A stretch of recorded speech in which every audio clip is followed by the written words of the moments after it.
Chapter 151. Immersed in this dreamlike city, Nightingale was thoroughly stunned. "Is this, the city of the Chosen?" she murmured involuntarily. She swore that in her over 100 years of life, after traveling to many places, she had never seen such a wondrous city. It wasn't that the cities of the indigenous races in Segis world were not magnificent. The elves' Rivendell was grand, and the ruins of the Titan giants were also grand. But their grandeur was completely different from the city built by the players. What truly impacted Nightingale was the unprecedented architectural style of the city of the Chosen. This was actually an effect brought about by the clash of cultures from two different worlds. When the players saw Rivendell, they, too, felt that this city, made by the elves, was quite awe-inspiring. Nightingale found the city, full of the characteristics of the blue planet, to be fantastical and grand, which was also quite normal. Of course, the power of Eve had animated the player's architecture, filling it with a rich aura of nature, which was one of the reasons why Nightingale felt so wondrously amazed. After all, the elves naturally loved nature. Though the style was unprecedented, it catered to the preferences of the elves. And besides the city, Nightingale also saw the legendary World Tree. It was truly an unbelievably towering tree.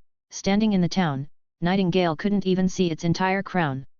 She could only see the massive, thick trunk, seemingly reaching straight into the sky. But what surprised her was that the World Tree appeared withered and lifeless, without a hint of vitality. Wasn't the World Tree supposed to have been revived? The young elf girl felt a surge of doubt in her heart.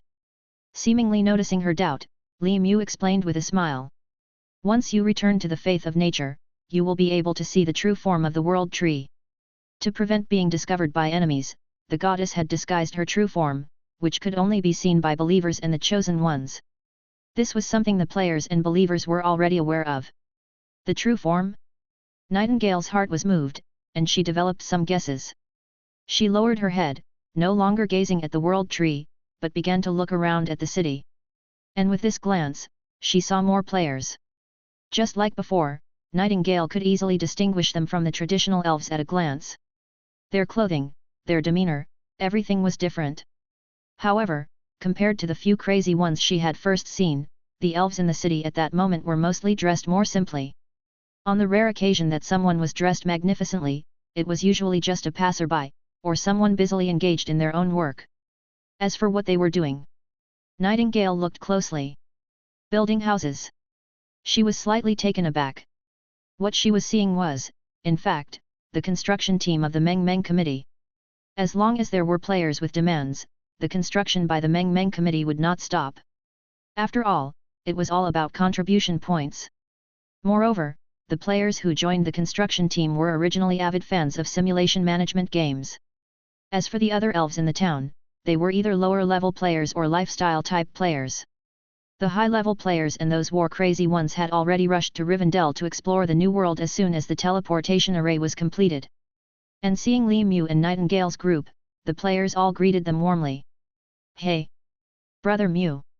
Good evening, Brother Mu! Want some fruit?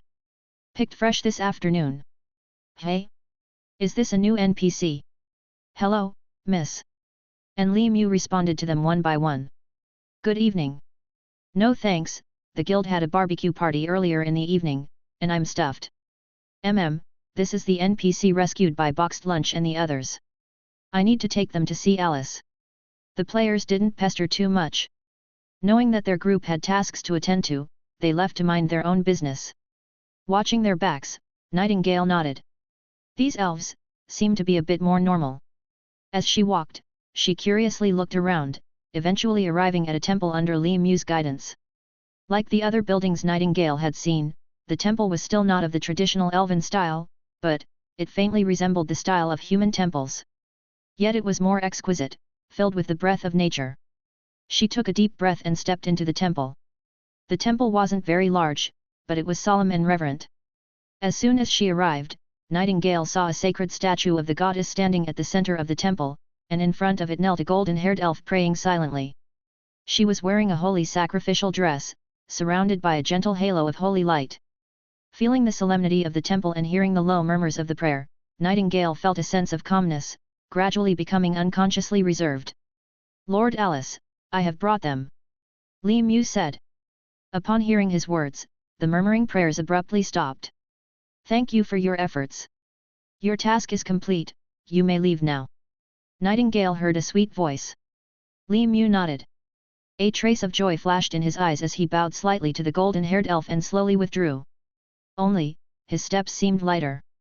In the blink of an eye, only Nightingale and her party remained in the temple. Nightingale saw the other stand up and turn around.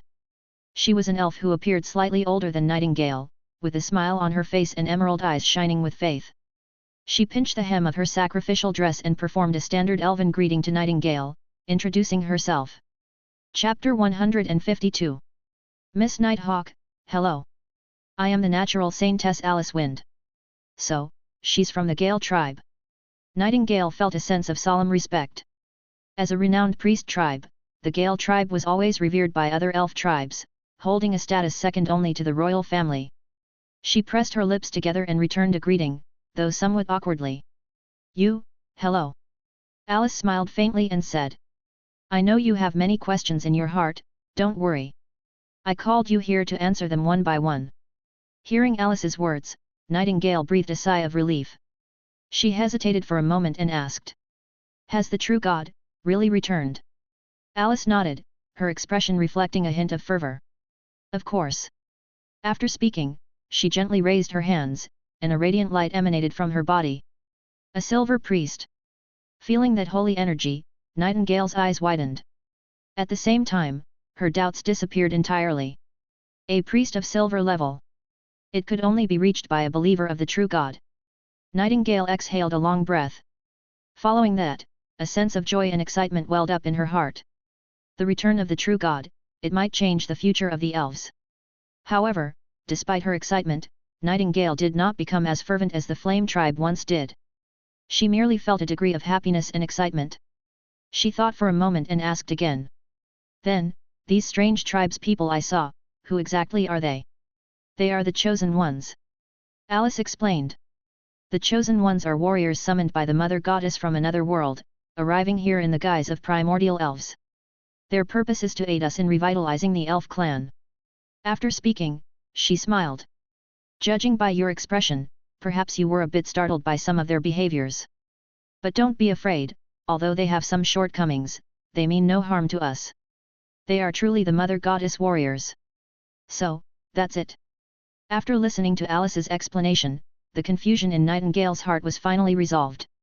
"By the way, they are also miraculous creators. This magnificent city you just saw was built by them." Alice continued with a smile. "From nothing to reality, it took them less than 4 months." She held up 4 fingers. 4 months. Nightingale's eyes widened in disbelief. You mean to say that this city was built by them in just 4 months? This uniquely styled city out there?" "That's right. So, never underestimate them. They may have flaws, but they also possess strengths, along with extraordinary creativity and learning ability. I think, that might be one of the reasons the Mother Goddess chose them as the Chosen Ones." Alice sighed. Listening to her words, Nightingale was left speechless. Underestimate them? Honestly, after witnessing the players' frenzied slaughter, she could never underestimate them again.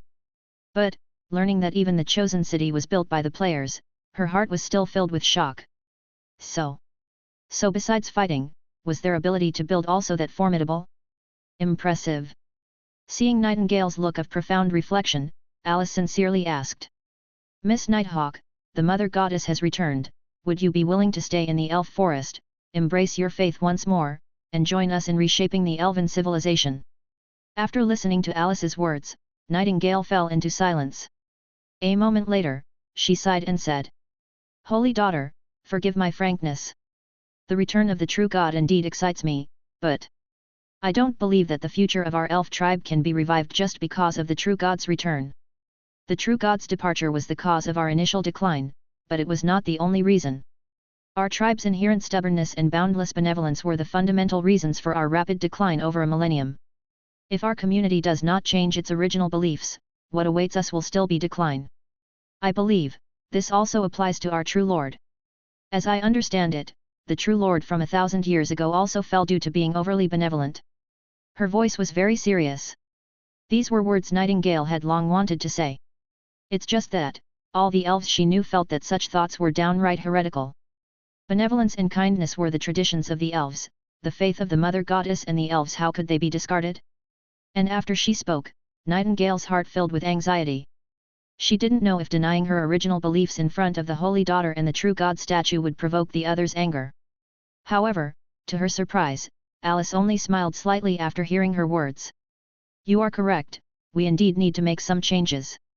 In fact, the Mother Goddess also intended to rely on them to change our beliefs by summoning chosen ones whose characteristics and views differ greatly from ours to this world. Could it be, could it really be so? Nightingale was amazed. At that moment, she seemed to understand why the chosen ones' personalities were so peculiar. Speaking of which, Alice sighed. Showing mercy to our enemies is cruelty to ourselves. It wasn't until our race was on the brink of extinction that we truly understood this truth. Listening to her words, Nightingale nodded. She completely agreed. Then, Miss Nighthawk. At this time, Alice spoke again. Would you be willing to stay, to strive for a new future for the elf tribe and build a new faith?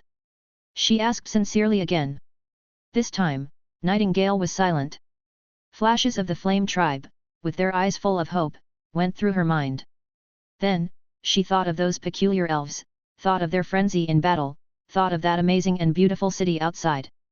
Finally, she thought of Box Lunch, who was confined with her.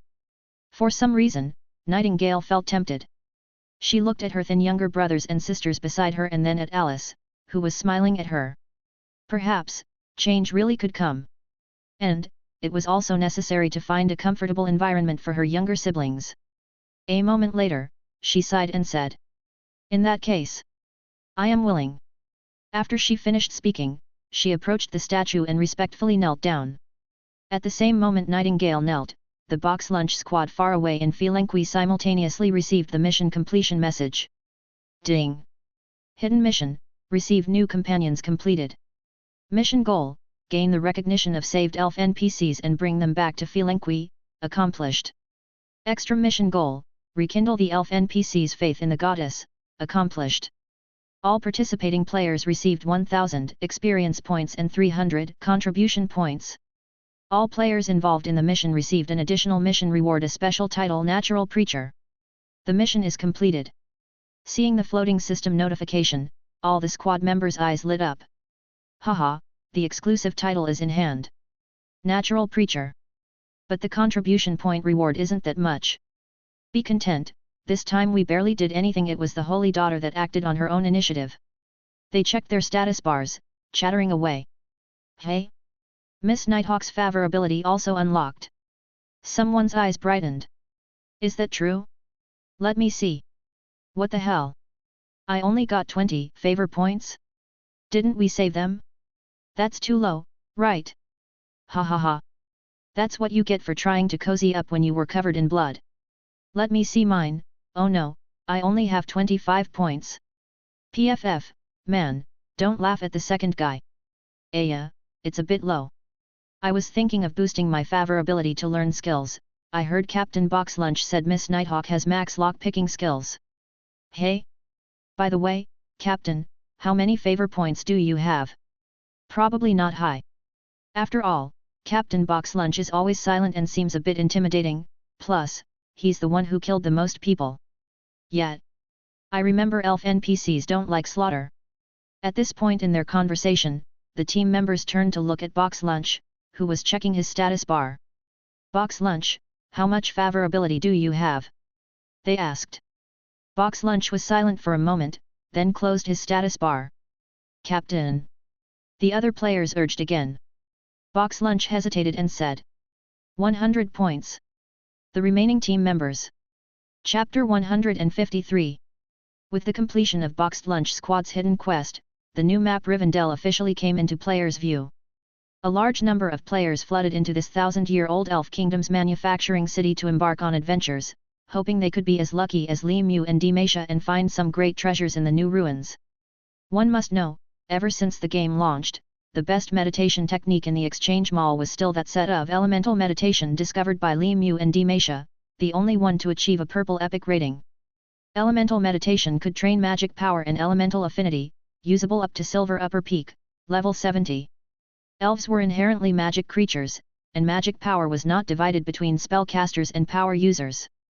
Even a warrior would have a small amount of magic power, capable of learning one or two common minor cantrips like the identification technique and lighting technique. Thus, to enhance their magic power level, almost all players saved up to exchange for this meditation technique. Yet, even with a discount, the meditation technique still required 5,000 contribution points for exchange, but Li Mu and Dimeisha not only didn't need to exchange but also received a 0.5% cut each when other players exchanged for it. This effect lasted for one in-game year. That is to say, within a year in-game, every time someone exchanged for this meditation technique, Li Mu and Dimeisha would each earn a 25-point contribution bonus. Although insignificant, accumulatively, it was quite terrifying. Elemental meditation had been on the market for already 2 months, and by relying on this meditation technique alone, Li Mu and Dimeisha each reaped over 10,000 contribution points. Plus, the bonus from the other skill books and meditation and training ancient texts they had found at the same time, the contribution points obtained solely from contribution bonuses were enough for them to exchange for a piece of golden legendary equipment in the mall. Golden legendary equipment, wow! Those pieces were almost all unique to the entire server. Moreover, they had unique visual appearances and effects on the whole server.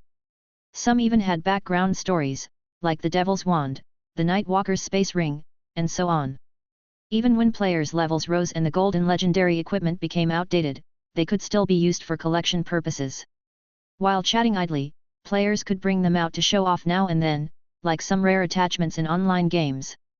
Even after the game had been open for over a month, Blue Star time, there were still very few players in the entire server of Elf Kingdom who exchanged for gold and legendary equipment. The only one fully equipped in gold was Little Xian Miao, and that was using cash skills to cheat.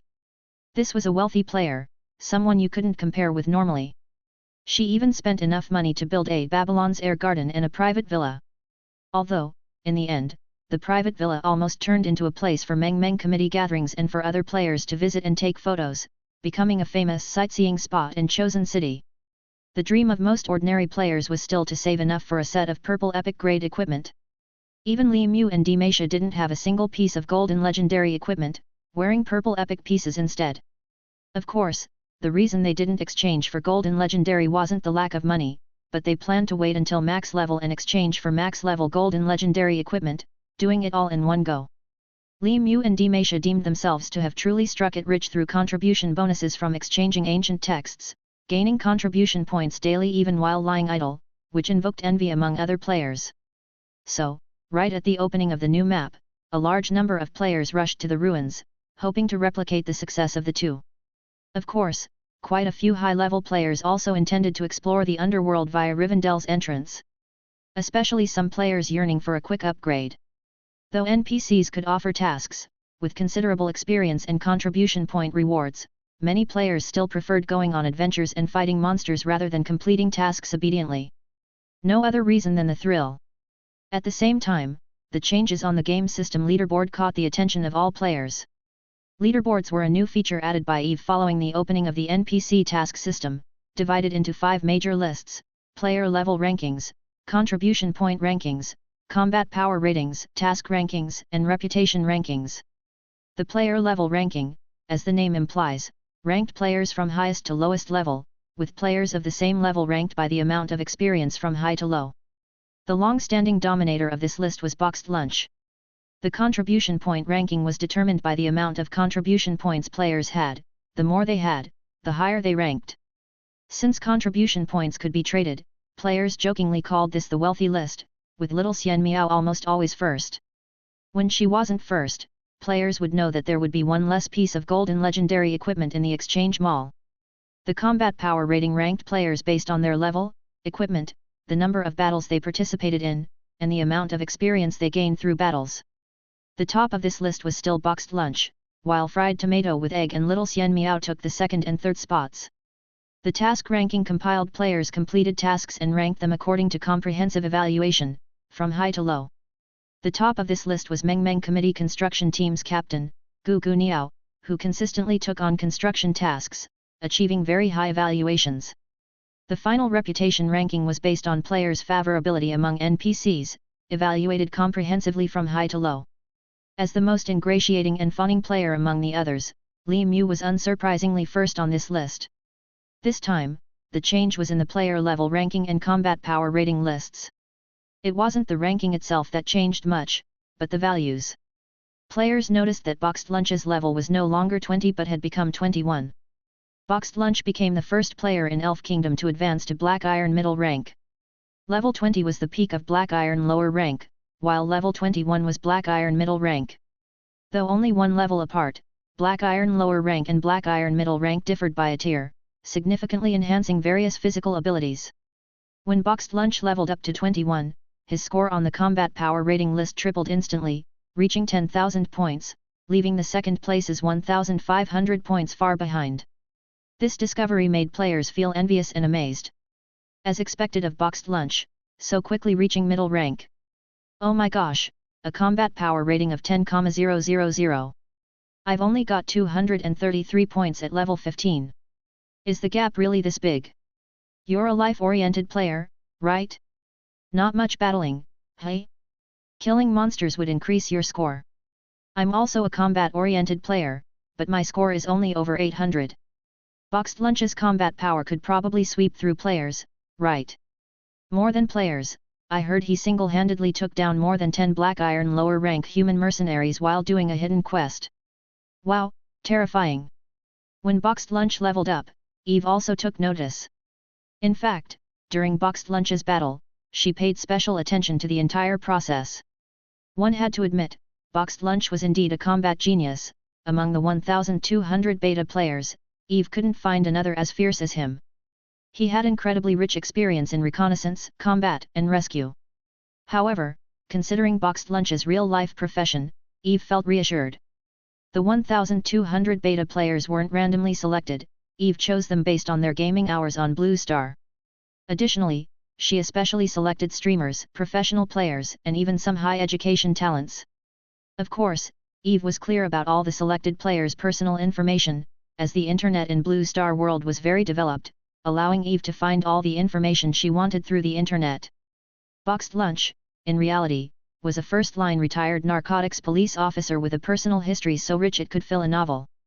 Much like Li Mu, Eve also listed Boxed Lunch as a key observation target, planning to cultivate him specially if needed in the future. After Boxed Lunch was the first to reach Black Iron middle rank, Eve also planned to update the contribution mall.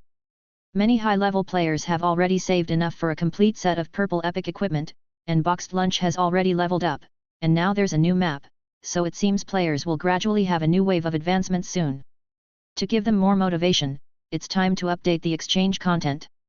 After pondering for a moment, Eve took out a batch of Black Iron middle rank equipment already prepared in Divine Country. These were once the worthless scrap offered by players in sacrificial ceremonies. Chapter 154. Chosen City, Natural Temple. In the side temple of the temple, it was bustling as usual.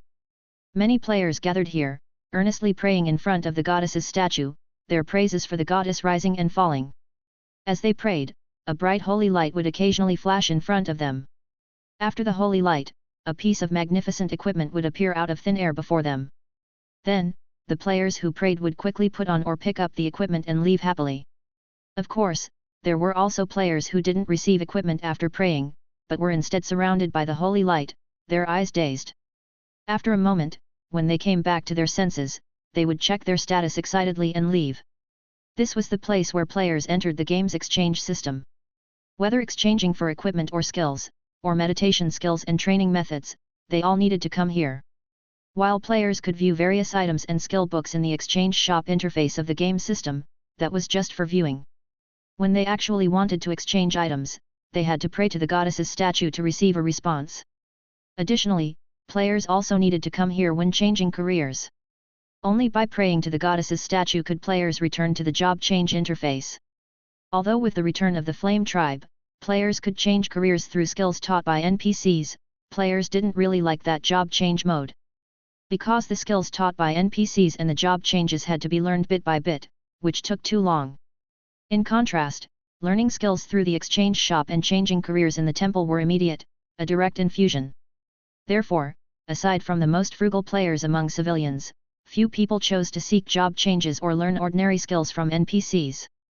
After all, most players were impatient, and when there were faster, better, and more convenient ways to increase their power, they wouldn't choose to suffer. As a result, except for those who could issue quests or offer unique skill learning around NPCs, the various natural temples in the elf forest were the busiest. When the job change function and exchange function first appeared, the natural temple in Chosen City was almost overwhelmed by players with needs. Back then, players even had to line up very long just for job changes and exchanges. Because of this, not only did the players have a lot of complaints, but natural Saintess Alice also found it particularly troublesome. The temple was supposed to be a sacred place, needing to maintain a solemn and quiet atmosphere. A bunch of unruly chosen ones making a fuss made the holy daughter quite upset. In the end, it was Eve who issued tasks through the system, prompting players to build several specific side temples around the temple, and Alice made some new statues of Eve to be worshipped inside, solving the problem. As usual, today the side temple of the natural temple had many players visiting. After completing the main quest of the half-beast tribe, most high-level players who participated in the battle became wealthy. After that, many people immediately chose to exchange all their equipment for a complete set of purple epic gear. Especially the spell-casting players. In the current version of Elf Kingdom, spellcasters were recognized as the money-burning profession. Because the equipment for spellcasters was scarce, almost solely dependent on exchange. For the vast majority of strength-based players, they could capture a lot of usable equipment while fighting the half-beast, but not spellcasters. The number of priests among half-beasts was very few, and only some lucky ones could pick up the equipment they dropped. Although the elves of the Flame tribe could also forge some decent magical equipment, it was far from enough. For most mage and druid players, they could only rely on grinding tasks to accumulate contribution points to acquire equipment in the exchange store. Through this task, mage and druid players also acquired a lot of half-beast equipment. By offering sacrifices to the goddess, they finally accumulated enough contribution points to exchange for the equipment they desired. Of course, it wasn't just spellcasters who chose to exchange equipment, the majority of strength-based players would also choose to swap their gear for those from the exchange system. Even though they already had captured a full set of half-beast equipment. This wasn't just because the captured half-beast equipment didn't fit well, it was also because the exchanged equipment indeed was better. Eve's special effects weren't just pretty, after all, it was the work of the true god, and while looking good, the quality of the equipment had improved considerably. The first taunt tank warrior in the entire server, the first civilian player to complete the purple epic set, Dima, once discussed equipment on the forum.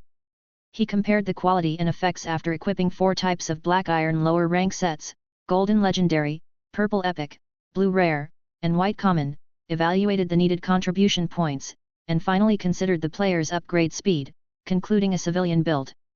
In the early versions, when equipment update speed was slow, assembling a complete set of black iron lower purple epic gear could be used for a long time, and the practical effects were great. This had its reasons. Even though it was only black iron lower purple epic was still purple epic, and the difference from other equipment was quite substantial. Dima compared the captured black iron upper strength half-beast equipment and found that the quality of their equipment was actually about the same as the black iron lower purple epic gear in the exchange shop. Of course, the captured half-beast equipment was almost all white common after system appraisal, with inferior quality. Half-beasts themselves didn't have high forging skills, their equipment was almost all bought from humans, and humans would generally sell them some substandard products, so the poor quality was quite normal. The equipment box lunch squad captured from the human caravans wasn't even on the same level as the half-beasts. After identification, they found that the equipment was at least blue rare, and a few brand new magical pieces were even rated purple epic. And Dima's post eventually became a benchmark. As of now, a full set of purple epic black iron lower gear had become the recognized high-end civilian graduate equipment. At this moment in the side temple of the natural temple, a few players who had accumulated enough contribution points completed their last set of purple epic equipment. Seeing their combat power rating suddenly increase substantially, they felt very excited. Great, finally graduated from this gear. Ha ha ha. Now I don't have to think about equipment for a long time, just focus on leveling. Hey, now that Rivendell exploration groups demand at least level 15 graduation, they'll probably require higher levels later, we've got to work hard. The Grind Kings are terrifying, I heard that Box Lunch and their team have an average level of 17 already. Ugh, maybe in another month, the minimum level will be 20.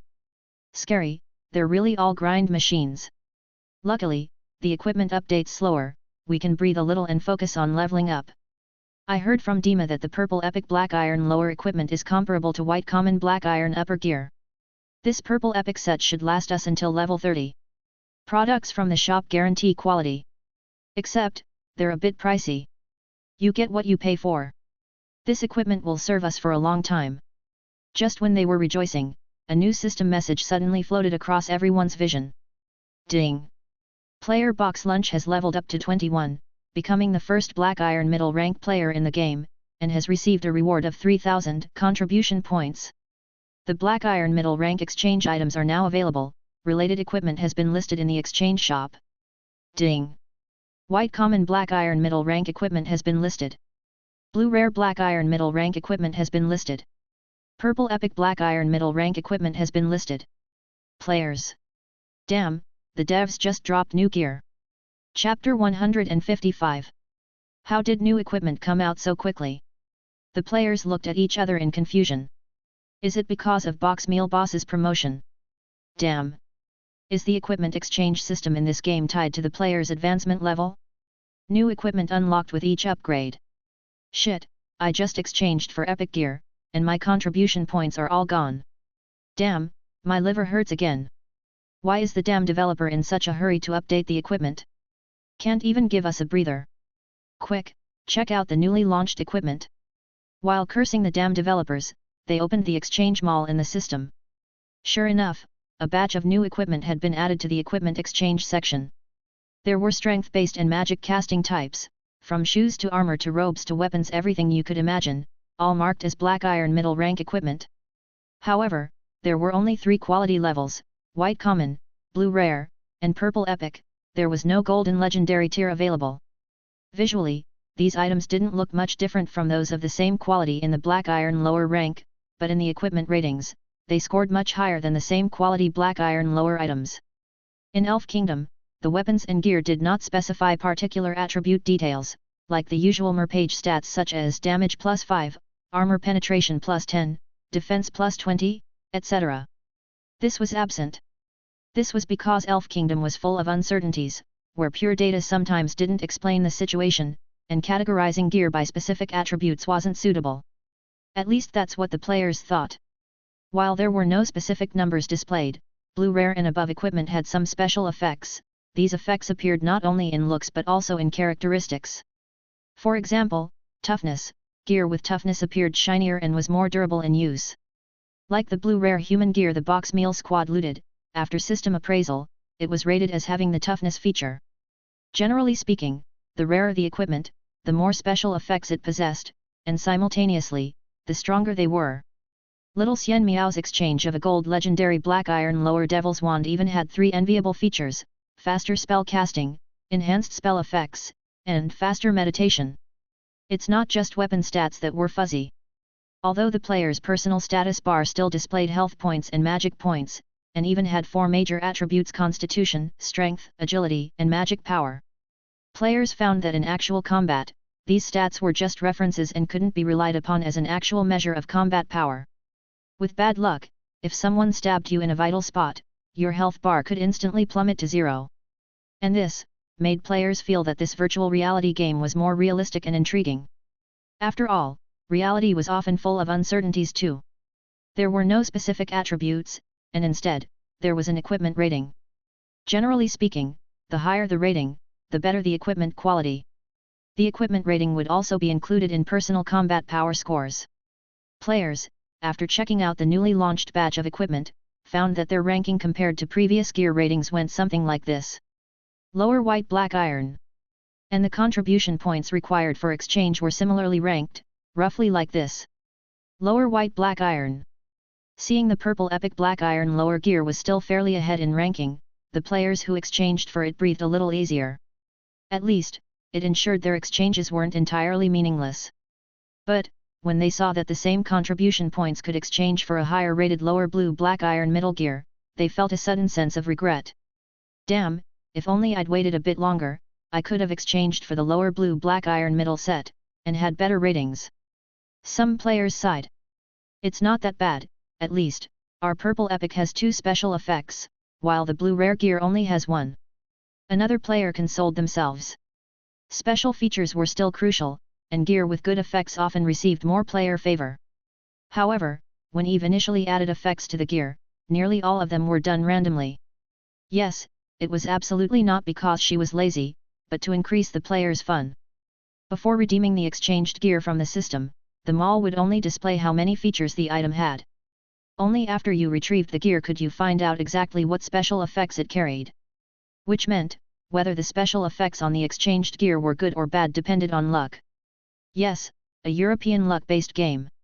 Of course, Golden Legendary gear was an exception. All Golden Legendary gear came with the best effects, which were also specified in advance. At this moment, someone noticed that among all the launched equipment, the highest rating still belonged to the Black Iron Lower Gold Legend. This compelled them to lament. Gold Legend is indeed a Gold Legend. Even the purple gear in Black Iron Middle can't compare to the gold in Black Iron Lower. After all, it's a toy for the rich. Chapter 156. When will I have a piece of gold legendary equipment too? It's too expensive, one piece costs tens of thousands of contribution points, enough to get 2 or 3 full sets of purple gear. Speaking of which, isn't little Xian Miao the only one fully decked out in gold gear now? She's a big spender, we can't compete. I heard during a PK match, she activated the magic shield on her robe, and no one could harm her while she stood there. Awesome! Boss Boxed Meal also has a golden dagger, which I heard was exchanged for a limited edition in the mall, and it's particularly powerful among gold gear. They're all power players. We better play it safe and aim for the purple and black gear instead. The ratings aren't too far apart. Looking at the newly listed equipment, the joy they felt upon graduation had completely vanished. And seeing the contribution points needed for the purple epic Black Iron Middle equipment, they felt their legs go weak. Wow, a purple legendary Black Iron Middle equipment costs 20 to 30,000 contribution points, why don't they just rob us? Oh no, my liver hurts again. Don't mention it, let's just keep grinding. The players shook their heads, sighed, and left the side hall of the natural temple. Although the gold legendary Black Iron equipment still had the highest rating, a few civilian players didn't consider it. Because, you get what you pay for.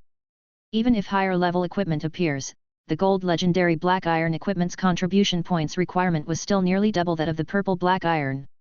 There's no gold legendary equipment under 50,000 contribution points. Well, let's leave it at that for now. The gold legendary equipment can be released later. After all, gold is the most precious, let's have the players get used to everything else first. After listing the equipment in the mall and observing players' reactions, Eve felt quite satisfied. Though they cursed the developers slightly, the players still enthusiastically continued grinding missions. After listing the equipment, Eve began to consider future development. This time I destroyed Euler's demigod envoy, he's definitely not going to let it go. But, with my warning, he'll probably retaliate through a faith war. Faith wars were considered a common form of conflict among true gods.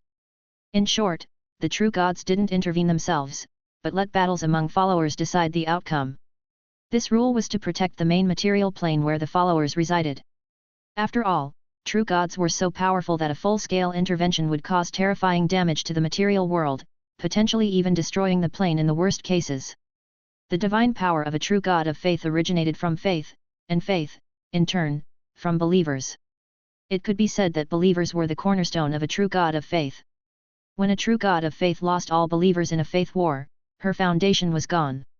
Prayers ascending into the divine country would gradually unite with the true god over time, meaning that even prayers weren't eternal, there'd always be an end, though this time frame was longer for ordinary beings. And when believers vanished, prayers perished too, the true god of faith entirely lost her source of divine power. At that time, all that awaited her was either demise or slumber. And for new gods, believers were even more crucial. Established true gods had countless prayers, abundant divine power, even if they lost their believers, they could linger for a time, seeking opportunities to restore faith. But new gods were different, they had shallow roots, many didn't even have a divine country. Even if they did, their prayers were limited, let alone divine power. Generally speaking, just wipe out their believers, and a new god's demise was not far off. So, Eve surmised that Euler would definitely choose to start a faith war. Eve was masquerading as a new god. To the average person, as long as her forces in the elf forest were destroyed, she was doomed. And this was exactly what Eve wanted. War would bring death. And large-scale war would give her the opportunity to absorb life force. Euler's base of believers was still significant, with Eve using players as shields and spears to fight against Euler's followers. She could logically use the war sacrifices to steal their life force. Over time, it would add up to something quite terrifying. In fact, this was also how many evil gods grew stronger. Most evil gods incited wars, conducting blood sacrifices to gain power. However, unlike them, Eve absorbed only life force, not souls, hence she wasn't despised by the other gods. Of course, Eve absolutely wouldn't admit to being an evil god.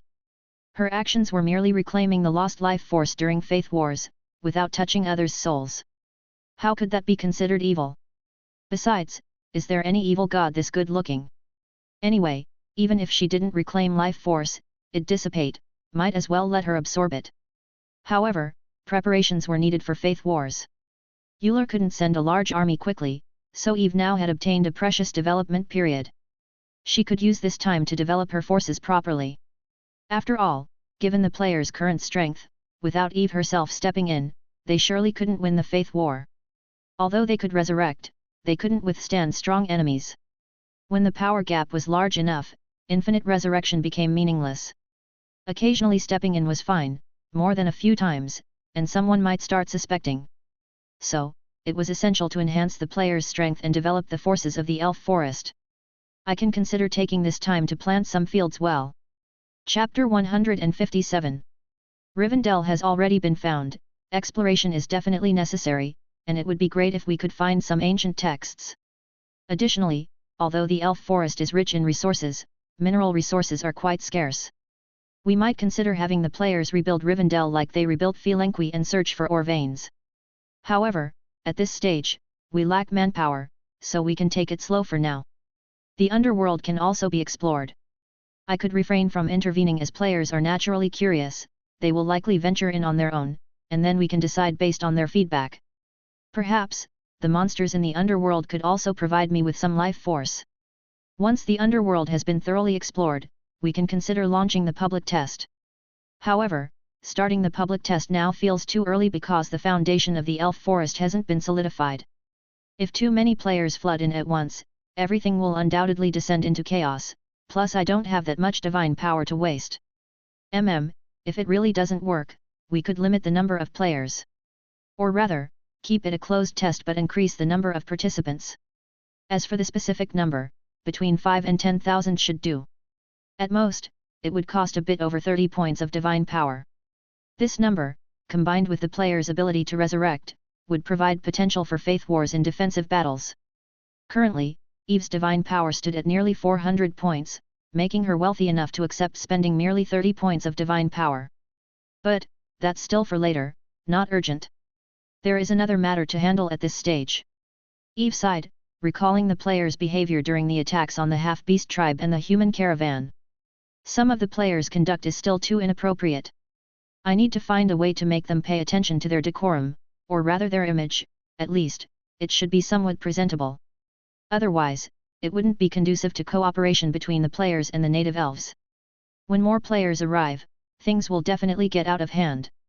While Lee Mew's game review at the start of the beta test had changed players' perceptions of NPCs, the impact was obviously limited. This was actually Eve's fault as well. After all, a game is a game.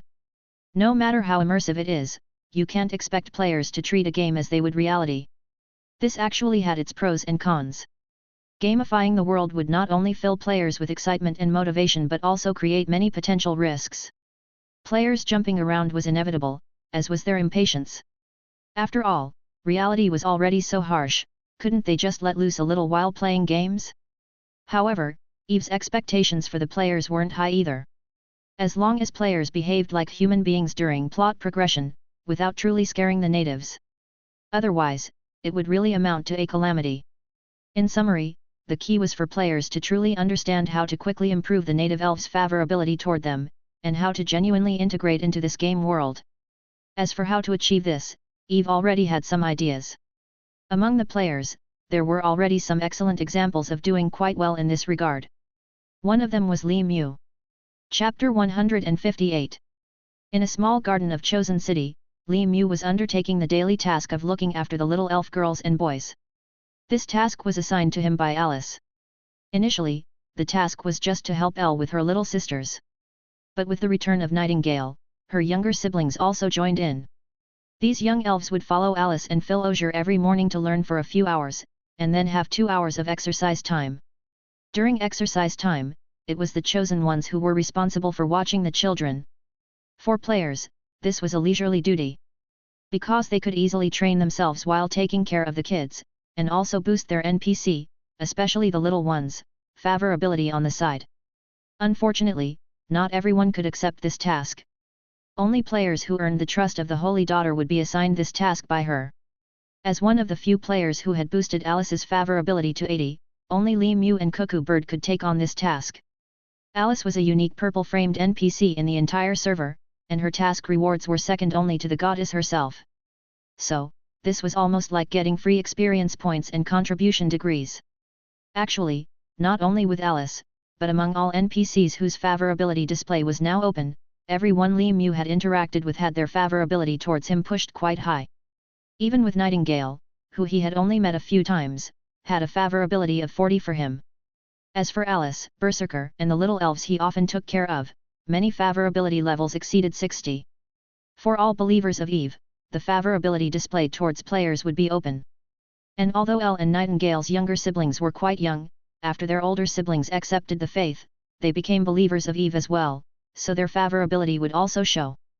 Of course, they were only shallow believers and couldn't issue tasks. However, even if they couldn't issue tasks, the little elf kids' favorability intrigued the players. For most creatures, the cuteness of the young ones far surpassed that of adults by miles. And as elves with outstanding features, their childlike appearance was unbearably adorable. Those pure big eyes, tender skin, coupled with delicate and lovely features, were like gifts from heaven, much like little angels from a fairy tale, naturally triggering a protective desire in people. Therefore, the little one's popularity among players skyrocketed, quickly surpassing Alice and becoming second only to the goddess Eve. Many players came to join in the fun, trying all sorts of ways to please the little ones, just to see them smile and sweetly call them brother or sister. They would also take screenshots, record videos, and then post them on forums and video websites to show off. Of course, there were also mischievous players who wanted to coax the little ones to say some odd things. But those players were quickly chased away by Li Mu and Cuckoo Bird, who were taking care of the children. Preventing the young elves from being taught strange knowledge by players was also part of their task requirements. However, unlike those carefree and easily duped human kids, the little ones were very alert. If one couldn't patiently and sincerely communicate with them, it was hard to gain their friendship. What players lacked the most was patience. Unless there were enormous benefits involved. But unfortunately, aside from a few lifestyle players, the little one's appeal to them was merely at the level of mascots. After all, not everyone was as pretty and attractive as the goddess, nor could they offer tasks with huge rewards. So, many players gave up after their initial enthusiasm faded. Of course, Li Mu wasn't one of them. He was the first player to earn the trust of the children. For this, other players even gave him the nickname Friend of NPCs. Actually, many players envied Li Mu's relationship with NPCs. But most of them didn't have the temperament to truly interact with NPCs on an equal footing. In other words, although boosting favorability could benefit players, it was limited. They preferred to spend the time on fighting more monsters and doing more tasks rather than boosting favorability. Aside from some private tasks, as long as the favorability with NPCs was above 0, it was enough to accept their tasks. For most players, the time cost of gaining higher favorability with NPCs didn't equal the benefits received. Of course, there were also some introverted players who were genuinely not good at social interactions and didn't know how to deal with NPCs. Not to mention NPCs, these players struggled with interpersonal issues in real life. Additionally, the elves were too straightforward. Even with the Mother Goddess quest system gift, they were serious and earnest when issuing tasks, considering the system sacred, and insisted on being relatively fair and just, not entirely based on personal preference. In fact, these situations were quite common on Blue Star. Sometimes, the leader's mere words were enough for people below to over-imagine and do a lot of work that the leader didn't actually care about, even going as far as unnecessary extra work, sometimes with results that were poles apart. Just when Li Mu's agreed time with Alice to babysit was about to end, suddenly, a familiar, heart-wrenching howl reached him from afar. Brother Mu, Brother Mu! Did you see? New equipment has been released. Several new sets all at once, my gosh! Li Mu turned his head and saw Dimasha approaching with a mournful face. He pondered for a moment, then notified Cuckoo Bird through the friend list to take over the shift, and then he looked at Dimasha and asked. I saw it. What's the matter? Dimasha shook his head, sighing. It's over, it's over. Just a while ago, I confidently assured on the official website that there wouldn't be new equipment in the short term, and now I've been completely slapped in the face. Li Mu. Who told you to play the fat one in order to test equipment? He shook his head. Who knew there would be updates so fast? Sigh. Looks like I have to grind again. I was planning on saving up contribution points to exchange for a durable defensive gold gear. Dimasha lamented in pain. Then he looked at Li Mu in confusion and asked. By the way, Brother Mu, aren't you in a rush to grind tasks for new equipment? I feel like ever since you completed the main quest of the half-beast, you've been slacking. Why don't we explore Rivendell together? A lot of people are heading there now. The internet is full of exploration videos of Rivendell. By the way, I remember you mentioned recently that you're short on cash. Why not explore together and make a video to earn some extra money? He said with some anticipation. Li Mu shook his head, responding. My equipment was enough for now. What do you mean enough? Brother Mu, haven't you seen the system? They just added purple epic black iron middle rank gear. The equipment ratings are several times higher than the purple bottom. Dimasha muttered. Then he felt puzzled. Besides, you don't seem busy, you babysit for Alice every day. I heard you even went to see the new Miss Nighthawk yesterday. You're increasing your reputation, aren't you? But is there a need to boost it so high? Li Mu. He pondered and scratched his head, saying. It's not exactly as you think, it's still useful. I think maybe the officials haven't fully tapped into the potential of favorability yet. The theme of Elf Kingdom is the rise of the Elf clan, and NPCs also represent the Elf clan. The game emphasizes immersive experience, so I believe our relationship with NPCs is significant. Trust me, the officials will capitalize on favorability eventually. Boosting it early is definitely worth it later. When more players come, it might not be as easy to raise. Dimasha listened and shook his head. Honestly, Brother Mu, I don't think favorability matters much. My reputation value is still 0, but I'm still taking on tasks smoothly. Besides, you should level up. Recently, you've been too laid back, I'm already level 18 and surpassed you by 2 levels. And, new equipment. We have new gear, shouldn't we update? Dimasha excitedly pointed at the system exchange interface. I already have the equipment. Li Mu shook his head. He pulled out a rugged magic wand and showed off his evidently modified priest robe. I picked up the half-beast priest's equipment before, brought back his wand and priest robe, see, modified a bit, and I'm wearing them now. Dimasha. Damn, it turns out you were the one who picked up the half-beast boss's equipment, Brother Mu. He widened his eyes in surprise. Li Mu nodded and continued. The system identified them as white normal level silver lower equipment. Though they didn't have special effects, their ratings were about the same as gold gear of the bottom rank. So until better gear appears, I don't plan to exchange them. Dimasha. Damn, why didn't I think of grabbing the boss equipment back then? He lamented with deep envy on his face. As they were talking, a system message suddenly flashed before all players' eyes. Ding! Announcement, Elf Kingdom will undergo a patch update the next day, expected to take 10 minutes. Please prepare to log off in advance. Chapter 159. Patch Update. The two of them were slightly taken aback. Since the beta test of Elf Kingdom, there had only been one major and one minor version update. Although players often noticed that the game system seemed to update small things inadvertently, they were all harmless refinements. It's the beta test. Everyone understood. But it was still the first time for a patch update to be announced in such a formal way. Li Mu and Dimasha checked the time and didn't pay much attention to it. It was just 10 minutes, so they figured they would just log out early when the time came. When Li Mu decided to re-enter the game, it was already the next day on Blue Star. Taking advantage of this update, he completely disconnected the game cabin and had a good sleep in reality. Previously, when he slept in reality, his consciousness always entered the game. Although physical fatigue could be recovered through sleep, long-term gaming would still bring mental exhaustion. Of course, some players found a solution to this problem too. That is, during in-game sleep, make their consciousness sleep in the game as well. However, Li Mu still chose to disconnect from the game cabin occasionally for a proper rest. Otherwise, he felt he would eventually not be able to distinguish between the game and reality. Elf Kingdom was just too realistic, a game that made Li Mu think of the old series of movies he had watched, The Matrix.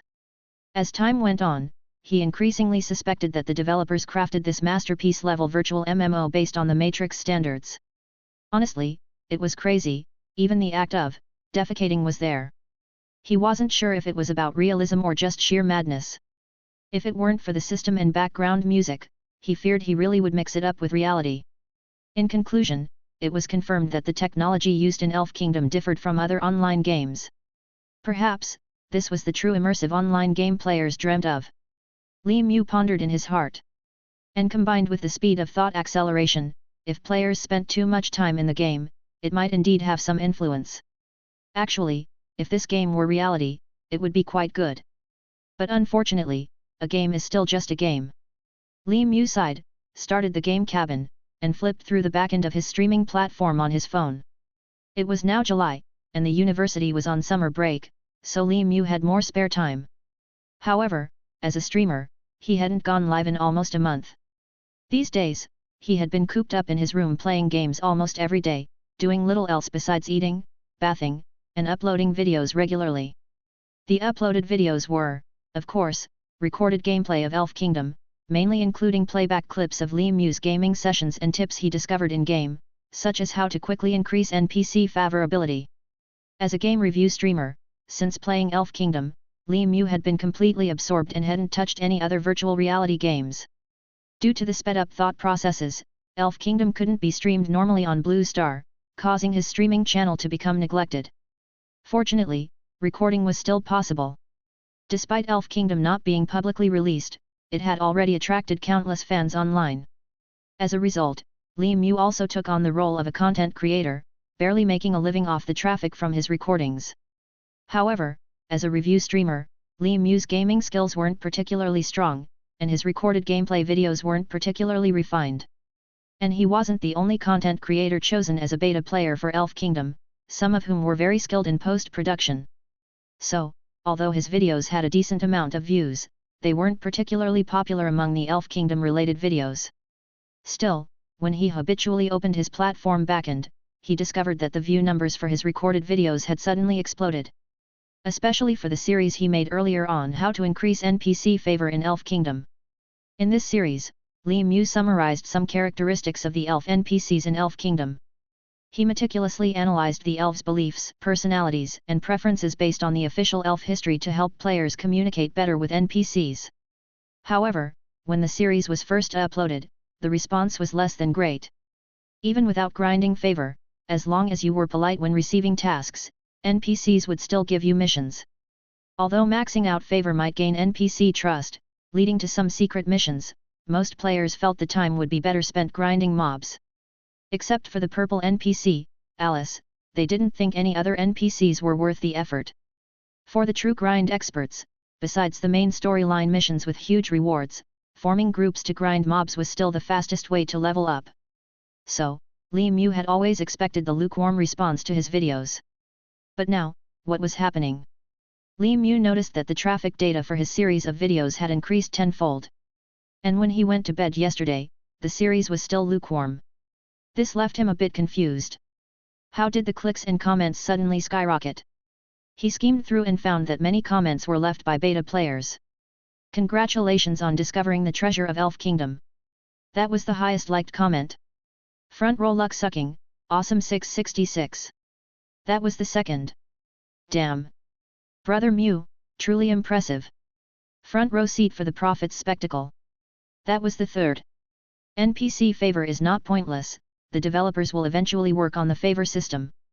After seeing that in the video, Mu, are you sure you're not an insider? Li Mu. This, what was going on? He was even more confused. Li Mu opened up a certain chat app on his phone and was surprised to find that his chat list had blown up. He had received many private messages, most of them from friends in the Nature's Heart Guild's offline chat group. After taking a quick glance, he opened the chat with Demacia, greeted by large exclamation marks. Brother Mu. Help. YAA. I'm done for. I'm really finished this time. Please share some tips on how to quickly bond with NPCs. Otherwise, I'm doomed. Oh right, also, when you get in the game, you must help me draw some gear. I'm having such a hard time. Li Mu. What kind of nonsense is this? Wait, does the update have something to do with favorability? Li Mu's eyes lit up. He took a deep breath, set down his phone, and eagerly entered the game cabin. Game Start Elf Kingdom. When Li Mu entered the game, he finally saw the game update announcement. Li Mu didn't hesitate and clicked it open. Elf Kingdom Favor and Reputation Patch Update Description. Enhancing Favor System. Player NPC mission rewards will be tied to the task giving NPCs favor. Positive favor yields additional reward bonuses, with a maximum bonus rate of 100%, double rewards. Negative favor results in penalties on task rewards, with a maximum penalty rate of 50%, halved rewards. Improved and strengthened reputation system. Evaluate faction reputation based on NPC favor and conduct a personal comprehensive reputation evaluation based on faction reputation, with a total score of 100 points. Based on the comprehensive reputation score, players can receive additional reward bonuses from main, side, and hidden plotline quests, with a maximum bonus rate of 100%, double rewards. Based on comprehensive reputation score, players can receive exchange discounts in the mall for class transitions, skills, books, and perfect resurrection counts. The higher your score, the bigger the discount, with a maximum 50% reduction in exchange costs, half consumption. Based on comprehensive reputation score, players can receive a luck buff for equipment exchanges in the mall. Higher scores increase the chances of drawing rare effect equipment, up to 100%, guaranteed rare draw. This buff is effective once per day. Li Mu. Chapter 160. Looking at the system update notes, Li Mu felt a surge of excitement. The favorability system really has been enhanced. Bonus rewards? Discounts in the store and even luck value. Doubling the bonus rate? That means it's equivalent to double quest experience in regular online games. The maximum discount on skills, tomes, and resurrection counts can reach half off. Wow, that'll save a ton of contribution points. And, luck value? That's awesome. The difference between good effects and poor effects on the same level of gear is huge. With this, players with high favorability practically have a Luck King aura. No wonder Dima said he was finished. With this system released, the gap between high favorability players and low favorability players will widen completely, especially with the main quests whose rewards are exceedingly rich. Li Mu was exhilarated deep down. It was him who would enjoy this system release the most. He was the most prestigious man in the entire server. Right, what's my overall reputation score now? At this thought, Li Mu quickly entered his personal profile. After the game updated, players' profiles included a new category for overall reputation scores. As expected, Li Mu's score was 100. The score had a golden frame effect, sparkling and giving off a vibe akin to VIP membership, exuding an air of grandeur. Moreover, there was also a system evaluation below. As a famed chosen one, you have earned the admiration of the elves. Your overall reputation evaluation is, revered. Yes. Li Mu couldn't help but pump his fist and exclaim in English. Then, he eagerly opened the store interface. The store interface had subtle changes, and the moment Li Mu entered, the system produced a sweet sound effect. Welcome, revered chosen one. Along with the voice, a cute chibi goddess appeared cheering with confetti on the side. Interesting.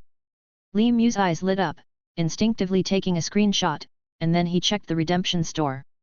Sure enough, the exchange prices for all non-equipment items on the shelves were halved. In the bottom right corner of the equipment exchange section, a golden icon of a lucky buff, 1/1, appeared, accompanied by a message. Congratulations, revered chosen one. Your luck value has reached 100. You're guaranteed to get rare effects on gear exchange. Revered, Guaranteed effect. Li Mu's lips began to curl into a smile. Actually, the reason he hadn't exchanged for epic gear wasn't solely because he obtained the half-beast priest Jushin's gear, but also due to his historically poor luck in games. Just a Zeroth circle trick, something every player knew, which only cost 200 contribution points to exchange Indiana the store. Though commonly used, it was quite redundant. Of course, this wasn't the worst effect. The worst effect was one called Shiny. The Shiny effect had no combat enhancement, merely making the equipment look better. Perhaps lifestyle players focused on aesthetics might like it, but most combat players despised such impractical effects. Yet some, like Li Mu, always had the misfortune to draw these trashy effects. But now things were different. Now I've become a guaranteed luck king. Li Mu felt a surge of joy in his heart.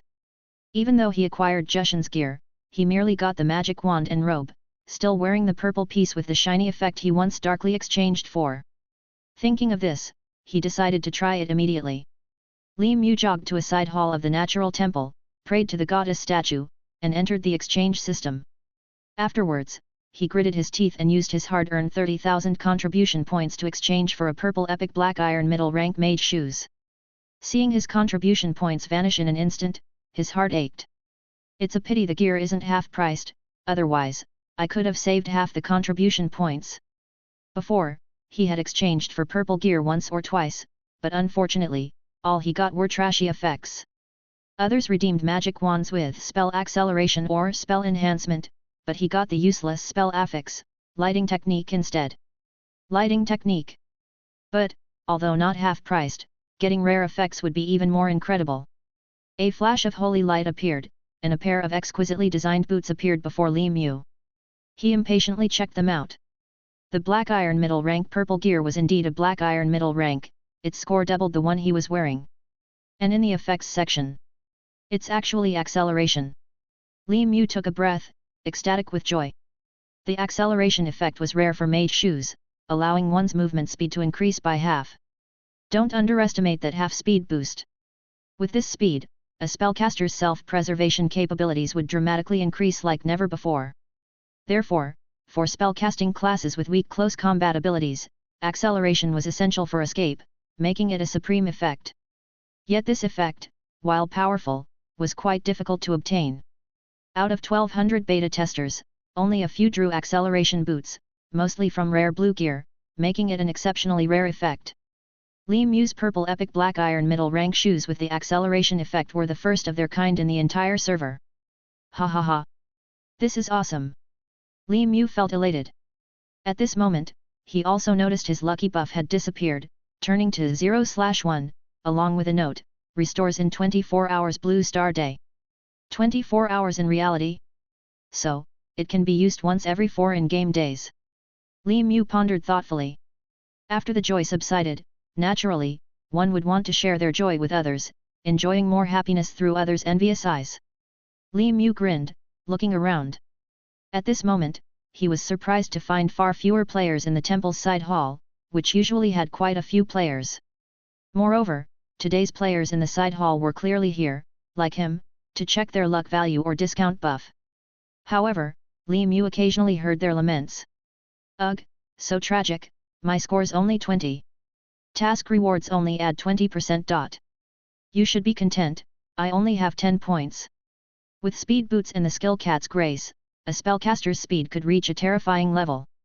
Players jokingly called them Hong Kong spellcasters. With the boost, a spellcaster's speed could even rival that of hunters of the same level. And the hunter class was always the most agile class. Actually, we aren't the worst. Did you know? Dima's score is 0, unique in the server. The system evaluation is uniquely cold, not even reaching neutral. Pfft, ha ha ha ha. 0 points? How did he manage that? I spend all my time in the wild, rarely interacting with NPCs, and even I scored 5 points, I'm neutral. Because his NPC favorability, aside from El Moonlight, is almost entirely negative. If negative scores were possible, he'd certainly have them. Ha ha ha, that poor guy. A few players, who thought their scores were tragic, burst out laughing. Li Mu. No wonder. No wonder Dima kept saying he was done for. With the favorability system enhanced, even his strong luck couldn't save him. Li Mu sighed, this was the inevitable conclusion of recklessness. Only someone like Dima dared to act recklessly despite knowing about favorability, messing around with NPCs. Now, others noticed Li Mu. They became excited. Whoa! Isn't this Brother Mu? Brother Mu! Brother Mu! Your reputation score is so high, what's your score? Is it a full 100? Hearing this, Li Mu's lips curled slightly. It's all right, just barely, got 100 by chance. The others took a deep breath. Whoa! It really is 100. I heard the second in reputation, Goo Bird, only scored 65. Amazing! Brother Mu, what's your evaluation? Evaluation? Well, it's revered. Li Mu replied. Wow! Revered. That's really impressive. The highest level, right? So envious. And 100 points, isn't that like having a Luck King effect? Gear exchange is guaranteed to hit the spot? Li Mu nodded. Indeed, I just got acceleration purple black iron shoes. Other players. Whoa! Whoa! Acceleration shoes are supreme. This is just too enviable, isn't it? Arg! Why didn't I grind favorability well back then? Right, Brother Mu, I watched your video, you're incredible. No wonder you've always been grinding favorability, did you anticipate this day? One player asked curiously. Li Mu pondered for a moment, nodded. Of course, because Elf Kingdom primarily focuses on immersion, and our main storyline is to fight alongside the elves, help them restore civilization, and assist the goddess in reaching her pinnacle again. So, naturally, this game requires us to enhance cooperation with NPCs, otherwise, why make the NPCs so realistic? Other games' mere tool characters would suffice. So, still, the thing is, although we know it's a game, we must not merely play it as a game but approach it as role-playing. Immerse in the story. Immerse in the game. Immerse with our emotions. That's true role-playing. That's the essence of Immer Page. Li Mu stated. Listening to Li Mu, the others fell into deep thought. Seeing the players start to contemplate his words, Li Mu was quite satisfied. He looked around, then asked curiously. By the way, why does it seem a lot quieter today? Don't mention it, with the favorability system out, everyone rushed to Felinqui to grind favorability with NPCs. It's practically overflowing now. One player responded. Li Mu. Chapter 161. Elf blacksmith Carlos Flame had been doing quite well recently. Ever since the task system came about, he realized he no longer worried about having apprentices to assist with forging. Of course, the premise was to keep one's mouth shut and not easily reveal certain secrets. Especially when it came to rumors about treasures or ruins. If these chosen ones heard such things, they would absolutely run faster than rabbits. They seemed to have an unparalleled interest in tales of treasures and ruins, fantasizing about digging for treasures and getting rich every day. The moment they talked with you, they'd inquire about these. However, although some would leave, more people continued to show interest in forging. Almost every day, new chosen ones would come to Carlos's forge, asking him to teach them the art of forging. These chosen ones were very hard-working, enthusiastic, and many even didn't ask for any reward. As long as Carlos agreed to teach them the art of forging, they were willing to help him with anything. Whether it was in work or in life. There was even a female chosen one who, in order to stay and learn, took it upon herself to handle Carlos's meals, preparing a variety of fruit feasts every day, spoiling Carlos's palate. This made Carlos exceedingly satisfied, and he increasingly felt that the Mother Goddess was truly great. Mother Nature above. Where did she summon these warriors from? They're truly a group of passionate and selfless learners. Though, they're sometimes a bit strange. Of course, the chosen ones didn't always please Carlos. They also had some flaws that Carlos disliked. Sometimes they even made Carlos feel very angry. The thing Carlos was most dissatisfied with was their impulsiveness and tendency to give up easily. Besides, they could be too heartless at times. Almost every chosen one who came to learn would ask to first learn how to make equipment. But, forging was a technical skill, and trying to learn equipment making without a solid foundation was like building castles in the air. How could one possibly master equipment forging without several years of practice? Because of this, Carlos had to scold them. Upon learning that mastering equipment making could take several years, almost every chosen one who heard this chose to give up and instead requested to be taught how to repair equipment conveniently. Equipment repair was somewhat easier to learn. But as an experienced forging master, Carlos still hoped everyone would start from basics, take it step by step, and eventually grow into outstanding elf blacksmiths. But, even with Carlos's earnest advice, these chosen ones were still not giving up. After knowing that repairing equipment was relatively easier, the majority didn't want to learn anything else but how to simply repair equipment. This even made Carlos somewhat annoyed. Seriously, there's so much more forging skills can accomplish. With patience and 10 years of dedicated learning, they could forge powerful magic items themselves, so why are these guys so fixated on repairing equipment? Is it just because it's quicker to learn? But, what future is there in only knowing how to repair equipment? Of course, in the end, he couldn't resist their persistent pleas, and with a softened heart, he agreed. Fortunately, 2 or 3 did listen to him and were willing to calm down and start learning from the ground up. And when Carlos began teaching, he was amazed to find that these chosen ones were highly talented, mastering many concepts quickly. Especially in the art of forging, many techniques that typically required long practice to form muscle memory were easily grasped by the chosen ones after a few tries. This was actually the players' bodily talents at work.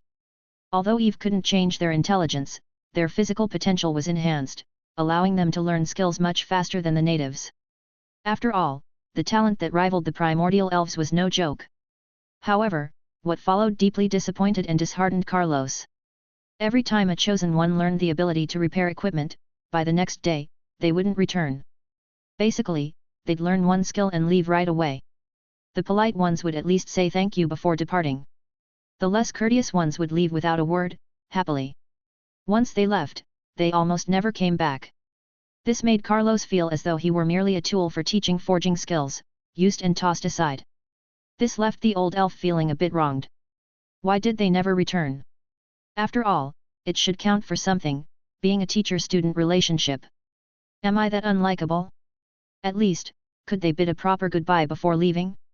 Consequently, he didn't favor these chosen ones as much. Of course, not all chosen ones were like this. Those willing to stay long-term mostly respected him. Even though Carlos was aging, his senses were still sharp, and many truly respected him from the heart. Especially a female chosen one named Meng's Han, who earnestly followed him, really treating him as a teacher.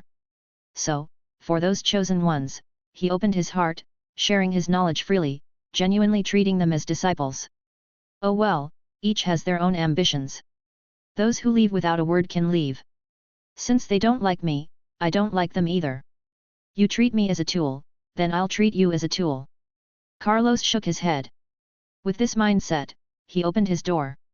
As soon as he stepped outside, Carlos was stunned. He found a large group of chosen ones gathered in front of his house. From his memory, most of them had learned skills from him. But many of them were the ones who left without a word after learning how to repair equipment, those who left a negative impression on him. What's going on? Why have they all come back? Carlos was completely puzzled. When the chosen ones saw Carlos come out, their eyes lit up. In an instant, their faces were filled with flattering smiles, greeting Carlos while offering fruits and gifts. Ah ha ha ha, good morning, Carlos teacher. Grandpa Carlos, I've come to see you. Here's a gift for you. Grandpa Carlos, thank you for teaching me skills. I left too hastily last time, didn't say goodbye, so I came to visit you today. Grandpa Carlos, you look great recently. Carlos. Staring at those enthusiastic smiling faces, he was a bit dazed. Humph, after they've left, what are they coming back for? He huffed, puffing his beard in annoyance. However, his expression softened considerably. Seeing Carlos's softened expression, all the players were overjoyed. They gathered around the old elf, paving the way for him while flattering. You can't say that, the skills you taught us, we're truly grateful for them. Yes. Yes. I really appreciate you. A day as a teacher means a lifetime as a father, of course, we must come back often to see you. Yes. Yes. Grandpa Carlos, please don't be mad at us.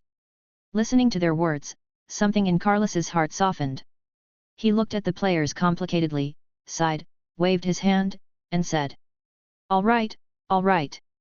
I understand, you're all busy and have your affairs, I'm not angry. Go on, tend to your business, your intentions are noted, but I need to get back to work. After he said this, he called over the two chosen ones who had been earnestly learning from him and continued to his forge. But the cluster of players did not leave. They seemed to be in a daze for a while and then continued flattering. Grandpa Carlos, do you need help? Grandpa Carlos, let me carry things for you. Grandpa Carlos, you really aren't mad at us. Carlos. What was wrong with these chosen ones again? Didn't he say he forgave them? Why, couldn't they stop? Suddenly, something clicked in Carlos's mind, and he had a realization. He rolled his eyes and said, "You guys, didn't pick up some new task, did you?" Players. They were first stunned, then their faces filled with forced smiles. Ahem, no, we genuinely came back to see you. Yes indeed. We genuinely want your approval. Yes indeed. We want to have a friendship that transcends age. Carlos. Haha. He chuckled coldly, squeezed through the crowd, and walked away, leaving behind a group of players looking around at each other. Did it fail? Wasn't it said that Carlos really liked this fruit? I even picked a lot specially. Apologizing did raise the favor somewhat, but then it dropped again. How tragic. Had I known, I wouldn't have left so hastily that time. Who knew completing a task and leaving without notice would drop NPC favor? Isn't this favorability system too strict? The players groaned collectively. Hearing the players' complaints, Meng's Haihan, who had been following Carlos and learning, stopped. She glanced at the old elf who was gradually walking away, hesitated for a moment, then approached the players and sighed. The way you guys are doing this, it's impossible to recover the favor like that. The players paused, stunned. Why won't it work? I watched Brother Mew's video, and it said that catering to NPCs' preferences should boost their favor. Yes. I remember Carlos really liked this kind of fruit. Listening to the players, Meng's Haihan shook her head. You saw the video, but you forgot the most important part. What's that? The players were puzzled. Immersion and sincerity. Meng's Haihan pointed to her heart. You should watch Brother Mew's video carefully again and study the real reason why he could increase NPC favor. After saying this, she turned and left, catching up with the old elf, leaving behind a group of players staring at each other. Similar events were happening all over Felenqui. There were players who found the trick and successfully increased NPC favorability. But even when it increased, it was just a slight uptick. In matters of emotion, barring exceptional situations, was it ever easy to improve? More players found that their last-minute efforts were actually useless. They realized that NPC favorability wasn't nearly as easy to raise as they imagined. And at this point, they truly recognized how amazing Li Mu was, achieving a comprehensive reputation score of 100. High above. Watching the players face setbacks, Eve nodded in satisfaction. It's about time they faced this challenge. Only by truly making players understand the importance of equal and sincere communication with elves can some of their bad habits be curbed, leading to more effective collaboration with local elves. If this issue can be resolved, the upcoming farming and power expansion will become much easier. Don't expect too much from the players' overall integrity. To curb their bad habits, to make them interact with NPCs as Eve imagined, in the beginning, rewards and punishments are the only way. However, in time, things would be different. Eve believed that once players accepted the new favorability settings, their relationships with NPCs and their attitudes towards the game would undergo unprecedented changes. Chapter 162. The improved favorability system was like a bowl of water thrown into a pot of boiling oil, instantly causing a stir among the players. Some were happy, while others were displeased. Unaccustomed to it, some players even shouted on the official website about quitting the game. Of course, in the end, they were just talking. Though the improved favorability and reputation evaluations were more stringent, overall, this system provided more benefits than penalties to players. In fact, only a few players could receive significant bonuses under the new favorability system. The numerical range for NPC favorability was 100 to plus 100, and only Li Mu had interacted with NPCs whose favorability was above 40. The reputation score ranged from 0 to 100, and Li Mu was the only one among the 1,200 players to achieve a perfect score. Li Mu was an exception. In reality, very few players achieved even a score of 30 in reputation evaluations. So, for most players, everyone's starting point was about the same. At least, the gap between most wouldn't widen significantly because of this. However, those with higher reputation scores indeed enjoyed greater bonuses and advanced faster. As a result, finding ways to increase NPC favorability and their own reputation became the players' focus.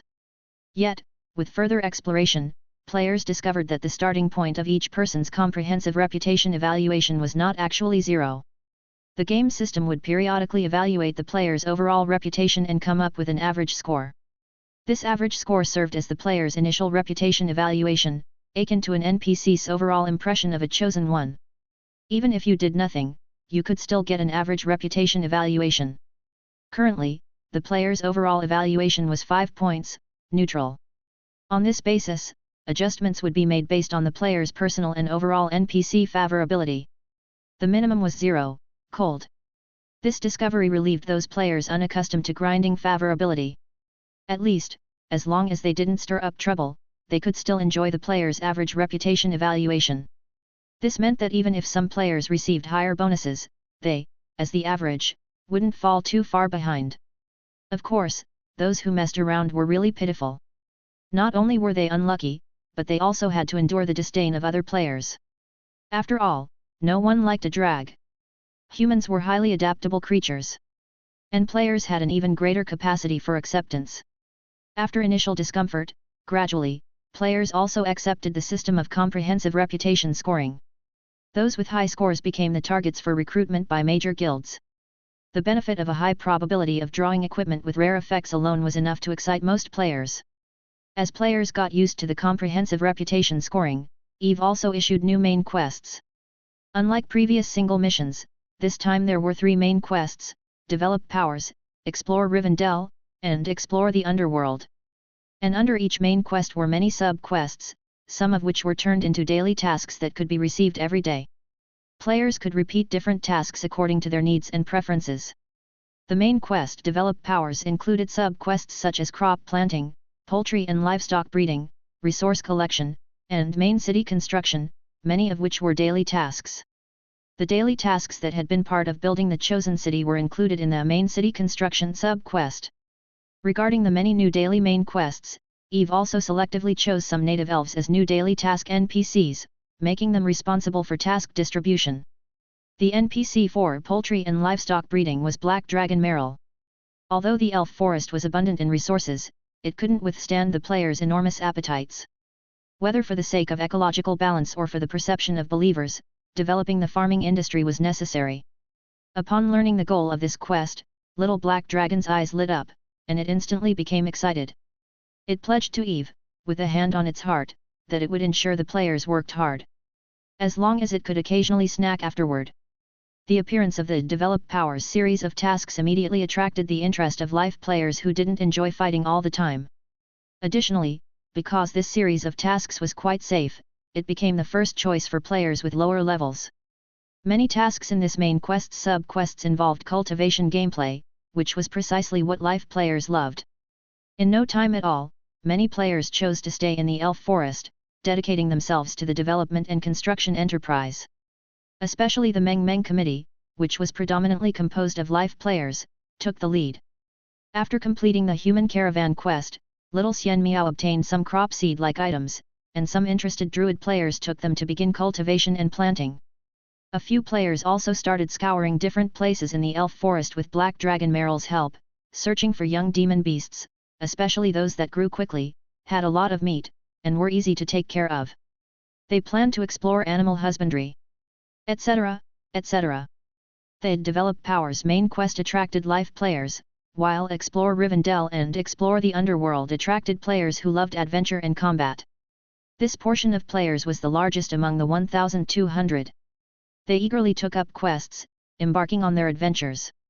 Among them, the main quest Explore Rivendell could be further divided into sub-quests like Ancient Text Search and Vein Exploration. Meanwhile, Explore the Underworld included sub-quests like Map Drawing and Monster Detection. Since these two main quests sub-quests didn't have daily tasks, EVE didn't assign NPCs for them but relied on the game system for task reception. Of course, the more important reason was that these tasks involved faction expansion, and initial expansion involved risks, so Eve had to personally oversee them. As players explored, Rivendell and the underworld gradually revealed a corner of their mystery. First, Rivendell. As the manufacturing capital of the elf civilization 1,000 years ago, it theoretically retained many elves' relics. Regrettably, it seemed that Rivendell had already been plundered by humans. During exploration, players discovered that there wasn't much they could find that was useful. At least, the places they could explore on the surface were almost completely emptied.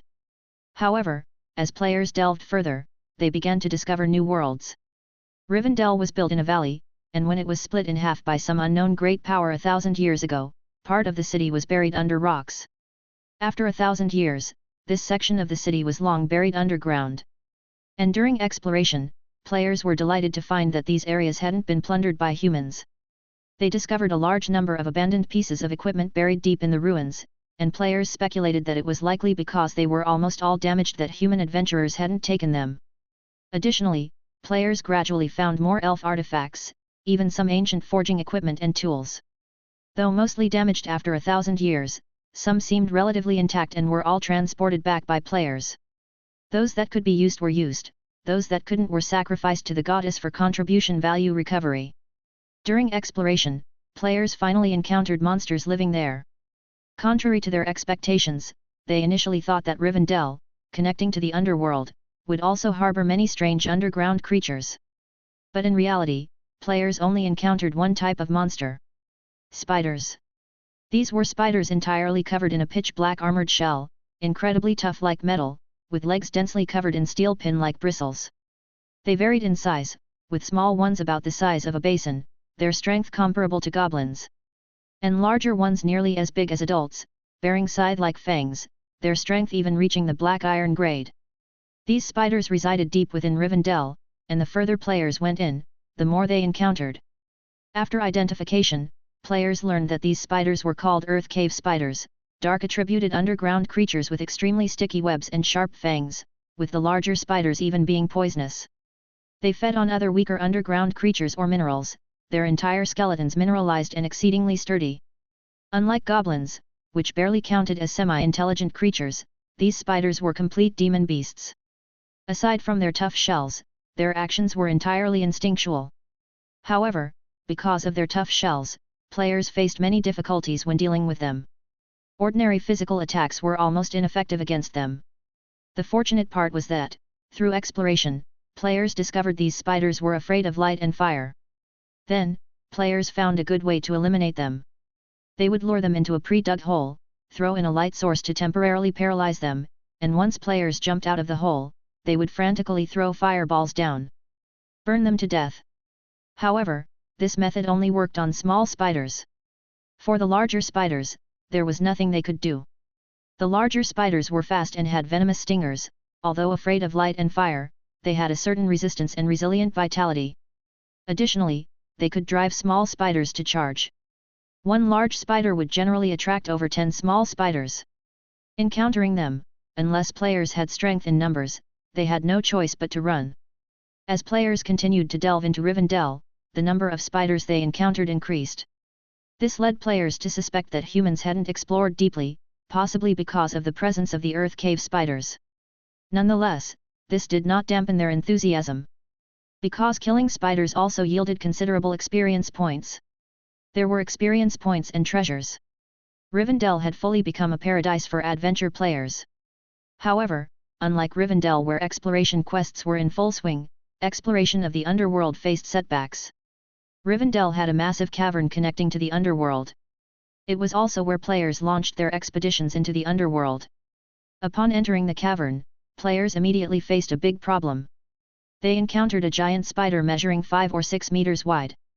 All attacks were ineffective against it, even the fireball technique left merely a few scratches on its shell. Yet it possessed wind-like speed and formidable offensive power, effortlessly catching up to and killing fully armed players. Even the lunchbox squad was wiped out by it during an assault. Players suspected that this gatekeeping spider likely had the strength of silver. Moreover, this giant earth cave spider had 3 large spider minions and over 100 small spiders. Players were simply no match for them. Looks like we'll have to ask Black Dragon Meryl to step in again. In the end, players decided to turn to Little Black Dragon.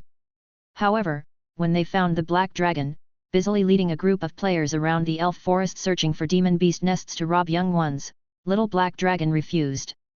Earth cave spider? Several meters large. Meryl's dragon face changed. Not going. Not going. I'm not going. If you want to court death, go yourselves. Meryl shook its head and flew away. The once proud Black Dragon had turned afraid, leaving a group of players with wide-eyed surprise. The big thing underground was feared even by the Black Dragon? Could that be possible? It didn't seem as formidable as the foolish dragon. But with Little Black Dragon unwilling, players had no other choice. Eventually, they had no choice but to temporarily abandon exploration of the underworld and instead continued to delve deeper into Rivendell. As for Lunchbox, he led his squad, no longer heading to the cavern, but delving into the elf ruins. This time, he took on the Vain exploration sub-quest. Yet unlike before, this time, he had a little tail following him. Chapter 163. In the winding, deep mine tunnels, Lunchbox led his combat team forward cautiously. This was an abandoned mine road they had discovered leading deep into the dark mountain range, with the entrance being in an abandoned forge in Rivendell. The mine road was laid with tracks, somewhat resembling a railway on Blue Star, but if you looked closely, you could faintly see some magic patterns that had lost their effect.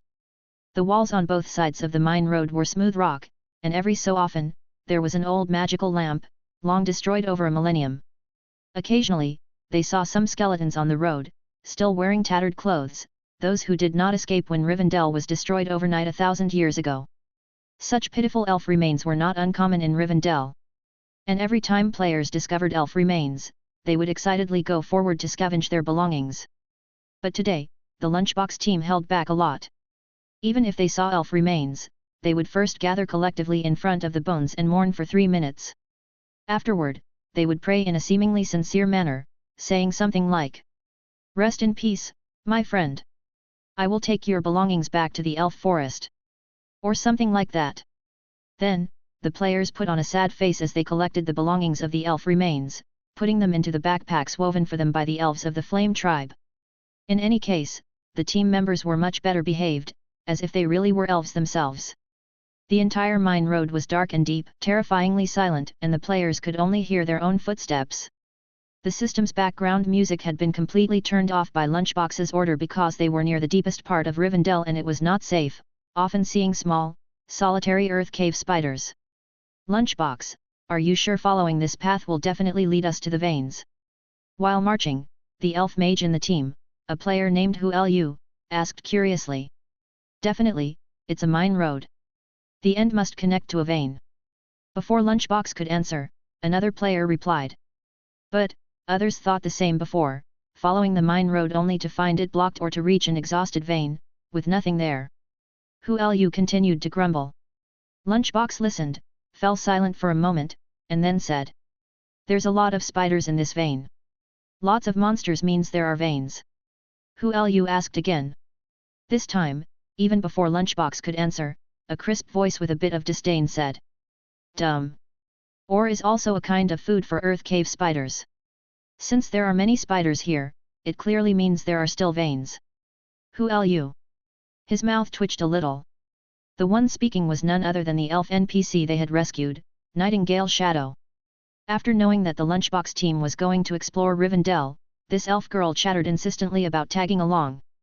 And it was precisely because of this NPC's presence that the players had held back a lot when scavenging elf remains for fear of losing favor. "All right, I get it." Hu Lu sighed. He glanced at Lunchbox, then at Nightingale, his expression a bit odd. "I understand the logic, but why bring her with us?" Hu Lu pointed to someone. "Humph, where I go is my freedom. Besides, when you explore Rivendell, you might need my help." Nightingale pouted, proudly puffing out her chest. After accepting Eve's faith, the racial curse on her was also lifted, and her strength increased instantly, directly leaping to the black iron middle rank. So, even when facing these formidable chosen ones, she had some confidence. After hearing her words, Hu Lu shook his head helplessly. "Sigh. You don't understand. If we really encounter something terrible, we'd be fine, but you'd be done for. Nightingale listened, raising her eyebrow in confusion. She was about to ask something when Lunchbox's deep voice suddenly came over. Something's up, quiet. Instantly, all the players turned serious. And Nightingale also perked up. She cautiously gripped her curved blade, the one she had taken from a human mercenary that day. Everyone fell into silence. At this moment, they faintly heard a scuffling sound. Lunchbox hesitated for a moment, looked back at Nightingale, and whispered. Go to the back of the team. If there's danger, run quickly. Looking at his serious expression, Nightingale pouted. I'm not leaving. If you're not going, why should I? Lunchbox. He fell silent for a moment and then said. We can resurrect if we die, you can't. After saying that, he turned his head back, continuing to lead the team forward. Resurrect. Nightingale was stunned, subconsciously stopping in her tracks. The players did not stop advancing. They did not explain anything but moved more cautiously and quietly. Nightingale was in a daze for a moment, and then she snapped back to reality and quickly caught up with the team. This time, she obediently walked at the end, muttering to herself as she went. Resurrect, what does it mean? Lunchbox led the team, moving continuously forward. And as the group advanced, that rustling sound grew louder. They rounded a corner and finally reached the end of the mine road. And once they saw the scene in front of them clearly, everyone's pupils involuntarily constricted slightly. The end of the mine road was a massive cavern. And within the cavern were countless earth cave spiders, packed tightly, thousands of them, their scarlet eyes like lanterns in the dark, giving one an uncontrollable shiver. Most were small earth cave spiders, but there were quite a few large ones as well. Even deeper within, the players faintly saw a figure seemingly as big as the giant spider guarding the entrance to the underworld. This place was actually the earth cave spider's nest. For a moment, everyone inhaled sharply. Holy! Lu instinctively wanted to curse, but he quickly held back. Lunchbox's face was grim. He waved his hand, making a retreat gesture. Everyone held their breath and began to slowly back away.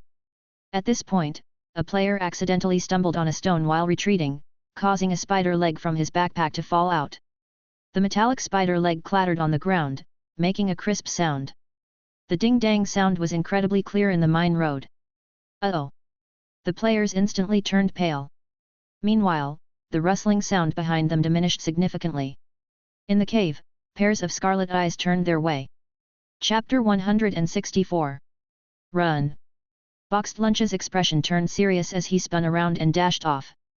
As he passed by Miss Nighthawk, he grabbed the stunned elf girl, activated his skill sprint, and ran even faster. The other players were momentarily stunned but then quickly turned around and sprinted to keep up. Once they had covered some distance, dozens of earth cave spiders, attracted by the noise, started to chase after them. Damn! Why the hell is this a spider nest? Run, run, we've got plenty of loot this time. Dying would mean a huge loss. The players felt their scalps tingle with fear as they desperately fled, cursing along the way. Miss Nighthawk, pulled along by Boxed Lunch, felt a shock in her heart. So many spiders. They desperately fled down the mine path, with the earth cave spiders hot on their heels. Fortunately, some team members had prepared ahead, equipping shoes with the speed effect, which barely kept them from being caught. But, they couldn't shake them off either. Lu? How many are chasing us? Boxed Lunch, pulling Miss Nighthawk along at the front, asked. Lu cast a detection technique behind them and then shouted. A lot, about 60 or 70, no, 70 or 80. All small ones. 70 or 80. Boxed Lunch's eyes flickered. We can fight. Plan C, initiate at the skywell around the corner. After saying this, he let go and gave Miss Nighthawk a push, slowing down. You go first, climb out. Seeing Boxed Lunch's confident demeanor, Miss Nighthawk hesitated for a moment but nodded. She understood that these chosen ones seemed to have a plan. She ran ahead, occasionally glancing back to see what the chosen ones intended to do. Then, she saw a team member suddenly slow down, move to the back of the group, and pull out a bulging leather pouch from his backpack. She saw him twist open the pouch and start scattering some black powder along the path. What was that? Miss Nighthawk paused slightly. The players continued scattering as they moved, until they reached a corner of the mine road. This was an open, transitional area connected to several other mine paths, with the skylight dozens of meters above. Carved stone steps were on the cave walls, allowing people to climb. This was one of the exits from the mine, with ruins above it. "Climb up!" Boxed Lunch shouted to Miss Nighthawk from afar. Miss Nighthawk nodded and hurriedly climbed up to the skylight. She quickly ascended and then turned to help the other players. The other players also followed her, climbing up one after another. Just as everyone climbed out of the mine, the spiders at the forefront arrived. They began crawling up along the walls. Boxed Lunch's eyes flashed as he pulled out an identical bulging cloth bag from his body and threw it down. The other players also followed suit, tossing down identical bags from their bodies. "Who are you? Light it up!" Boxed Lunch shouted. "Got it!" Who are you eagerly nodded. In his hand appeared a fireball of several dozen centimeters in size, just conjured up by his fireball technique. By now, the leading spider was almost out of the mine. "Here goes!" Hu Lu turned around and threw the fireball over his shoulder, then immediately hit the ground. "Get down, cover your ears!" Boxed Lunch called out to Miss Nighthawk again. Miss Nighthawk paused for a moment. Seeing the other players all instinctively dive to the ground and cover their ears, she did the same. Just as she lay down, she heard a deafening explosion. Boom! The black powder ignited upon contact with the fireball, instantly combusting and causing the air to heat up and expand rapidly, creating a violent explosion in the narrow mine tunnel. Accompanied by tremors shaking the ground, a several-meter-high tongue of flame burst out of the mine, carrying up thick black smoke. The entire ground was shaking. Such a powerful explosion. Feeling the tremors, Miss Nighthawk subconsciously clicked her tongue. This intensity, it's comparable to a 3-ring spell in power, right? What's going on here? If she was not mistaken, the fireball the Chosen One just threw down was only a 1-ring fireball. Wait! Was it the black powder? Miss Nighthawk's eyes widened, her gaze at the Chosen Ones now tinged with disbelief. What on earth did they harness to make a 1-ring fireball produce a 3-ring spell effect? Is it some kind of alchemical product? A moment later, the aftershocks subsided, and there was not a sound from the mine anymore. Dust rose around them. The air was filled with a stinging smell that made Miss Nighthawk quite uncomfortable. Cough, cough, cough, cough. She started coughing and finally pulled out her canteen, drinking a few sips to ease her discomfort. At that moment, she saw the players excitedly gather at the edge of the skylight, peeking down. Are they dead? They must be, it's completely silent now. Damn! Looks like technology's still the way to go. Ah, too bad we don't get any experience points from this method, such a waste, dozens of them. You win some, you lose some. The spider legs should still be there, let's go pick them up and take them back. Hearing the Chosen One's strange comments, Miss Nighthawk curiously moved closer.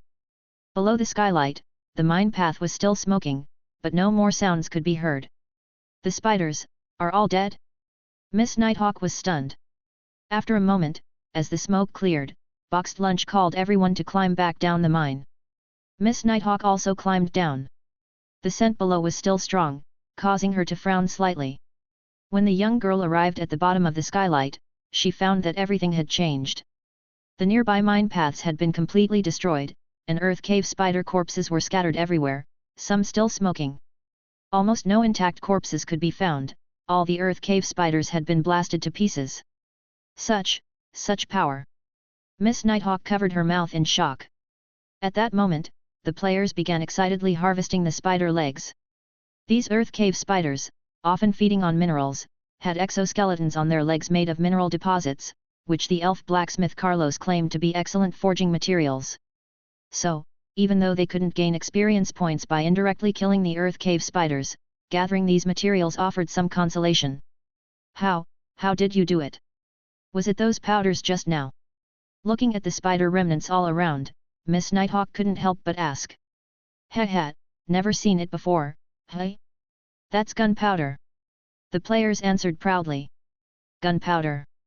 Miss Nighthawk paused for a moment. Heh, all thanks to Boxed Lunch. He's the one who made it. Yeah. I've never seen someone gather materials and make gunpowder like that. I wonder what boxed lunch does in real life. The players chattered. Real life? Miss Nighthawk tilted her head slightly. She didn't quite understand the Chosen One's comments, but she understood one thing. The mysterious powder that caused the tremendous explosion was made from wood. He even knows alchemy? He's that impressive? Miss Nighthawk's eyes were filled with admiration. Under Miss Nighthawk's intense gaze, boxed lunch felt uncomfortable all over. He stiffened his face, glared at the chatty players, and commanded. Quick, gather up. The players glanced at boxed lunch, then at Miss Nighthawk, and chuckled. Boxed lunch. This time, over 80 spiders had chased after them. After stripping all the spider legs, the players awkwardly discovered that the bags their fiery flame elf gifted them could not hold everything. Awkward, can't carry it all. Ugh, the backpack's still too small. Why can't we have a system backpack?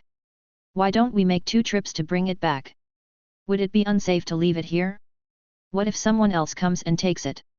Maybe we should just draw an array and sacrifice it. These spider legs are metallic, the array should consume them. Seeing the players' dilemma, a smile played on Miss Nighthawk's lips. Let me hold it. She stepped forward and touched the spider legs the players had gathered. Then the players watched in surprise as the spider legs shimmered briefly and then disappeared. Damn! How did you do that? Gee, gone! At that moment, Hulu's eyes lit up. Space equipment.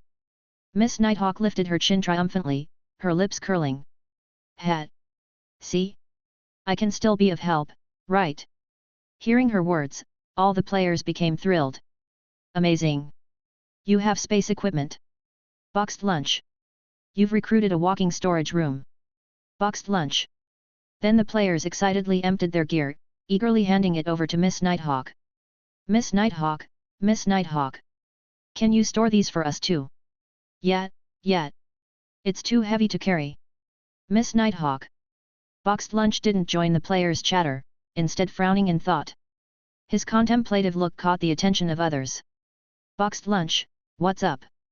A player stopped what he was doing and curiously asked. Spider legs can be sacrificed too. Boxed lunch replied with a question. Of course. After all, they're metal. The array will surely consume them. Just with a bit less contribution. The player answered. Not to mention spider legs, didn't we even sacrifice beast bones before? Another player chimed in. Upon hearing this, boxed lunch's eyes flickered. I suddenly have an idea. If it works, there might be a way to open the gates to the underworld. Chapter 165. Rivendell, the cave entrance to the underworld. Inside, it was dark and deep, unable to see the bottom. Occasionally, rustling sounds could be heard, and pairs of lantern-like eyes glowing red could be seen in the deep darkness. The boxed lunch team arrived near the cave and carefully peered into the underworld through the entrance. They couldn't clearly see the deeper scenes, but they could see earth cave spiders wandering around. These spiders were tiny, only slightly larger than a wash basin. But the players knew, behind these earth cave spiders, there was a big one. It was a terrifying giant earth cave spider, which the players regarded as the gatekeeping boss. That spider was unbelievably powerful, impervious to any attack. And at the same time, it was extremely vigilant. Whenever players attempted to sneak into the underworld avoiding it, they were detected in advance and captured, becoming a feast for the elves. After that, the players dared not venture further. Some experts speculated that this might be a quest boss in the later stages of the game, not something players could handle now. Players guessed that perhaps, there were other passages to the underworld in Rivendell. This was also why players quickly gave up the idea of entering the underworld through the entrance and instead chose to explore Rivendell, seeking other possible entrances. Even the boxed lunch team, besides exploring the mine veins, had another goal, which was to try and see if they could find another path to the underworld. However, now boxed lunch brought his team back here. As soon as they arrived, they took out the paint they carried for drawing the sacrifice array and began drawing the sacrifice array on the ground. However, unlike previous arrays, this time they drew an array that was large, with a radius of 40 meters, consuming a lot of paint in the process. They decided to make a big splash. Since the sacrifice array could swallow metal items, then, could it also swallow a spider boss whose entire exoskeleton was metal? Boxed lunch is amazing. Sacrificing the boss with the sacrifice array, why didn't I think of this? A player said excitedly. That's why you're not the captain, Boxed Lunch is. Another player laughed. But, will it really work? What if it fails, we'll be chased by the spider boss again. Of course, there were still players who remained skeptical. Boxed Lunch pondered for a moment, then replied. We can give it a try. Let's hand all our valuable equipment and items to Nightingale and have her leave first. This was the longest sentence he had ever said, showing that he took this experiment very seriously. Seeing Boxed Lunch's determination, the other team members stopped doubting and began to take action. Soon, all the players removed their equipment, leaving only simple underwear. Unlike the earlier times, with the return of the elf warriors from the Flame tribe, players now had other clothes besides their equipment. Though it was simple underwear, at least players would no longer run around naked. It was a fact that showed when players streaked naked, the favor of NPC elves dropped the fastest. Nightingale was stunned as she watched players hand over their equipment to her. Wait! What are you going to do? Sacrifice? You're going to sacrifice the big spider? Sacrifice it to whom? They were planning to sacrifice the big spider. To sacrifice a living creature. Had they gotten acquainted with some evil god? Weren't they the messengers of the Mother Goddess? Of course, the goddess. A player replied. They. Mother Goddess. Nightingale was astounded. Wait, you're not serious, are you? Doing this will incur the wrath of the true god. She quickly said with concern. Don't worry, it won't, it won't. I'm a druid, I understand plant growth and development very well. The goddess's body is the world tree, currently recovering. These spiders contain rich mineral elements, as well as nutrient-rich organics, making them excellent fertilizer. Sacrificing them to the goddess will have a positive effect on her recovery. A player mischievously explained. Nightingale. Is that so? She was somewhat bewildered. It sounded reasonable. But, something felt off. At this moment, players were also ready. You stand back a bit. Boxed Lunch told Nightingale. Nightingale nodded reflexively and moved away from where the players were. It wasn't until she had walked far away that she suddenly realized. Wait! The Mother Goddess is not an evil god. However, the players could no longer hear her. Main tank, lure the monsters, bring the big one out. Who you, be ready to pray.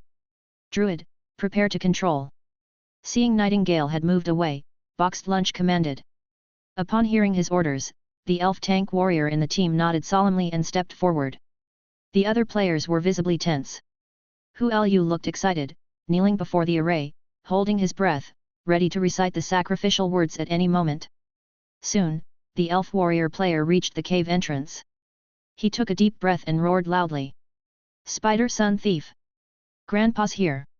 After yelling, he picked up a rock, aimed at a giant figure in the cave, and hurled it fiercely. With a smack, the rock hit the spider. In an instant, countless scarlet eyes turned to look over, including 4 pairs of huge red lanterns. Accompanied by rustling sounds, all the spiders swarmed out, charging at him. The giant spider that had been hit also let out a low hiss, following suit. Witnessing all this, the elf warrior's scalp tingled, and he turned to run. The spiders chased after him, showing no sign of stopping until they caught him. That was the demon beast's predatory instinct.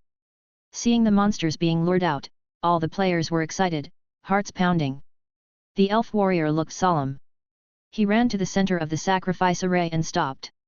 The earth cave spiders moved swiftly, quickly catching up and surrounding the elf warrior. Even that giant spider followed along. In the players' shocked gazes, the elf warrior player was bitten and torn by the spiders. The scene was gruesome. Simultaneously, the spiders noticed Hu Lu on the other side of the array and began rushing towards him. Seeing the earth cave spiders charging at Hu Lu, the druid player, hidden on the side, instantly cast a prepared control spell, slowing their movement. Hu Lu took a deep breath, knelt before the sacrifice array, and prayed swiftly. Praise Mother Nature, praise the Life Goddess, praise the great elf ruler of Yggdrasil.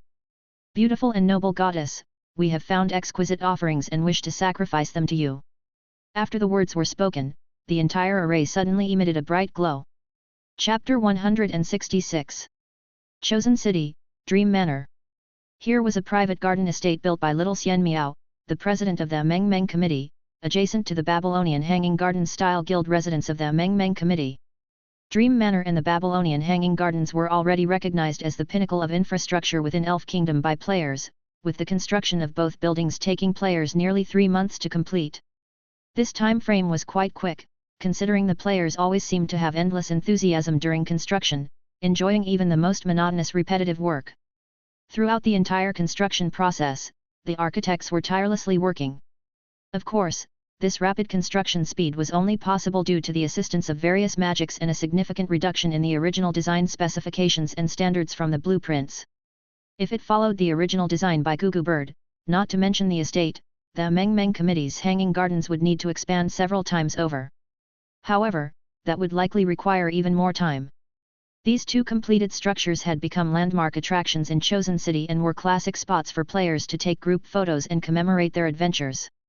Top floor of Dream Manor's main building. Eve, donned in the player's cloak as wind, sat in a recliner. She held a wooden cup infused with floral tea in one hand, relishing barbecued snacks with pleasure, while appreciating the distant scenery. The estate stood high, and from the highest level of the 3-story main building, she could encompass the beautiful views of the entire city at a glance. In the distance, layered forests and the mountains beyond stretched magnificently and beautifully. This wasn't the first time she snuck out. As players gradually settled into the routine, she found herself more at ease. Occasionally, Eve would cloak herself as a player and sneak into the city to enjoy herself thoroughly. Upon meeting little Xian Miao, this wealthy player's manor became her ideal place for rest. She had occasionally guided little Xian Miao on skill usage, leading the other to instantly regard her as someone divine, thinking that Eve might be a hidden expert player or someone with high status and prestige in reality. Eventually, little Xian Miao began to show intentions of forming a connection and building friendship. Of course, since she wore a disguise, Eve did not reject it either. Being treated like an ordinary player and interacting was quite enjoyable, at least it gave her avatar a landing spot. Indeed, players enjoyed themselves. Once they adapted to Elf Kingdom's rhythm and freedom, many lifestyle players began developing various products. Barbecues and snacks were merely the basics, some even planned to brew wine with fruits from the elf forest. As Eve nibbled on her snacks, she gazed at the bustling players in the city. Overlooking the city wrapped in greenery, filled with buildings resembling whimsical ideas, she admired the forest beyond, secretly marveling at the players' imagination and creativity. Though from the World Tree's perspective, everything around could be captured in her view, the immersive feeling brought by this omniscient perspective couldn't quite compare to the first-person view. Not to mention, the honey-glazed barbecue was indeed delicious. No wonder Black Dragon Meryl liked it. She took a bite of the juicy skewered meat, brimming with glistening oil and hearty tendons, feeling immensely satisfied. At this moment, she somewhat understood why players adored Elf Kingdom so much. Apart from anything else, just the beautiful scenery and unparalleled immersion were enough to make people linger. Imagine a lovely city in a beautiful forest, a city you built yourself. And within this whimsical city, you have your own beautiful little home. Your character is a graceful and beautiful elf. You and your friends sit in your own garden, gazing into the distance, sipping floral tea, enjoying barbecue, with delightful background music playing. If you wish, you could even play comedy or watch videos and movies through the system network. Because of the 1:4 time flow, there's no need to think about the chaotic troubles of reality in a short period. You can simply empty your mind and enjoy leisure. Phew! This retreat from everything, this leisure and comfort indeed held a strong attraction. Moreover, this was just the fun for lifestyle players. Ah! It's truly enjoyable. Eve shook her head, draining the floral tea from her cup. She yawned lazily, feeling utterly cozy. Speaking of which, it's been quite a while since the tasks were assigned. I wonder how the players are doing. She thought while munching on the snacks. This time, she had issued many side quests through the system at once and didn't peek into them one by one as usual. Because this time, the quests were primarily about development and exploration, without any inherent threats. Indeed, if there was any potential threat, it was likely the 2 exploration tasks. However, with the lesson from the last time with the Night Walker, she had already set it up in advance. If players encountered similar mental suggestions again, they would automatically log off instantly. She still wasn't able to completely resolve this issue, it was arguably the player's most fatal flaw for the time being. Luckily, Her enemies weren't aware of it yet. Actually, it isn't a big problem. Next time I bring in players, I'll change the way they connect and add a bit of protection. Rivendell's monsters seem quite singular, and there's no mental control type, so it's relatively safe. Eve contemplated. In these days, she occasionally received waves of life feedback. Sometimes, Eve even received metallic spider legs from players' sacrifices. She knew it was a sign that players exploring Rivendell had skirmished with the subterranean monsters. Eve paid special attention, discovering these monsters were called Earth Cave Spiders. There was no detailed record of underground creatures in the World Tree's legacy, and Eve didn't know much about them. She roughly observed and found these Earth Cave Spiders weren't strong, players could easily handle them. However, there was indeed a big one guarding the entrance to the underworld. Eve had seen it. It was a silver mid-tier spider. At this strength, the players couldn't deal with it yet, so Eve planned to design an instance for them. Silver mid-tier. With this power, Meryl could handle it easily, but she seemed reluctant. A black dragon surely wouldn't fear spiders, perhaps she's hesitating over something, maybe, there's an issue with those Earth Cave Spiders. Eve speculated. Forget it. In necessary situations, she wouldn't mind having her avatar show up again. After all, the divine favored could summon the incarnation of the true god. The player invited Elle, and Elle summoned her avatar, allowing her to act legitimately without losing credibility. Demon beasts were merely beasts, unless they reached the golden rank, they couldn't open their wisdom. Without sentience, they could only survive on instinct. In such cases, there was no need for Eve to worry about exposing herself when taking action. Even if exposure did occur, it would first reveal the presence of a new god. As for me, Eve, I am the newborn true god governing nature and life, possibly a subordinate god under the death god. What could I possibly have to do with the long-fallen world tree? If those Earth Cave Spiders indeed had issues, they wouldn't be able to hide in the face of the true god's power either. She still enjoyed these instance quests, not only because they allowed her to harvest a wave of popular reputation, strengthen her believers' faith, and stimulate players' gaming enthusiasm, but also because she could reclaim a badge of player contribution through the quests, extracting the boss's life force in the process. A win-win. Just as Eve was pondering, she suddenly received another sacrificial prompt. The sacrifice chant from Hu-Lu faintly reached across the void.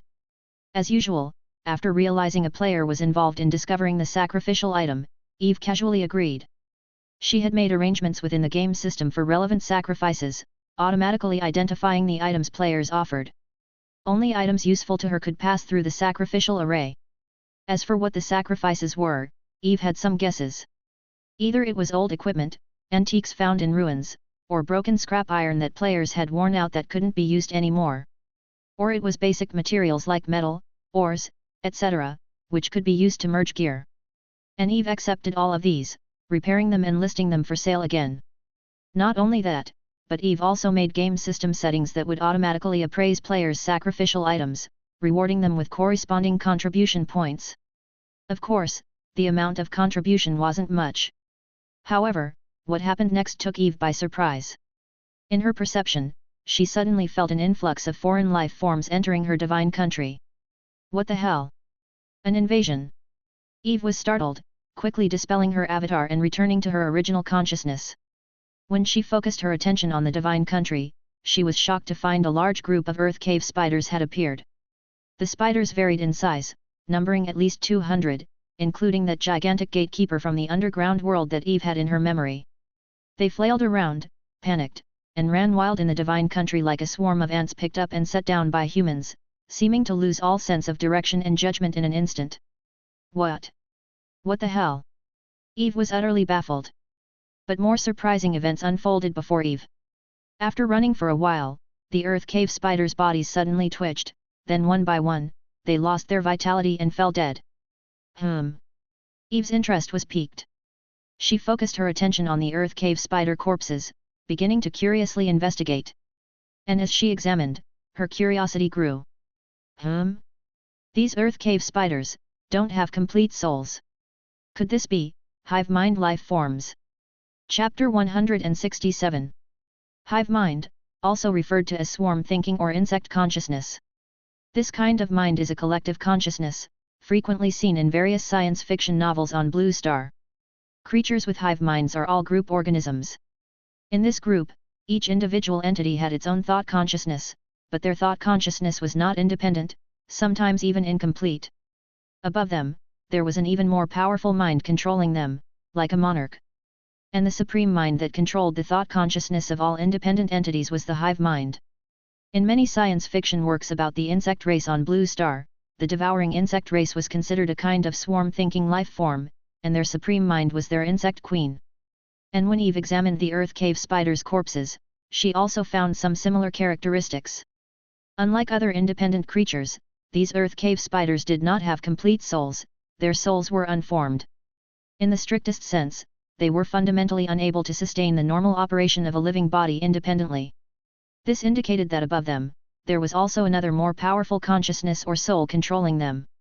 And when these earth cave spiders entered the Eve divine country, all their connections to the outside world were completely severed.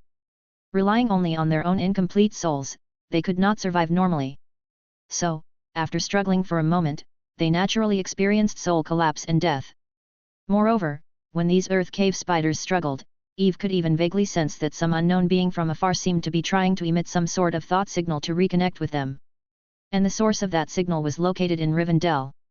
However, it was quite clear the attempt could not break through the barrier of the divine country and ultimately failed. So, it seems, there truly was a more powerful existence behind these earth cave spiders, or an individual. The consciousness I sensed at the last moment was probably it, somewhat similar to the insect queen. Eve's heart stirred. At this moment, she also understood why Black Dragon Merrill was unwilling to help the players deal with the earth cave spiders. The scheming silver dragon, who had been freshly painted, must have known the secret of the earth cave spiders. She probably already knew that the giant spider of the silver rank was just a minion, and that behind them lay an entity that even the little black dragon dared not provoke. It seemed Merrill was not foolish either. Spider Empress. Eve developed a slight interest. If it was indeed as she analyzed, the insect queen commanding so many earth cave spiders would undoubtedly be incredibly powerful. At least, at the gold rank. Eve sank into deep thought. However, back to the topic, how did these earth cave spiders end up in her divine country? Right, she just received a player's sacrificial request. Sacrificial request. Eve. She vaguely guessed what might have happened. Thinking of this, Eve absorbed all the remaining life force from these earth cave spiders and then delved into her consciousness to locate the player who had recently prayed, investing in their vision. Soon, she saw the scene through Hulu's eyes. The entrance to the underworld at Rivendell. The deep caves of the underworld had already become empty by now, with the subterranean scenery faintly visible further below and no earth cave spider in sight. 4 players were gathered around a giant sacrificial array not far from the cave, their expressions filled with excitement. Damn! Lunchbox, it actually worked. Oh my! We sacrificed a big one, and plus over 100 minions, the system actually gave each of us 1000 contribution points. Ha ha ha! Really sacrificed the boss, ha ha ha! So, this is also another way to play. Amazing, from now on, when we encounter bosses we can't defeat, let's sacrifice them. Ha ha ha, the goddess's sacrificial array is truly versatile. Keep it low key, this is our trump card from now on. Ha ha ha. If we find any wild monsters we dislike, we'll just sacrifice them to the goddess. Don't celebrate too soon. Not all living things might be sacrificable. Ha ha ha, anyway, monsters we can't defeat usually have good stuff on them, and if they have good stuff, the sacrificial array will definitely take them, what's there to worry about? What you said seems to make sense. The players discussed excitedly as if discovering a new continent. While hiding on the side, Nightingale was dumbfounded. They actually succeeded in the sacrifice. But wait, someone was killed by a spider. Aren't you guys sad? She seemed disorganized. Miss Nighthawk, don't worry. We'll be resurrected. The one who died is likely in Chosen City now. Don't believe me, look, is his body still there? Ha ha ha, you'll see him once you return to the town. Other players laughed and said. Nightingale. She stood stunned, looked in the direction of the array, and found that the elf warrior's body had indeed disappeared, leaving only a bloodstain. Gone, indeed. She spoke in shock. Wait, was he also sacrificed? The elf girl's face suddenly turned pale. Ha ha ha. Impossible, the sacrificial array doesn't consume players, someone tried it before. Other players responded. Nightingale. However, soon, her face revealed confusion again, murmuring to herself. Those sacrificed spiders, are they really prime fertilizers? Does the mother goddess need fertilizer? Eve. Fertilizer? Seriously? What bizarre knowledge have the players transmitted again? She was utterly baffled. Nevertheless, as she saw the giant sacrificial array on the ground, Eve also confirmed her suspicions. Indeed, it was the player's sacrifice. She felt somewhat amused yet helpless. Who would have thought, while Eve originally intended for believers to offer her the divine blood crystal through the array, the players played it this way. They actually sacrificed the monsters they were supposed to fight. Should it be said that players were indeed beings accustomed to finding game glitches? From initially giving scraps to now directly sacrificing monster bosses. Wait, won't they end up sacrificing living creatures every day now? She imagined the scene of players tossing a bunch of living creatures into her divine country daily, running rampant across the divine country. Eve. No, this loophole must be plugged. Though creatures sacrificed to the divine country had their life and death controlled entirely by Eve, who could even extract all life force from the offerings, the risk was too great. Because once this door was opened, the players would likely never cease. In the future, upon encountering difficult enemies, they might scheme to sacrifice them. If their sacrifice succeeded, it would be fine, and Eve would accept it gladly. But if the sacrificial failed, exposing the sacrificial array to the enemy, and if the enemy happened to be Eve's adversaries, her existence would be entirely exposed. The sacrificial array worked on the true God itself, as the world tree. Eve's sacrificial array carried her unique markings, recognizable by those in the know. Moreover, such a cheat-like operation was not beneficial to the player's growth, nor to Eve's image among believers. Accepting living sacrifices, that was something only an evil god would do. Generally speaking, newly ascended gods would not accept living sacrifices. This was a demonstration of respect for life, a guideline among the true gods on the Segis continent since ancient times. Otherwise, if everyone began practicing life sacrifices, the Segis world would have long plunged into chaos. As Eve pondered, she already had an idea for a patch. At this time, players continued their discussion. Wait, since that's the case, how about we head back to that mine path? There are so many earth cave spiders in the spider nest there. If we sacrificed them all, just imagine the contribution points we'd get. A player had an idea, turning attention to the underground nest. Hearing him, the other players showed signs of readiness in their eyes. Even Lunchbox's eyes lit up. Sacrificing a metal spider leg would only earn a measly 5 contribution points from the game system. Typically, players would choose to deliver the spider legs to the elf NPCs. Because as long as one helped in the forge, the elf blacksmith Carlos would agree to forge this kind of spider leg into a powerful arrow, which could then be sold to other archer players for 15-20 contribution points. Even selling to Carlos himself, he would offer players 10 contribution points. But, in that nest, there must be thousands of earth cave spiders. 10,000 earth cave spiders, with each spider having 8 legs, sacrificing one leg would give 5 contribution points. If they were all sacrificed, that was 400,000 contribution points. Not to mention the higher contribution points from larger spiders' legs, and the giant spiders. If all of them were drawn out and fully sacrificed. That would be an unimaginable amount of contribution points. Oh my! A full set of gold gear wouldn't just be a dream. Damn! I feel we're gonna strike it rich. All players came to their senses, filled with excitement and elation. Do we have enough paint for drawing the array? There's still plenty. Lunchbox clenched his fist, slapped his thigh, and made a decision. Let's do this. After saying this, he turned to Nightingale. You head back first. It's going to get dangerous, and we can't bring you along. His tone was not open to discussion. After speaking, he turned with the group, surging towards the underground mine path. Watching Lunchbox and other chosen ones excitedly dashing towards the mine path, Nightingale was stunned. She stomped angrily, cursing. This self-absorbed blockhead. Witnessing the players enthusiastically heading to the mine path, Eve felt a peculiar emotion. Did they discover the earth cave spider nest? They still don't know there's a big guy behind these spiders, do they? To be something providing an awareness signal subtle enough for Eve to sense, it must be at least at the gold rank. The gold rank was truly high rank. And if it was a hive mind life form, it might also have thousands of little underlings. In Eve's view, these guys were just money crazed. Indeed, a bunch of players willing to risk anything for money. Wait, they hardly feared death anyway. Eve silently shook her head. However, since Lunchbox discovered the Earth Cave spider's nest and planned on continuing their reckless endeavors, she did not intend to stop them. This might be an opportunity to bring forth the matriarch behind it. Eve readied herself to incarnate at any moment. If they truly manage to draw out the Earth Cave spider's matriarch, offering me a chance for control, what's wrong with rewarding them with some contribution points? Capturing the spider insect queen behind their actions would allow Eve to command the entire Earth Cave spider tribe. And being a force entrenched in Rivendell for who knows how many years, those Earth Cave spiders must be well aware of the surroundings. Not to mention, they were a substantial force. Chapter 168. The boxed lunch squad moved quickly. The allure of contribution points was immense, especially with a new batch of black iron middle rank equipment freshly stocked in the exchange shop.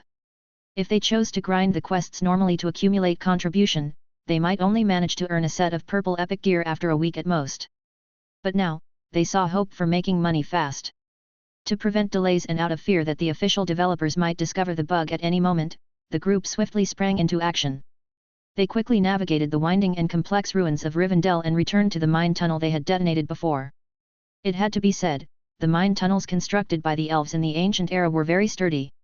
Although players had blasted them quite a bit, apart from the destroyed minecart tracks, the entire tunnel remained intact, with the path leading to the Earth Cave spider's lair still open. And, the boxed lunch squad planned to use the same method as before to lure the Earth Cave spiders. This time, they drew the sacrificial array in the sky well. And after they finished drawing the array, they excitedly made their way through the mine tunnel to the Earth Cave spider's lair where they had encountered them earlier. It was exactly as they had seen before. Countless Earth Cave spiders still lurked in the depths of the cave.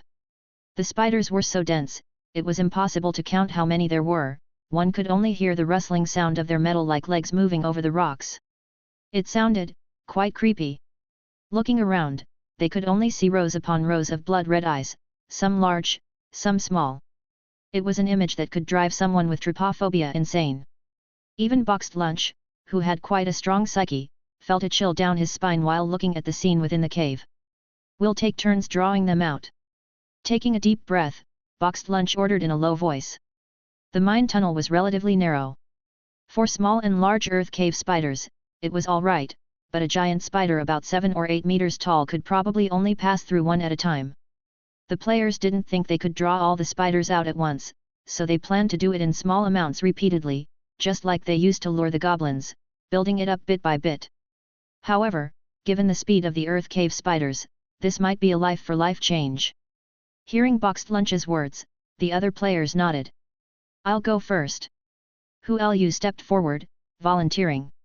Once Hu Lu stepped out, the other players quickly withdrew, hiding behind the sacrificial array below the sky well. "Hu Lu, we're ready." After hiding, they typed in the team chat channel. Upon receiving the message, Hu Lu took a deep breath and shouted "Ah" into the cave. With his shout, suddenly, rows of red eyes turned to look. Stared at by countless blood-red eyes, even though he knew it was just a game, Hu Lu's heart couldn't help but tremble. He shouted again and then turned around to run. Behind him, nearly 100 Earth Cave spiders rushed after him. Thanks to the accelerated effects of his boots and the light body skill, Hu Lu was incredibly fast. He led a large group of Earth Cave spiders to where the players were ambushed under the sky well. "They're coming! Activate the array!" Hu Lu shouted while running. And the other players began to kneel before the sacrificial array, skillfully praying to the goddess. "Praise be to Mother Nature, praise be to the goddess of life, praise be to the great elf ruler." After the incantation, the array once again radiated a brilliant glow, and Hu Lu charged into it with the spiders. Soon, radiant light burst from the Earth Cave spiders, and they were sacrificed. At the same time, a stream of system messages flashed across the players' screens. "You have gained contribution points +5 +5 +5. The immediate arrival of so many contribution points was such a thrill. In the blink of an eye, they successfully sacrificed over 100 spiders to the goddess, and the players ecstatically discovered that their personal contribution points had increased by 7 to 800. This was even after they had split the contribution points among the 5 of them. Holy shit! This is practically stealing money. The members of the Boxed Lunch squad were thrilled. Let's do it! Let's keep going! Seeing all those contribution points credited, Boxed Lunch's eyes lit up. The other players excitedly nodded. Filled with joy, they set out to lure the spiders again. Not long after, they attracted over 100 more spiders, sacrificing them to the goddess and earning another 7 to 800 contribution points. Ha ha ha! Another 7 to 800 points in the bank. Awesome!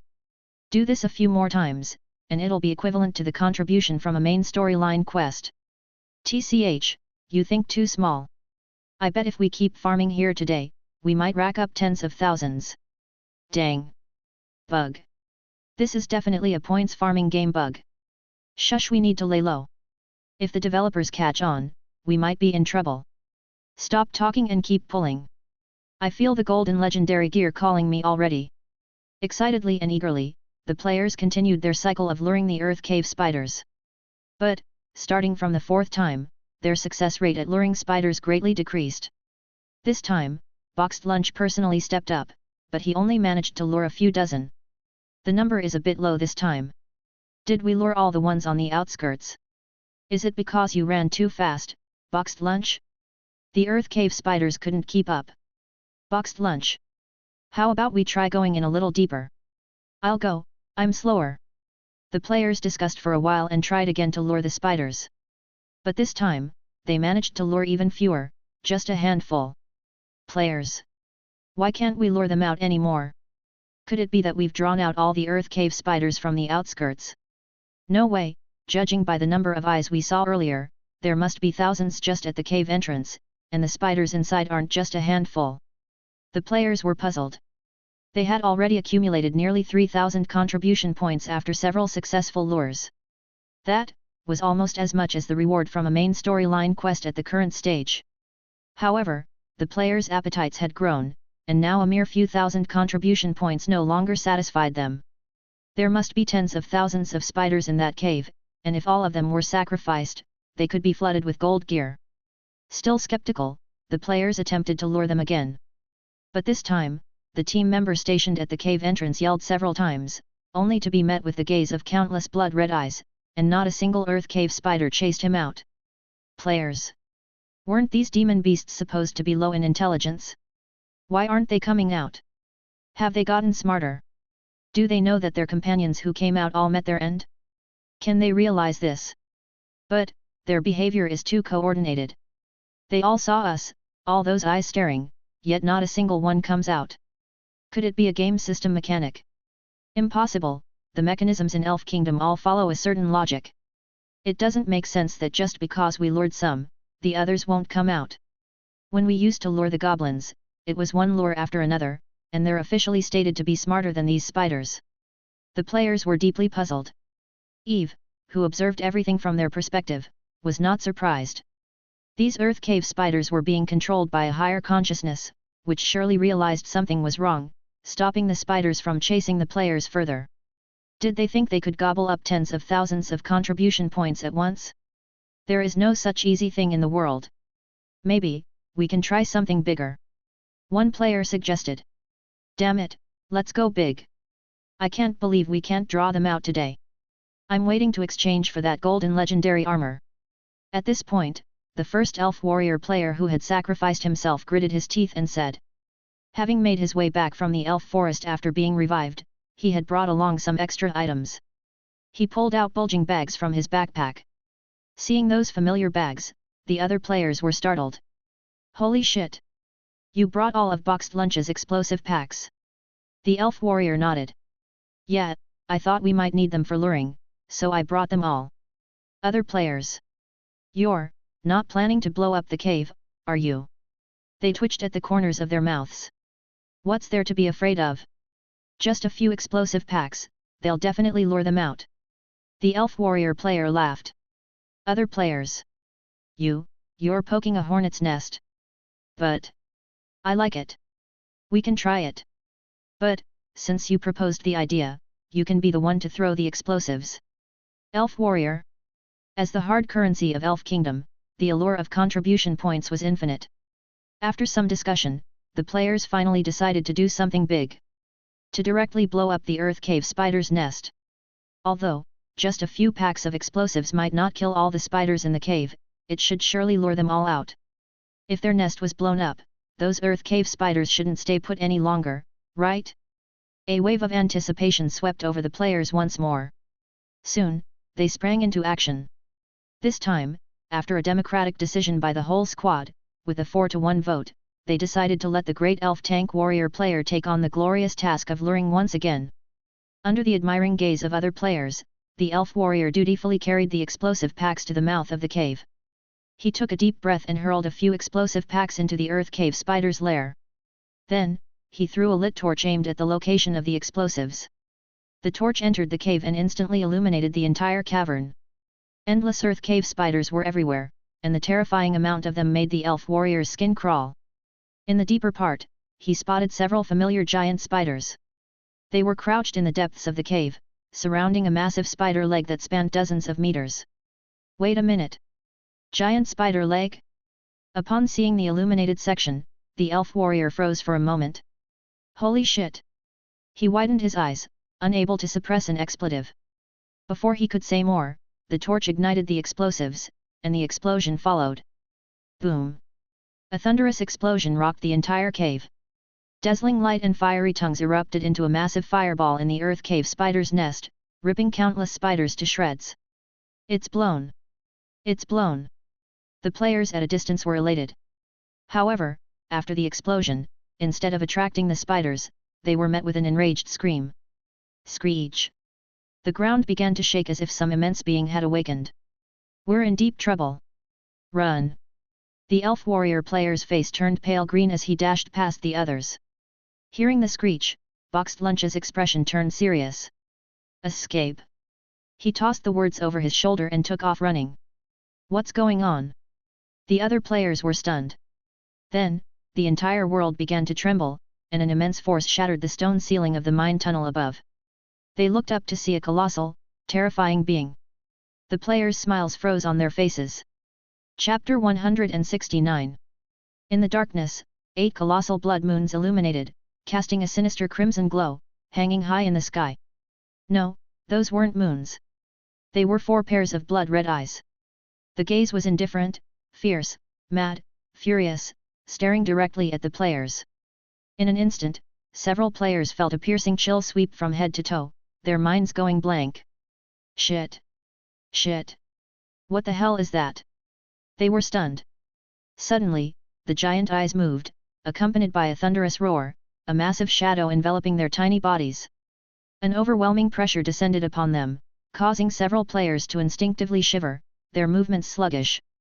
They looked up, shocked at the terrifying creature before them. A gigantic body that blocked out the sky, with sinister, metal-like spider legs gleaming coldly, and barbed, insect-like armor shining like a steel plate. This was an Earth Cave spider of enormous size, tens of meters tall. In its presence, the players felt so insignificant, like ants beneath a foot in a previous life. Even when facing Black Dragon Merrill, they had never felt like this.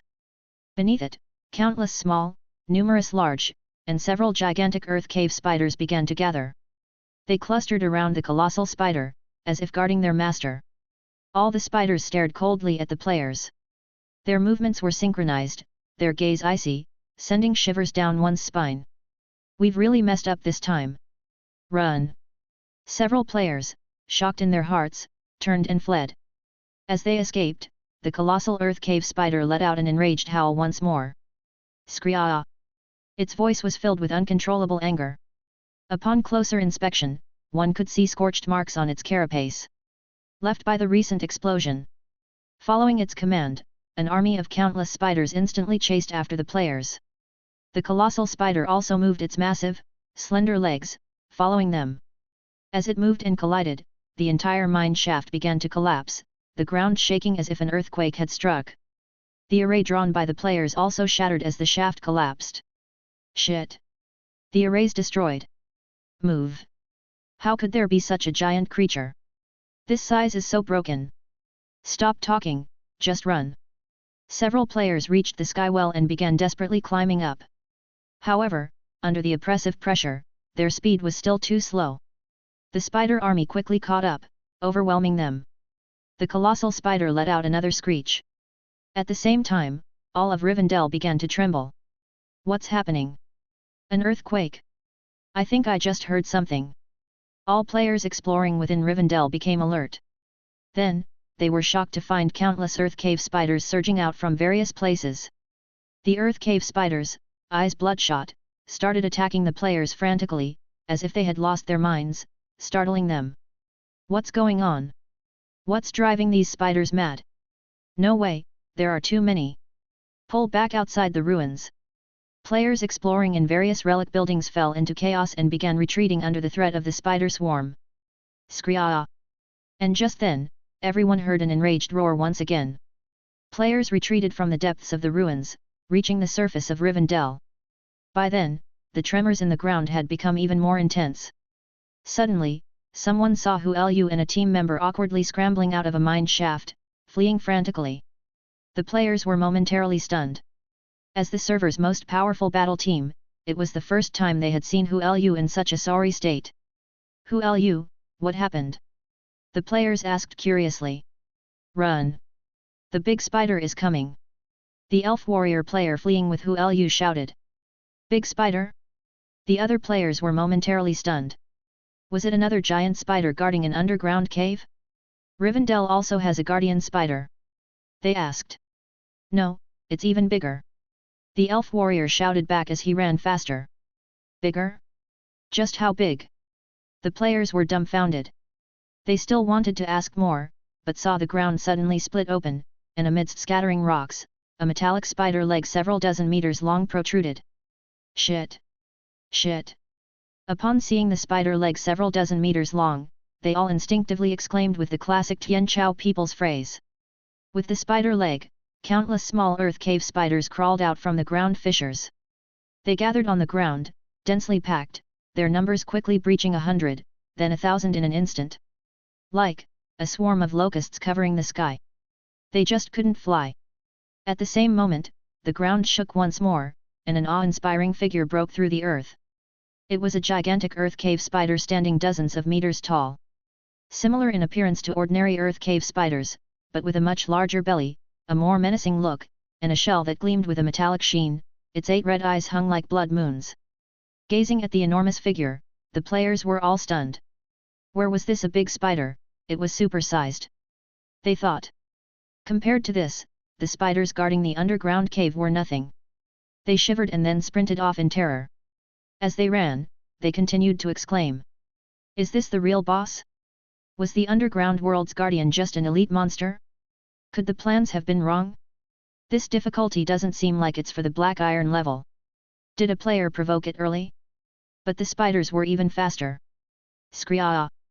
With a sharp scream, all the earth cave spiders began to chase down the players. Not good. They're so fast. There are too many of them. Ah! I've been caught. For a moment, screams, fake ones, echoed throughout Rivendell's various locations. The gigantic earth cave spider followed too, raising its slender legs, striking the fleeing players with precision. This boss is too powerful. Damn, another monster that's broken as hell. Can't the developers make something a bit more normal? Ha ha ha. Look. Look. It's skewering them like candy. Ha ha ha. Stop laughing, quit staring. Run. Or you'll be skewered too. The players were in chaos. Finally drawn out, just as I thought, it really is the mother of earth cave spiders. Seeing the massive earth cave spider before her, Eve felt a surge of joy as she switched perspectives through the player's view. Roughly, a gold upper peak, with about 20,000 subordinates. But, the majority are small earth cave spiders with only apprentice-level strength. Through the players risking their lives, she had roughly figured out its strength. The golden rank was a watershed. Reaching the golden rank meant truly being a higher existence. For demon beasts, reaching the golden rank also signified the beginning of wisdom. This spider. I must take it. With it, I'll have the entire community of earth cave spiders. And there's a chance of getting a golden rank believer. Eve was tempted. Additionally, if I can subdue the Earth Cave Spider Empress, I can also offer some benefits to the players. If I remember correctly, an early player has been clamoring on the forums about wanting a mount system. Hehe, I wonder if they'd like spiders? Eve thought with a smile. She glanced at the chaotic yet excited players taking screenshots, waved her hand, and issued a new task. Ding! Warning! Warning! Players who LU, I'm invincible, optimist, and Chopin triggered a hidden boss. Hidden boss mission initiated. Mission description. As one of the most enigmatic swarm intelligence species in Segis world, Earth cave spiders have always lived underground. They have occupied Rivendell for millennia, presenting a formidable challenge for the elf clan to completely reclaim this great city. However, as a unique species with collective intelligence, controlling the Spider Empress presents the elf clan with the hope of dominating the entire Earth Cave Spider Enclave, thereby swiftly gaining control over Rivendell. Now, the Spider Empress, dormant in the depths of the ruins, has been awakened. It's time to make a move. Target, Spider Empress, level 100/Golden Upper. Mission target, defeat and subdue the Spider Empress. Mission rewards, mount system, 3 perfect resurrection chances, massive experience points, and contribution. Mission tip. The Spider Empress is formidable, only by summoning the embodiment of the goddess can it be successfully defeated and subdued. Brave chosen ones, for the honor of the goddess and elf clan, fight. Ding! Emergency system notice. Players who LU, I'm invincible, optimist, and Chopin triggered a sacrificial system glitch. Sacrificial patch has been fixed, the sacrificial system will no longer support live sacrifices. Spider Empress? Mount system? Sacrifice glitch. Seeing the barrage of new messages, the players were left dumbfounded. Chapter 170. Hidden Boss Mission. This is a hidden boss mission. The mount system. Is the mount system finally going to be activated? Calm down, that's the reward for winning. This Spider Empress, was it provoked by Hu Lu and the others? A living sacrifice? Could it be that Hu Lu and the others sacrificed the Earth Cave Spider? Holy crap! That's really possible. This spider's shell is metallic, the sacrifice system would surely devour it. Why didn't I think of that? Ha ha ha! That's why they're being chased? Look! There are thousands of spiders chasing them. I'm dying of laughter, it's the first time I've seen Big Boss Hu Lu run away so pathetically. So, did the officials patch up the loophole in the living sacrifice system? They definitely have to patch it up. Otherwise, if we just sacrifice every time we encounter a boss, what's the point of this game? No living sacrifices, so what if we encounter an undead boss or something else in the future, can we still sacrifice? Pfft, you're really something. But the array doesn't swallow everything, does it? Whoa! I wonder if we can still sell scrap. Scrap should still be sellable, right? That seems to be the official recycling mechanism, otherwise they would have patched it a long time ago. I guess it's mostly left as a benefit for players. Seeing the new mission prompt, players instantly didn't panic anymore, discussing excitedly while avoiding the spider's attacks. Hidden Boss Mission. And with a successful completion, players are rewarded with the mount system. A mount. Is the mount going online? All players exploring Rivendell were ecstatic. As for what the mount would be, they pretty much figured it out. It's likely going to be the Earth Cave Spider. A small Earth Cave Spider is fine, but honestly, a human-sized Earth Cave Spider still looks quite imposing. Of course, that's from a player's perspective. If the ordinary native creatures of Segis world saw it, it wouldn't be imposing but horrifying. However, when the system gave its evaluation of the spider boss's strength, it still startled the players. Level 100. Upper Gold. Previously, when Euler's divine power incarnation descended, and Demigod Walker took action, the system didn't give a level evaluation for the boss. The former's strength was limited, its health bar was visible, and in battle, its health dropped, so players weren't afraid.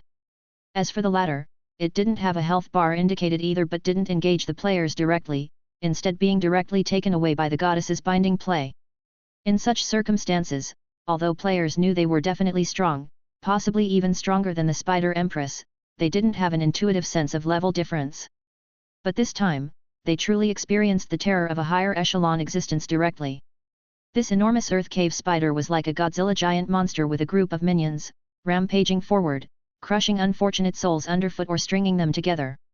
After receiving the system task, some brave players turned to attack it, but it was to no effect, like scratching an itch for the opponent. Instead, these attacks further enraged the Spider Empress, and the players who attempted to fight it immediately attracted its attention, being chased and skewered like candied haws. After the players died, the Spider Empress's slender, spider legs were left with a string of humanoid equipment. But Hu Lu and the elf warrior took the chance to escape further away. Realizing it lost its target, the Spider Empress let out an angry, sharp screech again. All the earth cave spiders instantly became intensely frenzied, launching fierce attacks on players scattered throughout Rivendell. Berserk! This hidden boss has gone berserk. This is too fierce.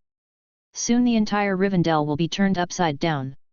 We can't defeat it, quickly summon the goddess's incarnation according to the task prompt. Crap! But do you know how to summon her? Who knows how to summon her? Find L. The little lad is the divine favorite of the goddess. He can summon her. Soon, players thought of the divine favored elf NPC El Moonlight. El Moonlight could summon the incarnation of the goddess. Quick! Quick! Does anyone know where El is? He should be in Felenqui. We can have Dima go call him. Dima has the highest favorability with him, reportedly over 60 points. Pfft, I remember Dima bragging it was 100 points before. Did it drop? That guy always seeks trouble. By the way, where's Dima? Also in Felenqui. I saw him when I went to find Forging Master Carlos, heard he's been working there regularly to gain favor lately. Pfft, constantly grinding favor, that guy is so pitiful. Quick, contact Dima. The players acted quickly. After receiving the system task, they burst with unprecedented enthusiasm, and soon someone reached Dima through the friend chat list. The hidden mission trigger only displayed detailed information directly to players within a certain range. Players elsewhere could only see a brief so-and-so triggered a hidden boss mission quick prompt. Of course, if one opened the detailed content of the message, one could still see specific information. However, Dima, who was at Felenqui scrubbing toilets for the elf NPCs, didn't have the time for that. He had already found a way to quickly increase his favorability. As long as he kept his mouth shut and helped the elves with some dirty and tiring work, he could save some face. But upon hearing the task's content, Dima immediately perked up. Holy crap! The mount system! He put down his tools, washed his hands, then excitedly rushed out. L. Something big happened in Rivendell. For the smooth recapture of the elf clan city, we need your help. By the time Dima and the little lad L arrived in Rivendell via the teleportation array, it was already half an hour later. During this half hour, players were entangled with the Spider Empress and its army. Whatever Hu Lu did, that giant spider was utterly furious, clearly intent on not stopping until it killed all the players. In fact, almost all players were killed once, but they feared everyone perishing would cause the monster to disengage, resulting in a task failure, so they all rushed back through the teleportation array immediately after death. Of course, their entanglement wasn't attacking the opponent but running around the map, drawing its fire. When El and Dima arrived, what they saw was this chaotic and comical scene. One slender spider leg of the Spider Empress was already strung with equipment, and it switched to another leg to skewer Elf Ha. Seeing that divine favored El had arrived, all the players became excited. It's the little lad. He's here. Great. We can summon the incarnation of the goddess now. Finally, someone's here. I've already been skewered twice. Lord L. This Spider Empress is too powerful. At this rate, the entire ruins of Rivendell will be completely destroyed by it. Please quickly summon the incarnation of the goddess. Yes. This is a level 100 big boss. Please summon the incarnation of the goddess. The players shouted. Spider Empress? Level 100? That was just one step away from the legendary tier, Upper Gold. The young elf drew a cold breath, his face serious. El looked at the chosen one scurrying to escape under the spider's attack, then at Rivendell, further ravaged by the spider horde, and he nodded seriously. I understand, but waiting for the response from Her Majesty the Mother Goddess might take some time. Please hold on. Finished speaking, he kneeled down, drew a tree symbol on his chest, closed his eyes, and started to pray devoutly. Praise Mother Nature, praise the Life Goddess, praise the great elven dominator Yggdrasil. Your Supreme Majesty, Mother Goddess, your devout child El Moonlight, requests your descent. With El's prayer, his body suddenly began to radiate brilliant holy light, a gentle and sacred power continuously gathering around him. Perceiving something, the Spider Empress chasing players in Rivendell stopped suddenly, growling softly, seemingly a bit anxious. The endless army of Earth Cave spiders also paused, gradually converging towards the Spider Empress, shielding their mother. And at that moment, a dazzling light suddenly expanded from El, illuminating the deep gorge of Rivendell, ethereal sacred chants faintly echoing, sparking all players with a sudden urge to bow down. At that moment, they became excited. Because this meant the goddess had received El's prayer and was now focusing on this place. The goddess is coming. Ha ha ha. You're done for, spider brats. With the illumination of the holy light, all the earth cave spiders began to tremble, seemingly losing their sense of direction under the light, fleeing in terror. The Spider Empress also let out a screech tinged with fear. It turned its body, moving its 8 slender spider legs awkwardly as it retreated towards the cave from which it had emerged. Whoa, is it really that cowardly? It's trying to escape. We can't let it run. Seeing the spider insect queen try to escape, the players exploded with rage. But with their strength, they had no way to stop it. However, they didn't need to stop it either. Humph! All players heard a cold scoff echo in their minds. The voice was crisp, majestic, divine, carrying an unapproachable and inviolable aura.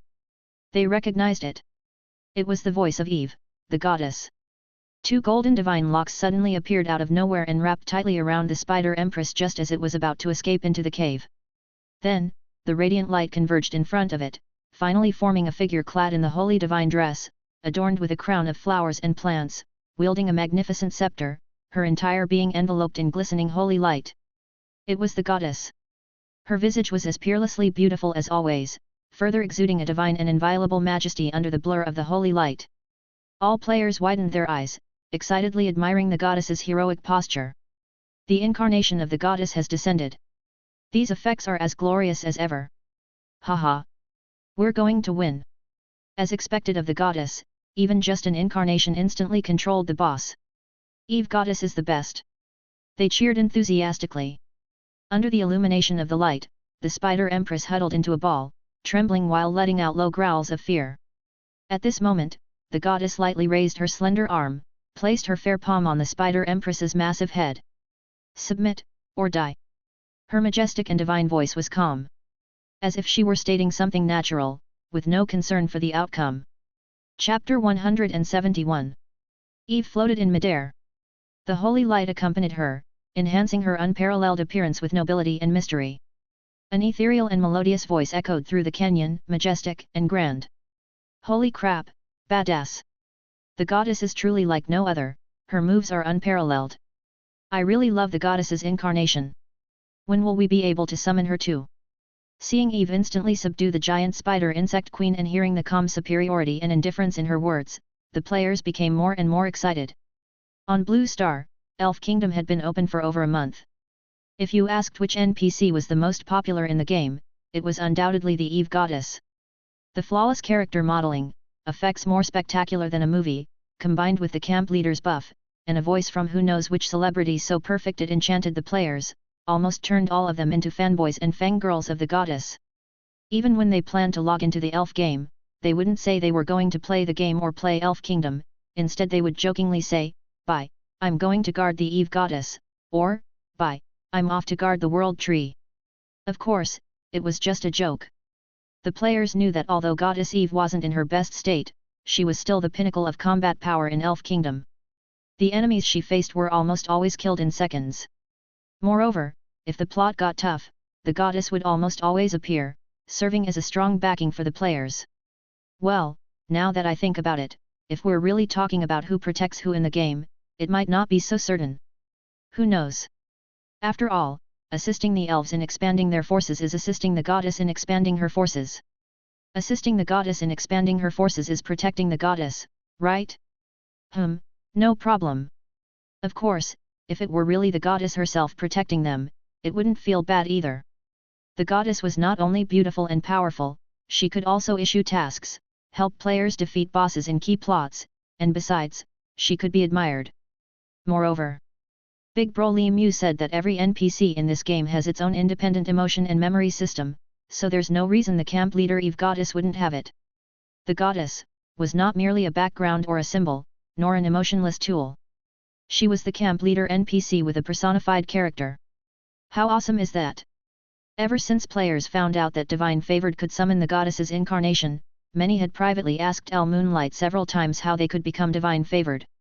Unfortunately, the reply was always the same. Only by completely dedicating your body and soul to the goddess can you become her Divine Favored. Speaking of which, how do you completely dedicate your body and soul to the goddess? Does playing the game all the time count? The players couldn't figure it out. To trigger possible scenarios, some even prayed in front of the goddess's statue in the temple every day, but it didn't work either. In the end, they could only conclude that players probably couldn't become Divine Favored. At least, not currently. After all, they couldn't really start believing in Goddess Eve, could they? But then again, most Tianqiao people didn't even know what constituted faith. As long as it doesn't cost anything, why not believe a little? What even is faith?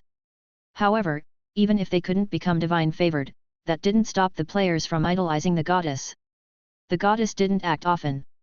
Witnessing the goddess's graceful presence firsthand was a rare opportunity. All the players present widened their eyes, eagerly watching the goddess's every move. Screenshots and videos were already the most basic actions. On the ground, the earth cave spider, restrained by the divine lock, let out a low growl, a sound filled with fear, terror, and anger. It wanted to struggle but couldn't even move. The divine lock that could even restrain a demigod was far beyond what a magical beast, still limited by mundane constraints, could resist. Surrender or die. When Eve posed this choice, it had no option left. Because as long as a true god wished, her mark could be forcibly imprinted on its soul, enslaving it. However, if it resisted desperately during the process, even if the mark was forcibly imprinted, it could damage the spider insect queen's soul, potentially depriving it of further potential. And that was something Eve didn't want to see. Although as a life goddess, Eve could forcibly subdue the opponent and expend divine power to repair its soul afterward. But why waste divine power when she could successfully subdue the opponent smoothly? Why not just ask? If intimidation didn't work, it could save some divine power points. And those points could revive players many times at this stage. This was also why Eve didn't forcibly imprint her mark on Black Dragon Meryl's soul in the beginning, but left it after subduing it. Like with the Black Dragon, Eve valued not only the Spider Empress's strength but also its potential. It had already reached the peak of upper gold, one step further, it would be legendary. And legendary strength meant entry into the continent's top-tier forces, second only to demigods and true gods. Eve was currently lacking talent in this area. Although the players were a formidable fourth natural disaster, they were still too weak. Of course, there was another reason. Eve hoped to recruit it as a believer. As a hive-mind life form, the Spider Empress must have an incredibly strong soul to control its massive population. Recruited as a believer, the faith power it could provide might rival that of an adult dragon. So, when looked at holistically, Eve hoped it would voluntarily submit and open its soul to accept her true god seal. However, she seemed to have underestimated the Spider Empress's resolve. Even upon hearing Eve's threat and recognizing her power, it chose not to yield. Through her palm on its head, Eve could sense some emotions within the Spider Empress. There was fear, terror, humiliation, anger, and intense unwillingness. Unwillingness? Eve blinked in surprise. She checked the Spider Empress's state more carefully and immediately noticed something was off. This Spider Empress was injured. However, it wasn't external damage but an injury to its internal magic power system. In the Segis world, all magic power possessing creatures had magic power circulation systems within their bodies. This was somewhat like the meridians of monks in Blue Star fantasy novels. Upon probing, Eve discovered that the Earth Cave Spider Empress's magic power circulation system was quite disordered. Not only that, but after further observation, she noticed a slight damage to its soul. As Eve investigated further, it became clear what was happening. This gold upper peak Spider Empress was at a critical juncture in its advancement. Earlier, when it had hidden underground in Rivendell, it wasn't merely hiding but advancing to legendary status. Advancing to legendary status required devouring a lot of resources, and the resource-rich Rivendell was an obvious choice for it. But, it had already failed now. And Eve knew why it failed. It was probably due to that explosive pack thrown in by Boxed Meal and the others. Though the explosive's power was only equivalent to a 3-ring or 4-ring blast magic, it happened at the perfect moment. At the critical moment of advancing to legendary status, it couldn't move, nor could it be disturbed. No wonder it was so enraged afterward and started frantically hunting players. It's always hard for a magical beast to advance, and its injuries were enough to entirely cut off its path to progress further. Knowing this, Eve found it laughable and lamentable. She silently lit a candle for the Earth Cave Spider Insect Queen.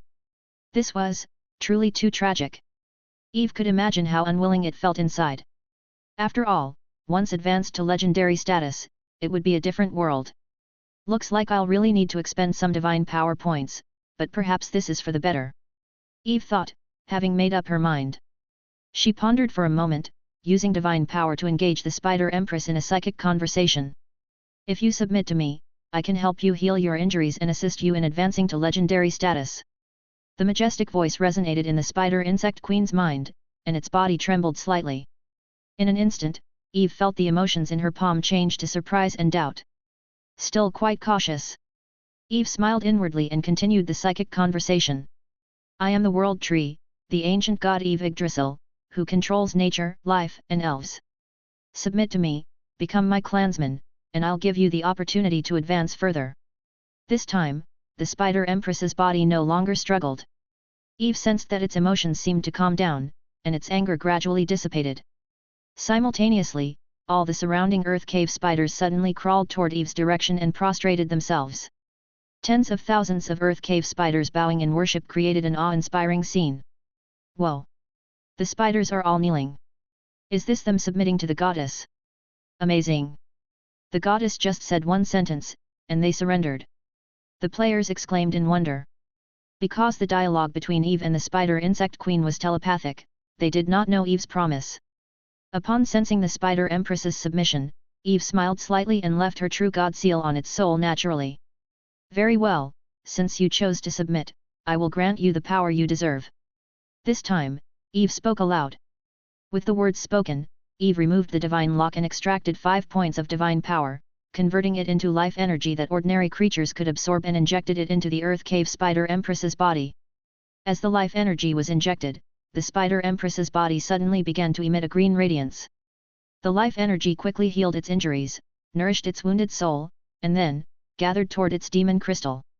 The demon crystal, the magical beast's energy core, was its source of power.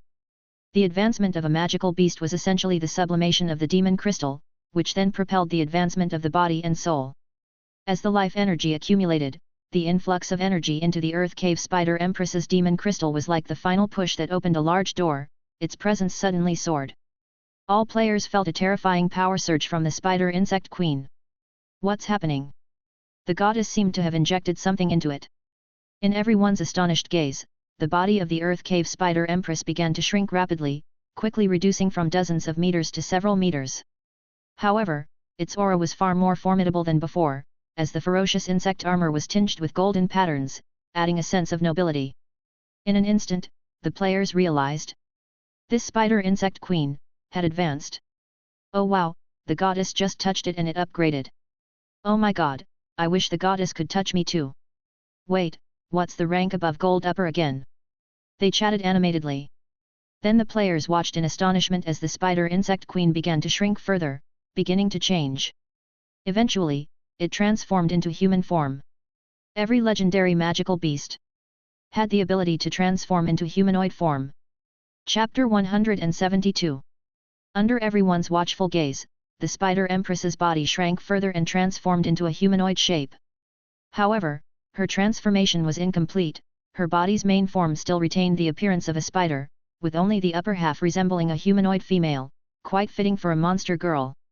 Her upper body appeared to be that of a 13 or 14-year-old girl. Perhaps influenced by Eve's divine power, she had a few elven features, with a delicate and even somewhat cute appearance. Additionally, she had pointed ears like an elf. She possessed a pair of scarlet eyes, which inherited certain spider-like qualities. They appeared crimson and luminous, resembling gemstones, while beneath her eyes, on both sides of her face, 3 curved lines were visible. Those were 3 additional pairs of eyes that remained closed, indistinguishable when shut.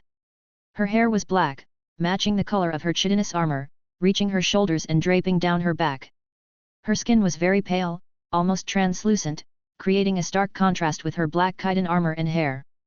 Her upper body was not clothed, revealing her pure white skin and small navel. However, 2 rows of chitinous armor, gleaming with a deep sheen, wrapped around her sides, extending to her chest, covering the essential areas and forming a spider-shaped pattern on her chest. This was now the appearance of the spider insect queen. She had transformed into a humanoid shape, with a slightly dazed expression on her face. However, she quickly realized the changes in her body and excitedly extended a pair of white arms. And the 8 spider legs beneath her shifted with her movements, causing her upper body to twist and turn, constantly craning her neck to observe her new form. That kind of joyful appearance seemed somewhat cute. Whoa! Whoa! The players observing from a distance opened their mouths in astonishment upon witnessing the Spider Empress's transformation. Then, a peculiar excitement followed. Monster girl, hey? It's actually a monster girl. He's kinda cute. Wake up! Her true form is a big spider. Still a spider lowly. Shouldn't it be considered a young girl? No, she didn't meet the standards. Effects development, hey! Ah, the chitinous armor on the upper body is so distracting. What a pity, why didn't the lower body transform along? Wouldn't that be even better? A monster girl. You have an unusual taste. Speaking of spider monster girls. I think I came across a similar story. Ahem. Let's have a word privately. Hey, can you guys get any more vulgar? Alice. Listening to the players' discussions, which grew increasingly excited and gentlemanly, she twitched the corner of her mouth slightly. At this moment, the Spider Empress confirmed her new form and looked back at the goddess floating in mid-air. With her body now smaller, she could only look up at Eve.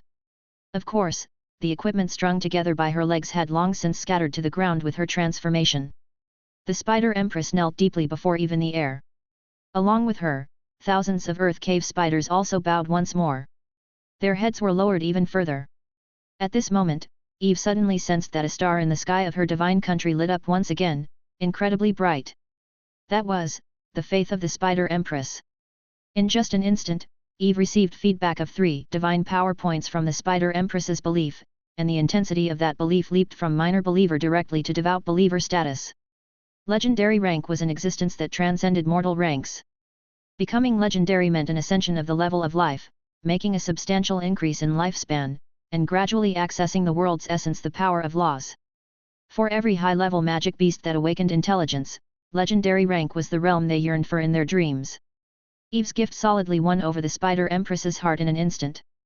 Eve was delighted to find that, although the Spider Empress was only at the level of a devout believer, the faith she provided was comparable to that of Alice, a saint. As expected of a hive-mind life form, the soul power was indeed strong.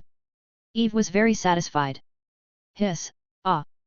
At this time, Eve heard a crisp shout from the spider insect queen. Unlike her insect form, her voice sounded much nicer now, akin to that of a teenage girl. Can't talk. Eve pondered. Not all demon beasts could speak like Black Dragon Meryl. Dragons, although classified as demon beasts, were intelligent creatures by nature and were born with the ability to use language. Moreover, the dragon clan's heritage included a system for universal language inheritance. Ordinary demon beasts couldn't do that. Generally speaking, ordinary demon beasts gained the ability of telepathy after advancing to high levels, allowing different beings to communicate through mental dialogues. In mental communication, even if language barriers existed, they could understand each other's meaning. The earlier interaction between Eve and the Spider Empress was based on this. Upon reaching legendary level, ordinary demon beasts could master linguistic skills similar to those of other intelligent beings. Of course, they had to start learning languages from scratch. However, this was no problem at all for Eve, a true god. Floating down from the air, she once again approached the Spider Empress and gently placed her hand on her head. The Spider Empress shivered, lowering her head even further to show her submission. Universal language inheritance. Eve silently chanted in her heart. With her will, divine power activated, and a gentle stream of mental energy flowed into the Spider Empress's mind. A few seconds later, Eve released her hand. The insect queen raised her head, her eyes briefly showing confusion before displaying a hint of joy. She bowed once again to Eve and awkwardly praised. Praise, to you, great world tree. Thank you for your gift. Her voice was tender and crisp, akin to a singing nightingale. Eve felt a sudden impulse, her mischievousness surfacing once more. Her lips turned up slightly as she spoke with majestic and holy authority. Since you have become my clansman and have ascended to legendary, then let me give you a name. From now on, you will be called Rose. Spider Queen Rose. Not bad at all. Looking young, hence not calling her Ross but Rose. Of course, it sounded the same when spoken, written the same in the Seg's universal language, just different in Chinese. Puh! Just missing the Zor elf. Upon hearing the goddess's naming, a seasoned Western fantasy fan among the players couldn't help but laugh. However, he was quickly silenced by the terrifying hissing of the surrounding earth cave spiders. Upon hearing Eve's words, Spider Queen Rose bowed once more. Rose, thanks. True gods, grace, for naming. Eve was very pleased. She nodded and continued speaking. From now on, continue to be stationed at Rivendell, assisting my other clansmen in exploring the underworld. She then transferred the prepared mount system into Rose's mind and activated her related game privileges, designating her as the second purple NPC, next to Saintess Alice. Rose shuddered, respectfully saluting Eve, replying. Rose, obeys, the Oracle. Seeing Rose's display, Eve nodded slightly. She then turned to glance at the onlooking players, offering them a playful smile, saying. Please continue to work hard. Brave chosen ones. After finishing, her figure slowly shattered, transforming into a radiant holy light, disappearing from the world. The sacred and solemn atmosphere also gradually faded as Eve's avatar vanished. The players then became excited. Oh my gosh, the goddess actually smiled at me just now. No, she clearly smiled at me. The goddess's smile is beautiful. As they chatted excitedly, a system notification sounded. Ding! Hidden boss quest completed. All players involved in the mission receive 3 perfect resurrection chances, 10,000 experience points, and 1,000 contribution points. With the players' increasing strength, Eve increased the quest's experience points and contribution points accordingly to meet their needs. However, the system notification did not end there. Ding! Earth Cave Spider's status changed to friendly, Spider Queen Rose's favorability display enabled. Ding! Mount system activated. Seeing the series of system notifications, players became thrilled. Haha, the quest is completed.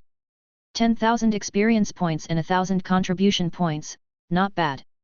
The key is the mount system is activated. Let's check it out. They eagerly examined their system.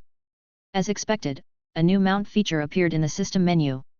Meanwhile, players noticed that the earth cave spiders became like the elf natives, and they could no longer attack them. Whenever they had the urge to attack, they lost the ability to act.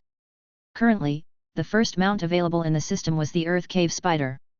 However, to truly acquire a mount, they still had to seek out Spider Queen Rose and complete the corresponding tasks. One critical requirement was favorability. At least, they needed to raise Spider Queen Rose's favorability to 20 points. Wait, boosting favorability? The players paused, actively checking their favorability with Spider Queen Rose. Upon seeing the favorability rating, they were taken aback yet unsurprised, feeling it was inevitable. Whoa! Minus 50 points. Whoa! Me too. Darn, why is mine minus 100? Puh, isn't this who LU? Yours was the team that provoked her first, what in the world did you do? Ahem, just tossed a few homemade explosives into the spider nest. Other players. You guys might as well forget ever having a spider mount. Who LU? Boxed lunch. Upon seeing their favorability ratings, players finally understood what the goddess meant by telling them to do their best while leaving. Chapter 173. It turned out that what goes around, comes around. While exploring Rivendell, the players had been enthusiastically hacking at the earth cave spiders, finding joy in fighting them and offering spider legs as sacrifices while searching for elf relics. In just a few days, they lost count of how many earth cave spiders had died at their hands. Although most were small, barely conscious spiders, it was enough to incur the wrath of Rose. Previously, she was at a critical juncture in her advancement, so she did not retaliate against the players' actions. Now, as a clansman of the Eve Goddess, she couldn't oppose the players. But that didn't mean the players would go unpunished. At this moment, all present players found their favorability with the Spider Queen Rose was below 50, a purely dislike level. Even more so, the combat squad of Lunchbox had reached 100, a level of revulsion only Demacia had experienced. Even those players who hadn't chosen exploration tasks saw their favorability drop to 30 due to the Spider Empress's subjective view of the chosen ones, having not even met them. How to restore the favorability with the Spider Lady became a new goal for the players. Especially for those eager to earn a spider mount. Soon enough, the strategy and intelligence sections of the official forum were flooded with posts about the new NPC Spider Queen Rose. Their popularity even leaped above the posts of the Eve Goddess. The frenzy reached a climax with the upload of a particular screenshot. It was a close-up taken by a player participating in the quest, capturing the moment when the Eve Goddess laid her hand on the head of the newly humanoid Spider Queen Rose, teaching her to speak. Admittedly, the angle of this screenshot was simply excellent. The Holy Eve Goddess was like a beacon of light in the darkness, smiling as she touched the head of the freshly awakened Spider Queen Rose, who knelt in reverence, half hidden in shadows as if receiving a divine blessing.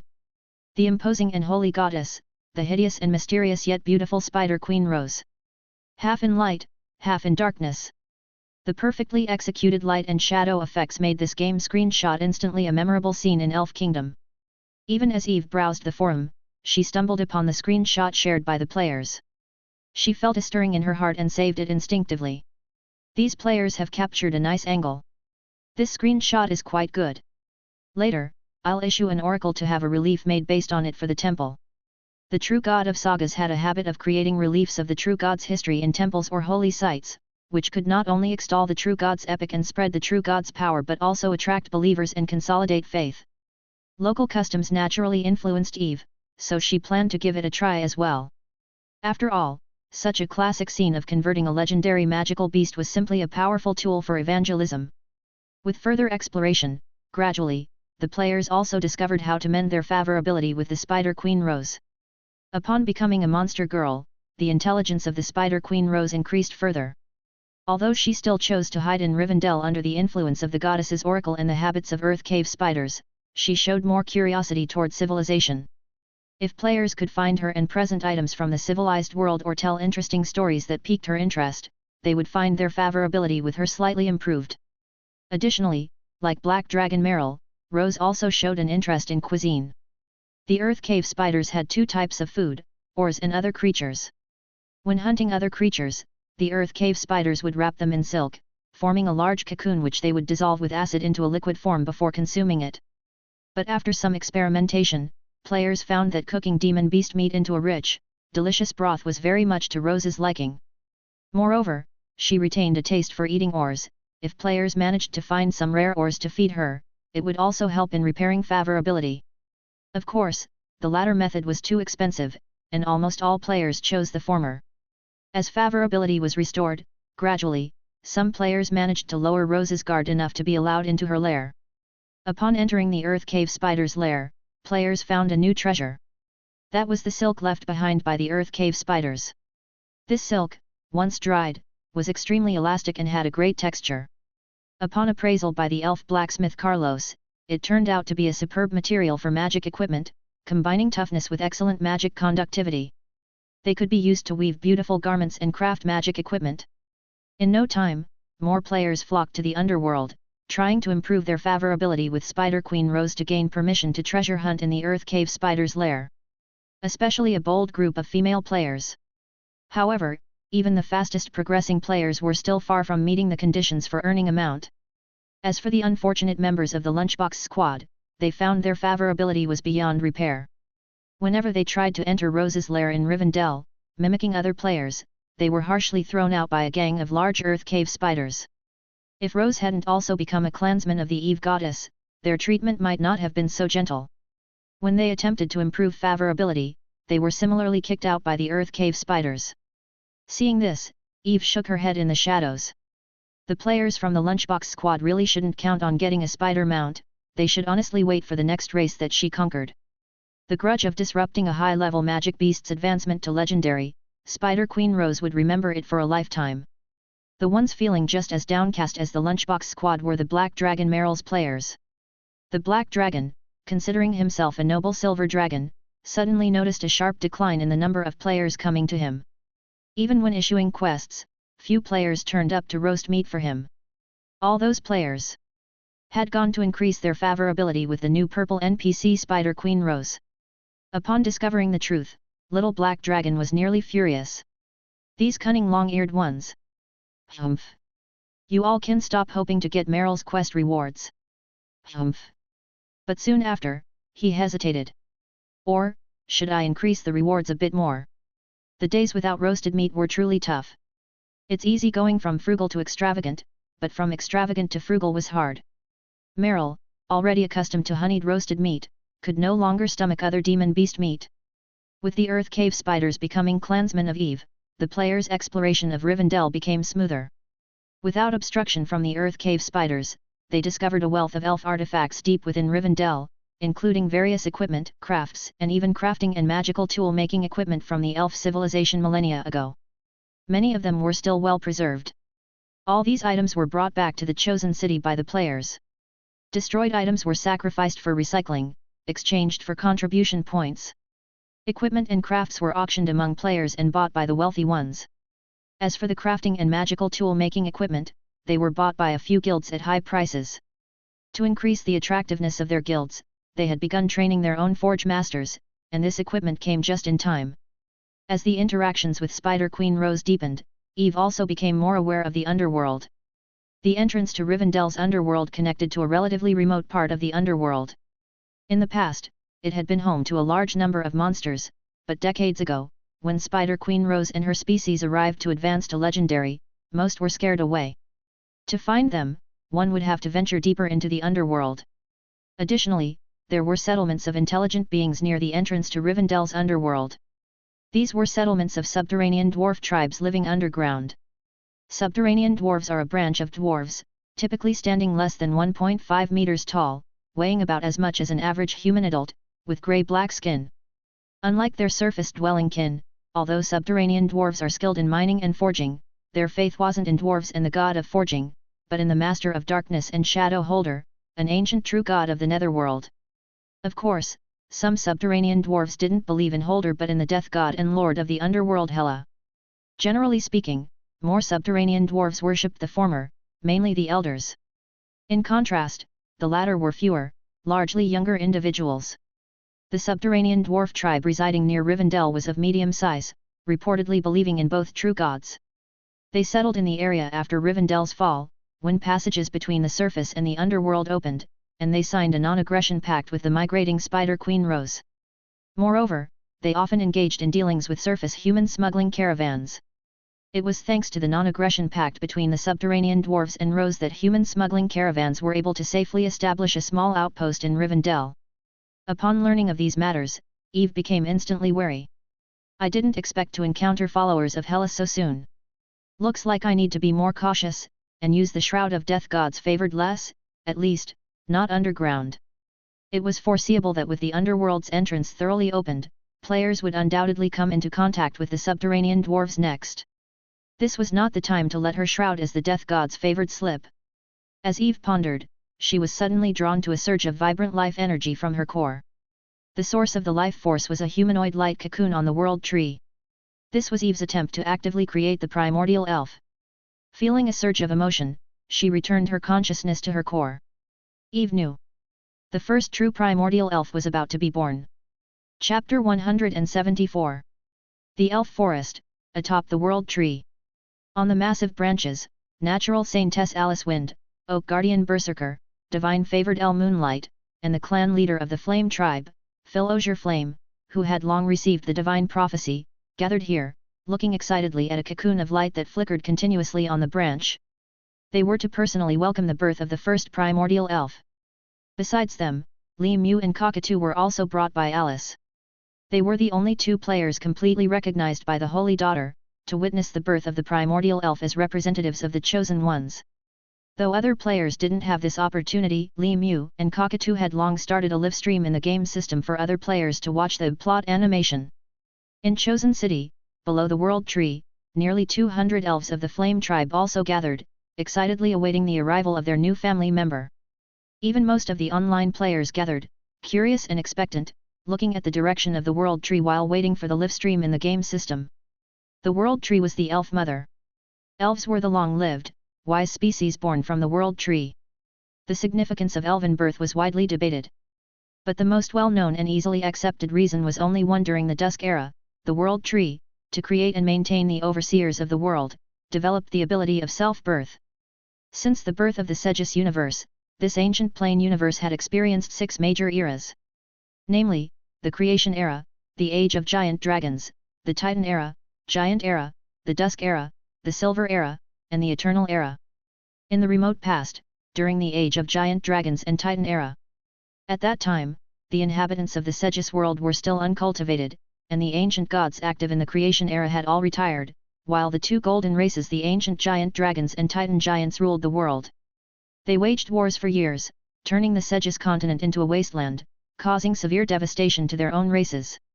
After the war, the entire Segis world entered the long, dark Dusk Era. To spread greenery across the land again and to foster the awakening of all beings and the formation of civilization, the World Tree used its avatar template to create the elf race, who loved life and peace. From then on, the Segis universe ushered in the Silver Era dominated by elves. During the entire Silver Era, the elf clan indeed made great contributions to the development of the Segis world.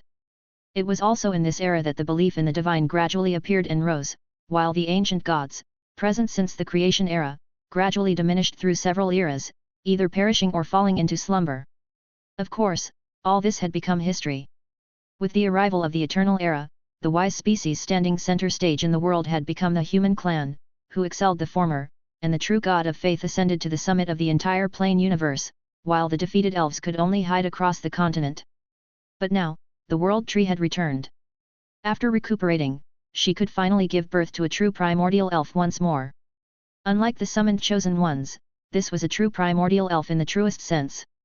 And this, also marked the further revival of the World Tree. Under the expectant eyes of all, the cocoon of light on the World Tree flickered more and more intensely. Finally, reaching what seemed to be a critical point, cracks began to appear on the cocoon, and the breath of life started flowing around ceaselessly. It's about to be born. The primordial elf, is it a baby? I don't think so, looking at the size, it should be nearly adult. I'm more curious whether it's male or female.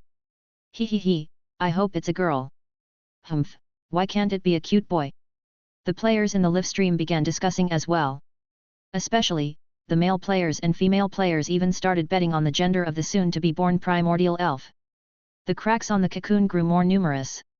With the glow surging around it, finally, it separated from the branch of the World Tree, gently descending onto the main trunk of the World Tree, and then shattered with a thud. It's coming. The elves standing on the World Tree were visibly excited. And the players in the live stream also widened their eyes. As the cocoon shattered, a tall figure appeared before everyone's eyes.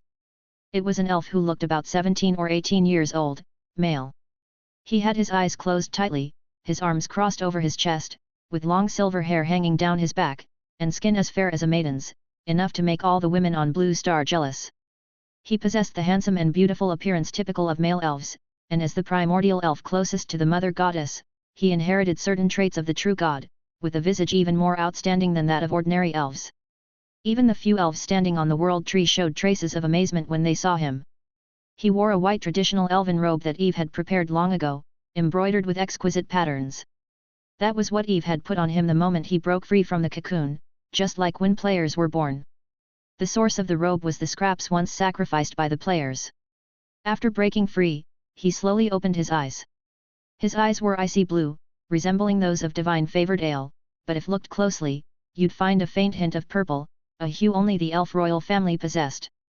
Meanwhile, in the players' live stream room, the barrage had already exploded. Ha ha ha! Little brother! It's really a little brother! A boy? Not a girl, a little disappointing. Whoa! So handsome! Ah! My girlish heart's going to explode. Such a handsome little brother. I'm following him first. No way. Later, I must go and max out his liking. So handsome. Ah. The barrage in the livestream room already covered the entire screen. Of course, most of the explosion came from the female players, the few barrages from the male players were drowned in the cheers of the girls. Never underestimate the power of a handsome guy. Even Eve, who was similarly peeking at the players' livestream, was shocked by the female players' enthusiasm. She had already foreseen a new fan club emerging on the forums soon, likely to be the craziest ever. After all, when the ladies go wild, it's far scarier than the guys. Royal Family. A royal family member is born. Seeing the newly born elf, Philosier Flame, the clan leader of the Flame tribe, exclaimed excitedly. The birth of a primordial elf could be of many kinds. The most powerful, fastest growing, and with the highest potential were the royal family. Being the first primordial elf to be born, Eve naturally set all standards to the highest, and personally spent divine power, naturally bringing forth an elf royal family from birth. For this, she even consumed an extra 1 point of divine power. The royal family's primordial elf was closest to Eve, possessing the same long silver hair as her avatar, with his icy blue eyes carrying a hint of Eve's purple. According to legend, the royal family's primordial elves were also the first batch of elves born from the initial world tree. However, although the royal family's primordial elves had greater potential, they were also more difficult to reproduce than other primordial elves.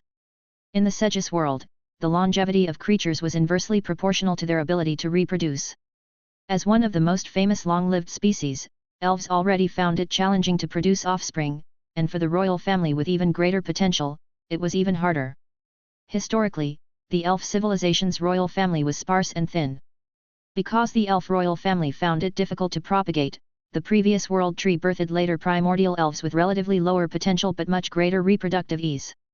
Actually, Eve had similar intentions, whether for reproduction or to conserve divine power. She did not plan to birth many royal family members, the next elves to be born would be generated randomly.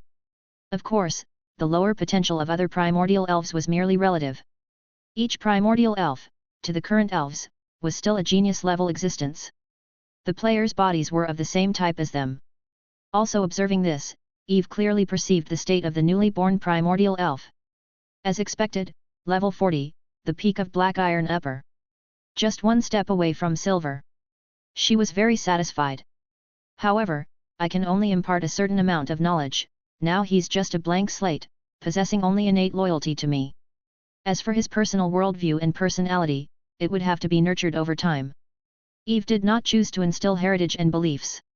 The primordial elves were inherently loyal to her, making it unnecessary to infuse additional beliefs. And being a newly born life, he was not a divine favored, his soul was not bound to Eve, thus unable to enjoy the system's heritage. Forcing heritage and belief infusion could potentially distort his fragile soul. In fact, Eve speculated whether the native elves of the Segis world were so obstinate about life and kindness because they were influenced by the forced heritage belief instilled by the previous world tree when the first primordial elves were born. After all, it seemed the former world tree was a being who loved life and peace. All things in the world develop in a manner.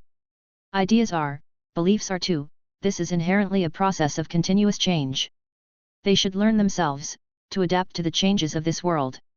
Perhaps, in the Dusk Era, the love of peace and esteem for life was necessary for wise beings, but, the era has long changed, the demise of the Silver Civilization was not without reason. Anyway, as long as they are loyal to me, that's enough. Thinking of this, Eve's mischievousness acted up once more. She stirred the divine power again, and in an instant, everyone heard the goddess' vast and majestic voice once more. Newborn child, I, in the name of Eve Yggdrasil, grant you the name Serenadil Moonlight. The players in the livestream room. Pft. Pft. Serenadil? Is this a plan to cultivate a king of elves? Ha ha ha. I'm fine with it. Hearing the true god's voice, the newly born primordial elf raised his head, looking towards the world tree with admiration and worship in his eyes. He knelt down, his deep and slightly magnetic voice filled with uncontrollable fervor. Praise be to you. Thank you for naming, Great Mother, Eve Yggdrasil under the divine crown. Upon hearing that gentle and pleasant voice, the girls in the livestream room exploded again. Ah! So charming! My ears are about to get pregnant. Isn't this voice just too beautiful?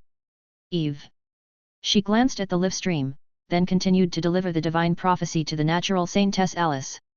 Alice, you will be responsible for teaching Serenadil Moonlight. Alice heard and was emotionally stirred. To teach a primordial elf, and a royal family member at that, would be a great honor and represented the trust of the Mother Goddess under the divine crown. She took a deep breath, also kneeling down, devoutly tracing a tree symbol on her chest. Alice, will heed the divine prophecy. Your words are the direction of Alice's life. I will not fail your expectations. Eve nodded internally, then spoke again. Moreover, you are to select trustworthy chosen ones also to be teachers of Serenadil Moonlight. Chosen? Chosen ones? Alice was taken aback. Chapter 175. Let the chosen ones also be responsible for educating the newborn primordial elf, Serenadil Moonlight? On the world tree, the elves who heard this divine decree were stunned. Is the Mother Goddess serious? Suddenly, Alice seemed to think of something, and her heart was stirred. A trace of realization flashed across her face, and then she knelt down devoutly, her voice solemn and reverent. I understand. I will arrange for suitable candidates.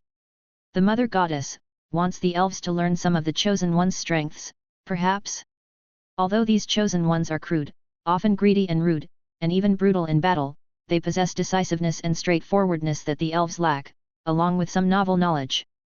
Furthermore, although they are divine envoys, they are not arrogant, unlike the aloof elves.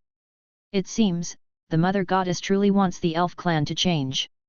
The person chosen to instruct Lord Serenadil still needed careful selection. Alice thought. Seeing that her believer understood her meaning, Eve was very satisfied. Allowing the native elves, whose mindset was not yet fully transformed, to educate a blank slate like Serenadil, could result in yet another stubborn individual. And the players aren't without merit, their beliefs and ideas are actually quite suitable for the current development of the elf clan, not to mention they hold knowledge from Blue Star. Ideally, both parties should cooperate in teaching, combining the strengths of the elves and the players.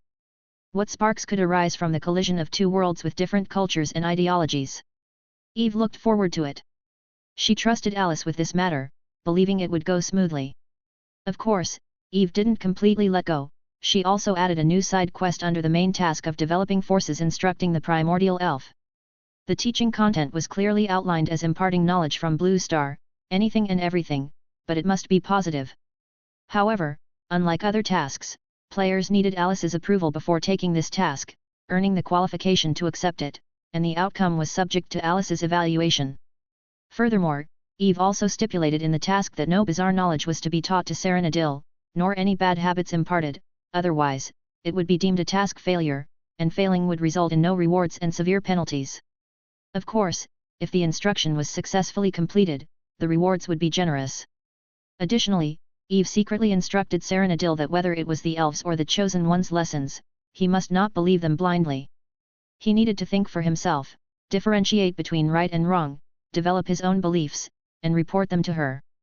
Having arranged everything, Alice then escorted Serenadil Moonlight away from the World Tree, surrounded by the crowd. Upon learning of the birth of the primordial elf and discovering the new instructing the primordial elf task, players became excited. This game has something special. We can even participate in NPC instruction. Is this allowing us to help refine NPC cognition and personality? Are AI systems so advanced now? Ha ha ha. The main city was built by us, and now we're teaching the NPCs, the officials are so lazy. What do you know? This is called engagement. The names of the 300 first test players are still engraved on the steel at Chosen Square, envied by countless second test players. Hehe, I must take on this task. I want to be a teacher for the cute boy. Serenadil, maybe we can even teach him into an elf king. Is that really your intention? You're just lusting after the primordial elf's looks and body, you pervert. Ha ha ha. I remember she quite likes BL, pairing up NPCs every day. Ha ha ha. Don't bend the primordial elf. Ha ha ha. Get lost, both of you. But back to the point, the primordial elf's looks are really top-notch, and I heard from the elves that he's of the royal family. Even as a man, I find him somewhat attractive. Ha ha ha, are you getting bent too? How could I? We still have the beautiful goddess. Even though he's handsome, he's still not quite on par with the goddess. I'll always love Eve goddess. Agreed, Eve is the best. As long as you love the Eve goddess, you're our ally. Players were passionately discussing. When the teaching task went live, many players crowded around Alice, eagerly vying for her approval to take on Serenadil's teaching task. Of course, 90% of those crowding were girls.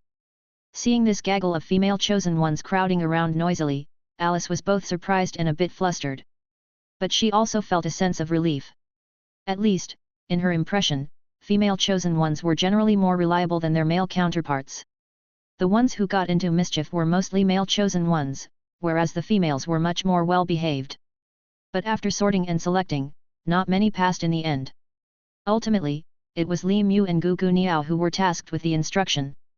There was no helping it, Alice still felt these two were more familiar and reliable. One was recognized by the elves as the most polite and amiable chosen one. The other was the most knowledgeable chosen one Alice had ever seen. And before starting the instruction, Alice, Li Mu, and Gu Gu Niao had a discussion.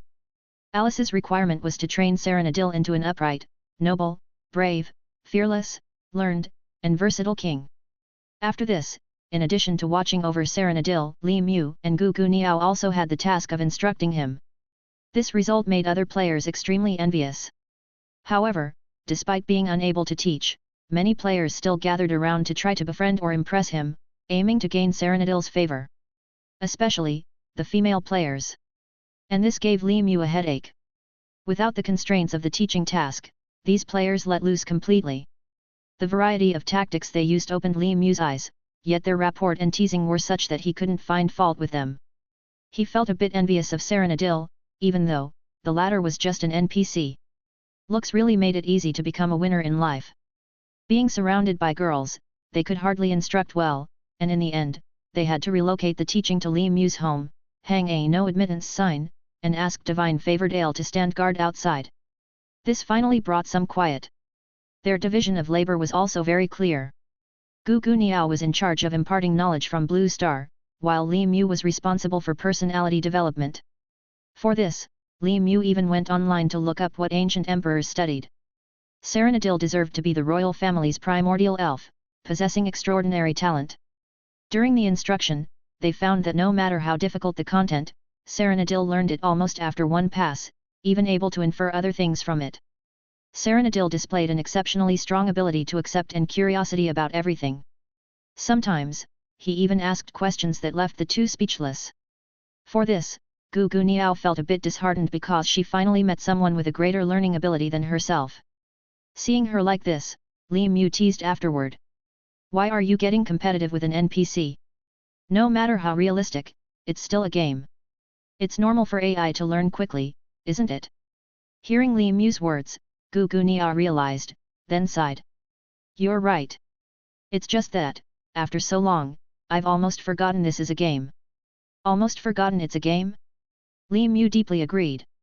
Actually, he often felt this way too, which is why he eventually chose to completely log out to take a nap, fearing otherwise, he'd lose the distinction between reality and the game. In this respect, Elf Kingdom truly achieved the ultimate in realism and immersion. Elf Kingdom had been in beta for over a month on Blue Star, yet in all this time, none of the 1,200 players had quit, which was unprecedented. However, players did gain some advantages. For the techniques learned in Elf Kingdom, some found practical use in reality.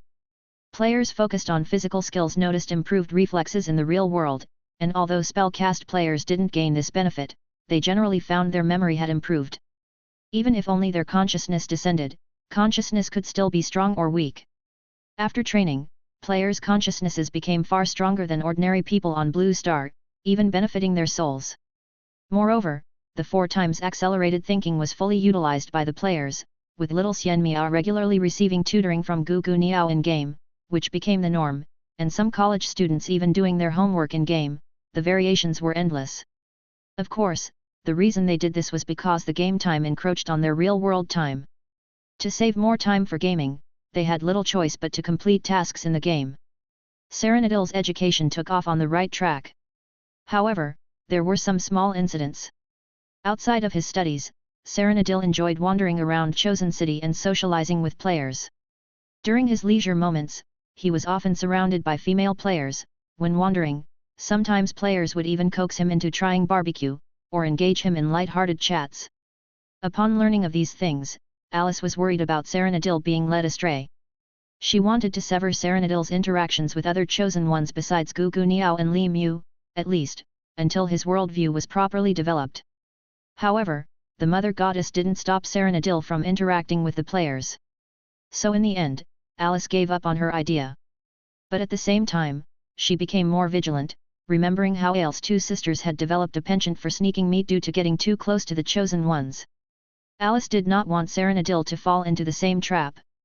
After some thought, she decided to regularly check Serenadil's studies to prevent future elf royal family members from being poorly nurtured. Yet, as it turned out, Alice's fears seemed unfounded. Interactions with the chosen ones didn't seem to have much negative impact on Serenadil. Her periodic checks revealed that Serenadil not only hadn't picked up bad habits, but had grown more gentle and humble, with his knowledge continuously expanding. Perhaps due to his constant dealings with female chosen ones, he exuded a radiant smile, gentle demeanor and an elegant manner, seeming to have learned how to properly interact with the opposite sex. His charming demeanor even moved Alice somewhat. His knowledge was advancing rapidly, especially the information from the chosen ones, some of which Alice found difficult to comprehend herself. This made Alice marvel at the royal family's rapid growth while also feeling relieved. This is good.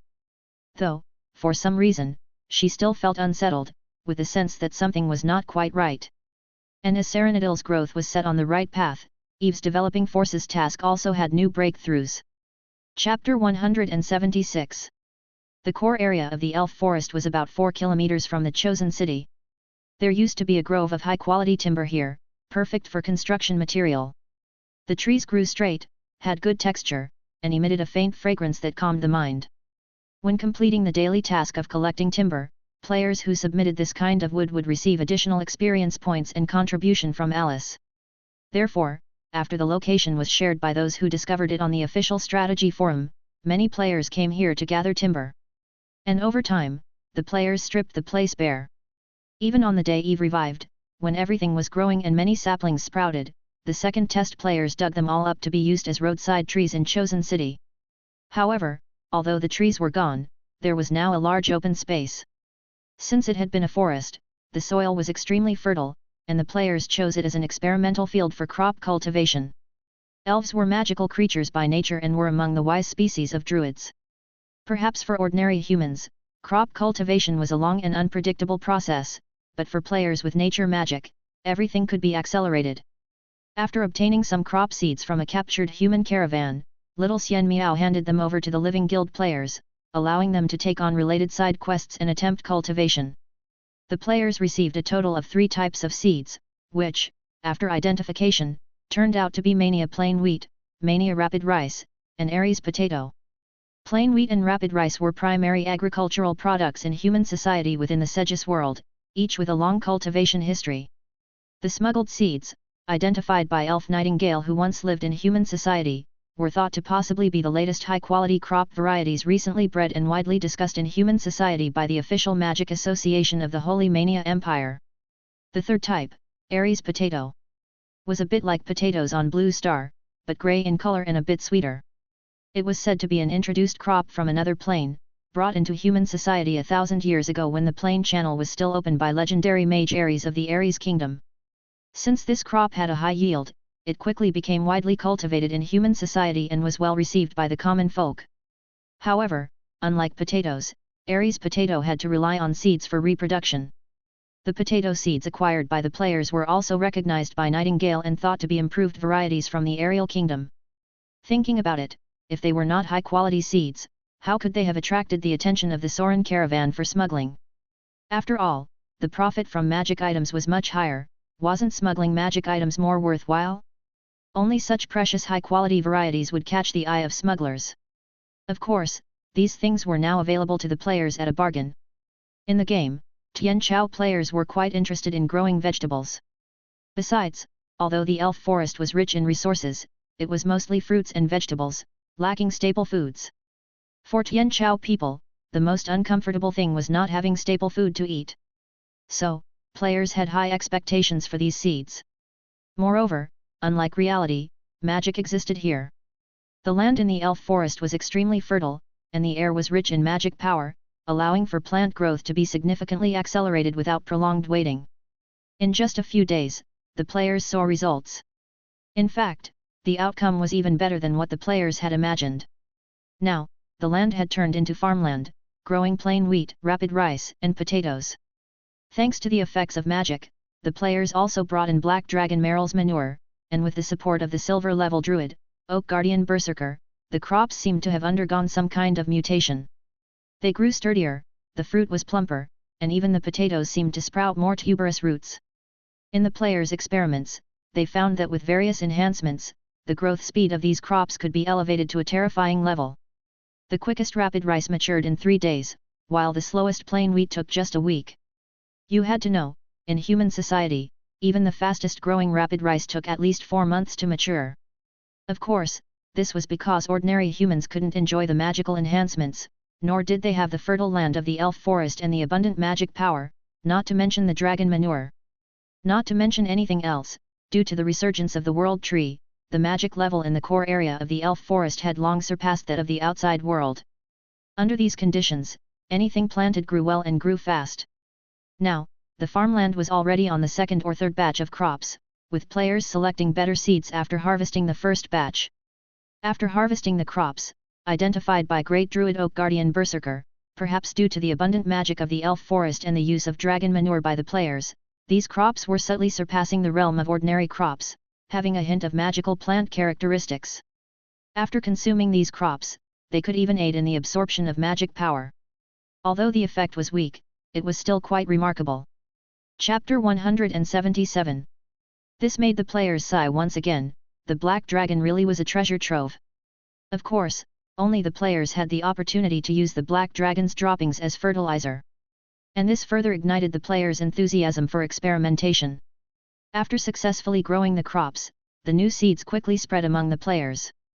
Quite a few players bought some seeds from the Meng Meng committee using their contribution points and began conducting experiments in their own yards. They came up with all sorts of strange methods, starting to collect various types of magical materials in the elf forest for use as experimental fertilizers, trying to see if they could make the crops mutate even more significantly. Some even set their sights on the world tree, digging around its roots, only to be angrily scolded by the Oak Guardian Berserker. Meanwhile, on the official forum, the players involved in planting also began to summarize different planting effects according to their fertilizer experiment progress. Surprisingly, there really were results. The black dragon's droppings could increase yield and quality, and magically transform crops, while the droppings of the elves could greatly speed up the growth. Additionally, some of the soil beneath special magical plants in the elf forest could cause crops to mutate, imbuing them with magical properties similar to those plants, offering different tastes. So, it wasn't without reason that some players focused on the soil beneath the world tree. After all, it was the soil where the true god had taken root.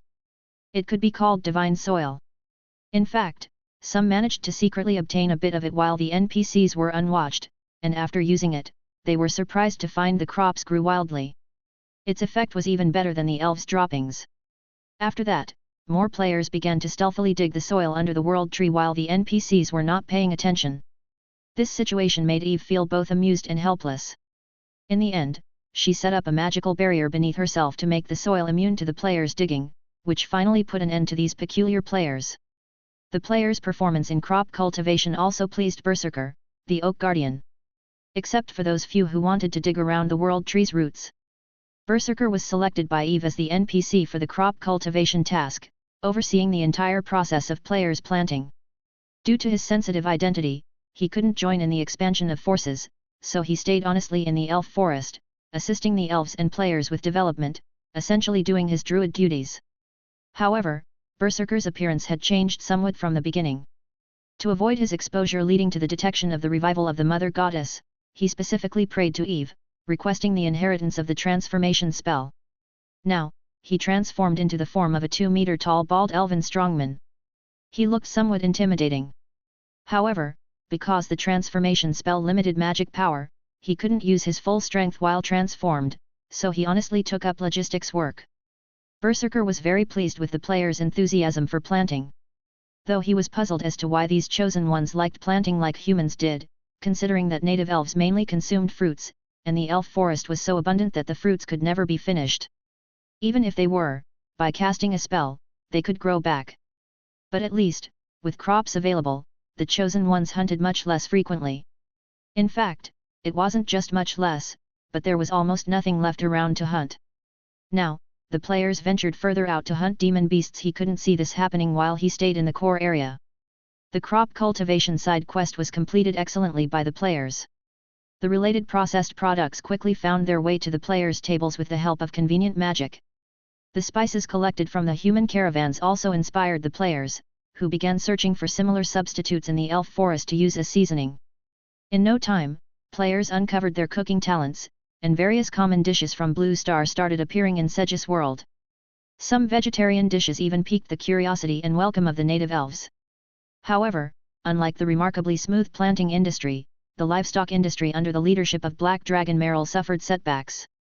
Recently, the little Black Dragon, with some players, caused a ruckus among the mid-level demon beasts of the elf forest, searching everywhere for demon beast nests to capture young ones. Surprisingly, they caught quite a few, but none were suitable for domestication. Moreover, demon beasts were different from plants. Plants were more sensitive to magic power and could grow faster in high magic power environments, but demon beasts didn't show such an obvious effect. They only became stronger. At this point, given the precedent of crop cultivation, some players suggested to the little Black Dragon to capture some already domesticated animals from human society. But they were quickly scolded by Merrill. Rua. Capture domesticated animals from human society? Do you think I, Merrill, am a dragon like a common robber? Weren't you? The players recalled the scenes of the Black Dragon greedily plundering treasures from the half-beast and human caravans. Of course, they could only think about it in their hearts. However, Merrill shifted her tone, lifting her proud dragon head. Robbing is out of the question, but Merrill thinks we could buy some from human society. I just need the true god's permission first, and, you need to pay. Also, you must give Lord Merrill half, no, double the running fee. Rua. She emphasized the issue of money. Buy? The players' eyes brightened. This was a great idea. After looting the half-beast tribe and the human mercenaries, the players obtained quite a bit of the universal currency of human society, which just happened to be useless to them. It could be used to buy domesticated animals. Buy domesticated animals. Eve was slightly surprised upon receiving the Black Dragon's request. She thought for a moment, then agreed. Having signed the master-servant contract and becoming a believer, Merrill couldn't escape. Knowing her true identity, Merrill also became tight-lipped, so there probably wouldn't be any issues. But, could she really manage to buy them? Wasn't she likely to be attacked as a wicked dragon as soon as she appeared in human society? Of course, Eve didn't discourage her, but let her go as she pleased. Upon learning that the Black Dragon was going to human society to buy domesticated animals, the players got excited, clamoring to go together. However, after learning about the distance, they were disappointed. The nearest human country was also over 700 kilometers away from the core area of the elf forest, while the players' activity range was only 300 kilometers. Ah, we'll have to wait until the human society map is available for exploration later on. The players were a bit regretful. Although the players expressed regret over not being able to explore human society, the underworld had already opened its doors. The most adventurous players acted quickly, venturing into the mysterious dark territory through the underground caves. Chapter 178. The underworld was also known as the Dark Territory. In the legacy of the world tree that Eve had obtained, there wasn't much description about the underworld. She only knew that the history of the underworld was not shorter than that of the surface world, and perhaps even longer. It was said that at the very beginning, several ancient gods who were defeated during the creation era had delved deep underground, creating this dark world. However, over time, these ancient gods fell one after another or degenerated into evil gods. The underworld was gradually occupied by newly born intelligent beings and others coming from the surface world, bringing with them the faith of true gods. Unlike the surface world, where kingdoms had formed, social order had been established, and wars had significantly decreased overall, the underworld was filled with bloodshed and chaos. Wars, conquests, declines, and collapses formed a similar cycle among the various realms of the Dark Territory. Here, there were no formed nations, only settlements built on races or underground cities formed around particular strong individuals. The intelligent beings here were generally more ferocious than those on the surface, and due to the presence of evil gods, the preaching of true gods was difficult. In the past 10,000 years, only the Netherworld, which had plain channels connected to the dark territory, saw any true god manage to take root here. But even so, it was barely enough. After the world's plain channels closed after the 1,000-year divine war, it became even more challenging for the true gods to spread their faith. Due to a lack of exploration and communication, for the intelligent residents of the surface world, the underworld often only existed in legends. Even the old elves of the Flame tribe, who lived for nearly 1,000 years, knew little about the underworld. They only knew it seemed to be a dark world composed of huge caves, underground rivers, and lakes, illuminated only by glowing stones. A rich underground water system connected areas that were nearly isolated from each other. Overall, in the cognition of intelligent races on the surface, the underworld represented mystery, wilderness, and chaos. Merely entering the dark territory and returning to tell the tales was an achievement worthy of documentation for adventurers. And Eve only had a complete impression of the nearby underworld after further deep interactions with the Spider Queen Rose. The underworld beneath Rivendell was considered a remote area of the dark territory. This place was made up of a giant cave called the Deep Cave, where the primary intelligent beings were the dark dwarfs who migrated here nearly 1,000 years ago. Besides them, numerous monsters and demon beasts inhabited the area. After gaining deeper understanding, Eve remained deeply interested in the underworld. Currently, there were no threats in the elf forest, and the demon beasts to the north of the elf forest were too powerful for the current players to deal with. Moreover, what's the point in continuously dealing with the demon beasts of the elf forest? It was still better to go out and fight. Before welcoming the next counterattack of Winter and Uller, the hunting god, Eve still needed to train the players further. The underworld was a great choice. The place was inherently chaotic, and its natives were ferocious, offering players a chance to revel in their freedom. However, to prevent players from encountering accidents during exploration and to avoid conflicts with the followers of Death God Hela, Eve promptly organized some information she obtained from the Spider Queen Rose and uploaded it to the data section of the official forum. After all, dealing with the already formidable lesser divine power Uller was enough. As for the medium divine power Hela, Eve was still somewhat intimidated. Moreover, after using someone else's hidden identity for so long, she felt a bit guilty. To further stimulate the players' enthusiasm, Eve added achievements related to exploring the underworld. The achievement system had actually been activated when players successfully constructed the chosen city. The earliest achievement system was the construction of the novice village. Not only did the stele in the central square record the nicknames of the 300 players from the first test, but also they could still find their names under the main city construction achievement in the system's achievement section. In subsequent missions, contributors who completed major tasks would still be granted related achievements, and their deeds would be recorded in the system's achievement section. For example, several life-type players from the Meng Meng Committee, who completed the crop planting task, received related achievements, with their nicknames and deeds input into the game system. They even received the exclusive title of Planting Expert. Exploring the underworld also naturally had achievements associated with it. As the First Legion Guild, a frontline exploration group like the Lunchbox team, they mobilized all their guild strength to enter the new map. They wanted to achieve the first successful exploration of the underworld. Driven by curiosity, while players were exploring the underworld, Eve sneakily transferred her vision to them, enjoying the local customs and landscape of the underworld. The entrance to Rivendell's underground cave was merely a passageway. To officially enter the underworld, one had to continue descending along the cave. The players continued downward and walked about 3 kilometers before finally reaching the true underworld. Having long been accustomed to the beautiful grandeur of the elf forest and the miraculous magnificence of Rivendell, they were once again stunned by the sight before them. This was a vast cave, with no end in sight. On the cave ceiling, countless luminous stones were embedded in the rocks, emitting a faint blue glow, providing the only light to the dark underworld, like the stars in the sky, splendid and magnificent. In the cave, there were hills, valleys, underground rivers, and the more rugged and variable rock landscapes formed by complex geological structures. Closest to the players was an underground forest consisting of giant dark purple fern-like plants, whose names they couldn't figure out. These giant ferns were also luminous, emanating tiny spots of faint purple light from their bodies. Their trunks swayed gently in the underground breeze, causing their light to flicker slightly, making them look like a dreamlike world. Of course, if they could ignore the occasional growling of monsters from afar.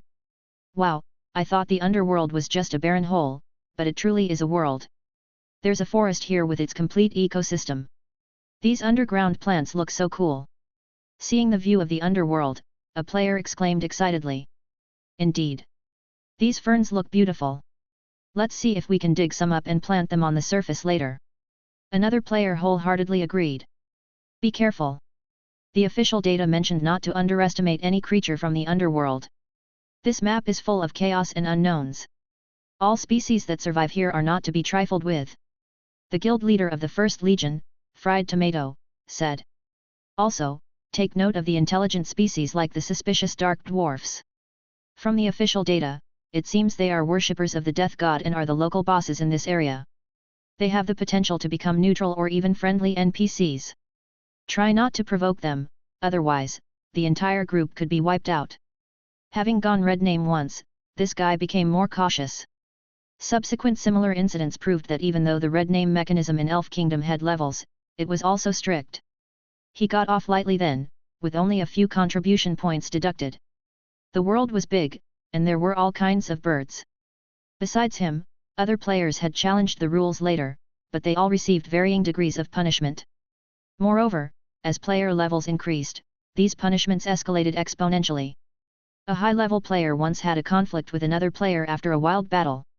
Instead of consuming contribution points to activate PK mode, he just attacked. The red name mechanism was immediately activated, and after the system warning went unheeded, he killed the other player. He was subsequently banned for 3 days by the game officials, almost bankrupting his accumulated wealth. 3 days, which equaled 12 days in the game, during which a lot could be done. The game's quick ban policy was often complained about on the official website by the players. Many felt, is it necessary just for killing someone? It's just a game. Of course, the official website did not respond. Anyway, the attitude was to play if you wished, or leave if you didn't. With so many players waiting for the public test on the internet, Eve really wasn't short of 1 or 2 players.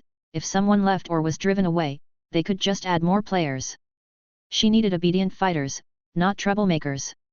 Elf Kingdom existed not to make money or ensure players' enjoyment but to motivate players to work. In the end, the players had no choice but to comply once more. After all, Elf Kingdom was truly unique. The officials were capricious, but they had the conditions for it. Over time, the players just came to terms with it. Elf Kingdom wasn't a place for recklessness, unless one was prepared for severe punishment or account deletion. Just like the chicken at the entrance of Streamwood Town in the classic game Scroll, few old players dared to mess with it, except those seeking the thrill of becoming enemies with the world. Of course, if any player really dared to stir up trouble, Eve would ensure they understood why the flower was so red this way. Listening to Fried Tomato's reminder, the other players nodded. Soon, they witnessed a shocking scene. A small demon beast, resembling a mouse, suddenly dashed out from a rocky path nearby and accidentally fell into the forest. The beautiful fern-like plants immediately extended their dimly glowing purple tentacles, wrapping around it. The small demon beast struggled only for a moment before becoming motionless, quickly turning into a puddle of sticky liquid absorbed by the ferns. Players. Oh crap! Oh crap! Indeed, beautiful things often have thorns. Fried Tomato also looked serious. He thought for a moment and said, "Let's bypass this forest and explore deeper. We should be able to find traces of the underground demonic beasts." With that, he led the team onto another rocky path. That was where the mouse-like demon beast emerged from. If there was a living creature, it meant the path was open. After taking a few steps, he couldn't help but look around. For some reason, after entering this underground cave, he always had a feeling of being watched. But after looking around, he saw nothing. Could it be an illusion? He shook his head and continued leading the team forward. Chapter 179. Fried Tomato led the team from the First Legion Guild along the rocky path, delving deeper into exploration. Meanwhile, as they walked, the players cast identification on newly encountered species, competing to gather detailed information about the underworld. This was a side quest of the main quest exploring the underworld monster detection, requiring players to identify various species including monsters, plants, and animals, a total of 10 times to complete the quest. The players had also identified that the giant fern, which preyed on small demon beasts, was a magical plant known as the dark purple glow fern, capable of preying on animals that strayed into it. It posed a significant threat to creatures below black iron upper strength. Of course, as a magical plant, they were also excellent magic materials, but players were not capable of obtaining them due to their current strength. However, they kept this in mind, planning to see if they could seek help from NPCs after completing the exploration. Aside from monster detection, there was also the side quest map drawing. This was simpler, as the system automatically recorded the paths of areas the players passed through by opening a mini-map. They only needed to periodically use scouting technique to scan the surrounding topography and then upload it to be recorded in the system. As long as they managed to record a map area equivalent to a 1 kilometer radius, they would complete the quest. These two quests seemed easy, but they also tested hand speed. Because once a new species or map was recorded and uploaded by one player to the game system, another player could not repeat the recording and had to find a new species and a new area. This was Eve using the player's hands to further explore the underworld. Although Eve had obtained some intelligence about the underworld from Spider Queen Rose, it was limited nowhere near as detailed and extensive as what players discovered through personal exploration. Since this area was some distance from her main body, not in Eve's control range, and possibly housing other true gods, she couldn't recklessly scan directly with divine power and had to rely on the players.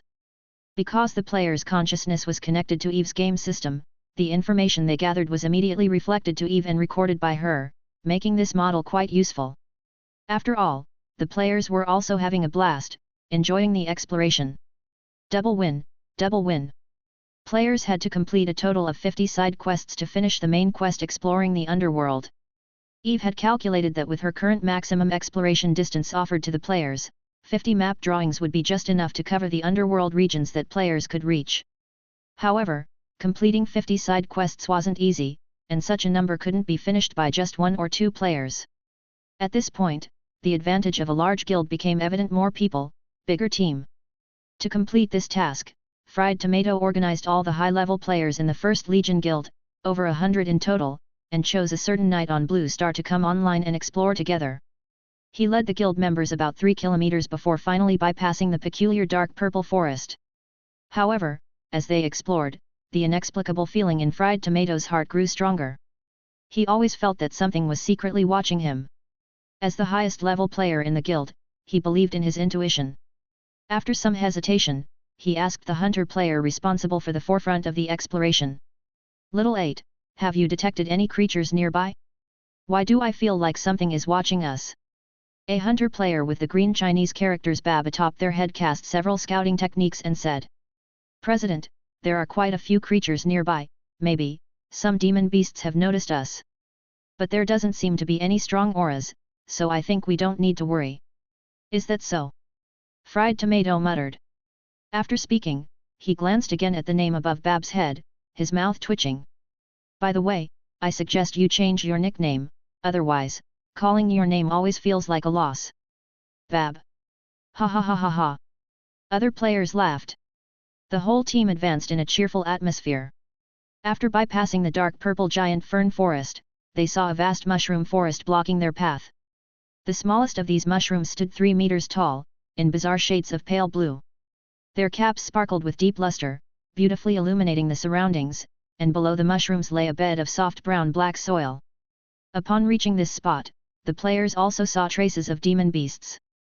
They were small, quick-footed, and darted between the mushrooms, warily watching the passing elves. Unlike the surface demon beasts, those in the underworld tended to be drab-colored, as if blending with the environment, and generally looked quite ugly. One player, spurred by a sudden impulse, also ventured into the mushroom forest to hunt. He was a hunter, very fast, immediately catching up to a demon beast and killing it, only to discover that these demon beasts were not very strong. This surprised him a little. Weren't there supposed to be numerous monsters in the underworld? "It feels quite peaceful," he said in puzzlement. Just as he spoke, the ground suddenly shook, the soil at his standing position churned, and an enormous claw emerged. In the horrified eyes of all players, a monstrous, scorpion-like demon beast surfaced, severed him at the waist with its claw, spilling blood and entrails everywhere, and dragged his corpse into the soil. This all took less than a few seconds. In the distance, more of these giant scorpions emerged, seemingly numbering nearly 100. But finding the target had already been preyed upon by a companion, they quickly burrowed back into the ground, restoring everything to its original state. The vigilant small demon beasts rushed forward, enthusiastically devouring the blood and entrails scattered by the player, swiftly erasing all traces before leisurely resuming their passage through the mushroom forest. As if nothing had happened just now. Holy crap! Holy crap! The players were stunned. Fried Tomato's expression was grave, then his eyes brightened. It's not that there weren't powerful demon beasts, but that they were hiding. Those surface demon beasts were deliberately left behind as bait to attract prey. When the giant scorpion appeared just now, he had identified it, estimating its strength to be at the black iron upper level. If the demon beast had no intelligence, as long as the players found a weakness and fought with more against fewer, it wasn't impossible to defeat. Taking a deep breath, he excitedly said, "Brothers! Time to work! Let's lure one or two out to test the waters first." One objective of exploring the underworld was to find more demon beasts to level up. Not to mention, these giant scorpions blocked their path. Upon hearing Fried Tomato's order, the players of First Legion immediately became excited, starting to form teams according to their usual combat mode in the elf forest when hunting demon beasts. Mages first chanted spells, releasing explosive magic on a corner of the land to attempt to provoke the demon beasts. Of course, the players were also prepared to run at any time because they might provoke not just one demon beast, but a group, and then it was a matter of who could run faster. However, this time, the players were lucky. After a fireball technique, the soil exploded into a large pit, instantly provoking 3 giant scorpions. Demon beasts had no intelligence and relied entirely on instinct. They immediately emerged from the soil, no longer hiding, and attacked the players. Fried Tomato's eyes brightened. 3 of them. Everyone split into 3 teams, each taking on one. Main tanks hold the monsters. Druids, prepare to heal. Melee combats maneuver to attack and distract, while the ranged supports rotate after a round, switch to long-range burst attacks, melee supports maneuver. Go round after round, see who deals more damage. Also, prioritize fire and light magic. Doing combat with demon beasts every day, the First Legion had ample experience.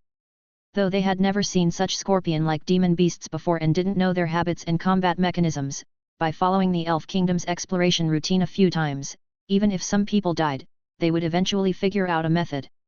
The hidden giant scorpions here were numerous enough for them to collectively develop. Over 100 players quickly split into 3 large teams according to their usual combat mode, each dealing with a giant scorpion and waging battle. During players' battle, in the darkness, on the cave wall to one side of the rocky path, a small hole revealed a pair of sharply focused eyes. There seemed to be a narrow tunnel hidden, with someone hiding there, continuously spying on the players. That was a short figure dressed in dark grey clothing, who watched the players excitedly battling the giant scorpions, eyes filled with surprise and bewilderment. But soon, his figure flickered and vanished. The players, engrossed in combat, hadn't noticed anyone had been observing them. However, Eve, with her constant switching between players' perspectives, did notice. Was that just now, a dark dwarf? A hint of interest arose in her heart. Chapter 180. I didn't expect the players to attract the attention of the dark dwarves so quickly. Eve was somewhat surprised. However, this also indicated that the settlement of the dark dwarves was probably not far from here. It seems that the map of the dark dwarves might be opening soon. She thought for a moment and temporarily enabled the language blocking function for the team named Fried Tomato, screening out related terms that might reveal her true identity, like the World Tree and Yggdrasil. Although players have currently accepted the setup of keeping the true identity of the goddess a secret, who knows if any player might suddenly act erratically, so it's better to be cautious.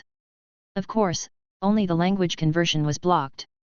When players were summoned to the Segis world, they actually still spoke Chinese, however, as the initiator controlling the connection between the players' consciousness and bodies, Eve could manipulate the players' bodies. Players believed they were speaking Chinese, but in fact, their words automatically converted into the local language of the Segis world after they spoke, and vice versa. This local language defaulted to Elvish, but players could also adjust the language system to use the common language employed among various races in the Segis world. For instance, when communicating with half-beasts, they used the common language. Although players thought they were speaking only Chinese and found the game's official language system somewhat inexplicable, they felt it was quite appealing once they accepted it. As for the blocking, it essentially meant that the related terms weren't translated, and players would directly say them in Chinese naturally, the natives wouldn't understand. Of course, players could also learn the local language's spelling, so even without using system language conversion or even when it's blocked, they could still write the text. But, what player would be crazy enough to spend considerable effort learning a language that might just be some random creation by the game developers? Except for the academic owl. Those mage players who wished to study the array might also learn, but they mostly learned the runes in the Elvish language, imitating the originals. Besides certain language functions, Eve also blocked the sacrificial array for one player before he prepared to draw it and informed players via a system notification. The approximate meaning was that players officially entered the underworld, and the sacrificial array was temporarily prohibited and would be lifted once they returned to the surface. There were also believers of the death god here, and if players casually used the sacrificial array, it would likewise expose them. The First Legion did not yet realize that their beloved goddess had blocked part of their language function just now. Although the sudden system message prohibiting sacrifices underground was somewhat surprising, it was merely a bit surprising. They had already engaged in combat with these fearsome giant scorpions. The players were seasoned in field battles, having only drawn 3 giant scorpions into the fray. Even though they were black iron upper demon beasts, they did not panic. After many days of fighting, they were no longer the rookies they were at the start of the game, and dealing with grouped demon beasts was old hat to them. It was simply a matter of testing the attack mechanisms and weak points of a new type.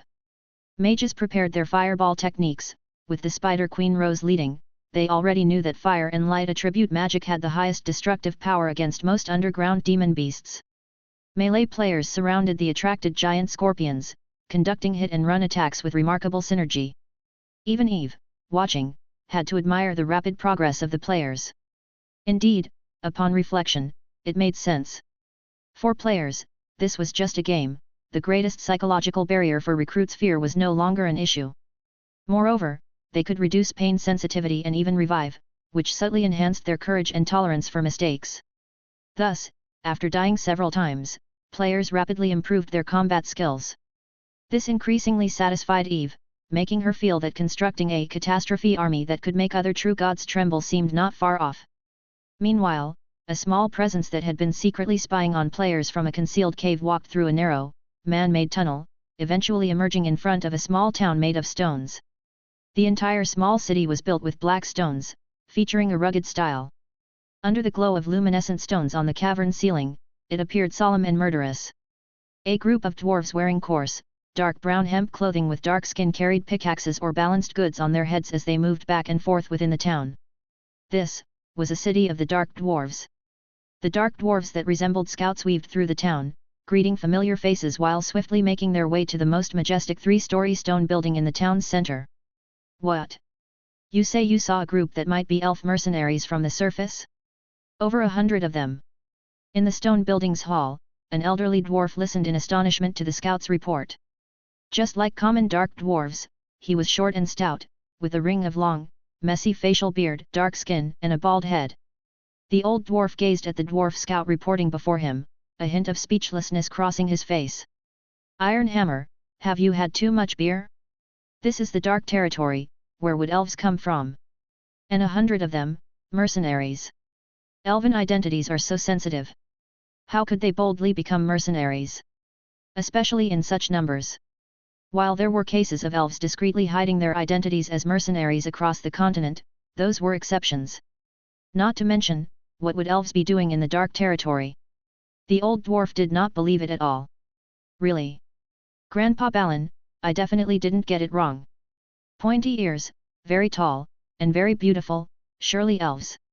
They're over by the dark forest. Called Iron Hammer, the dwarf scout declared, blushing with certainty. Impossible. The old dwarf shook his head.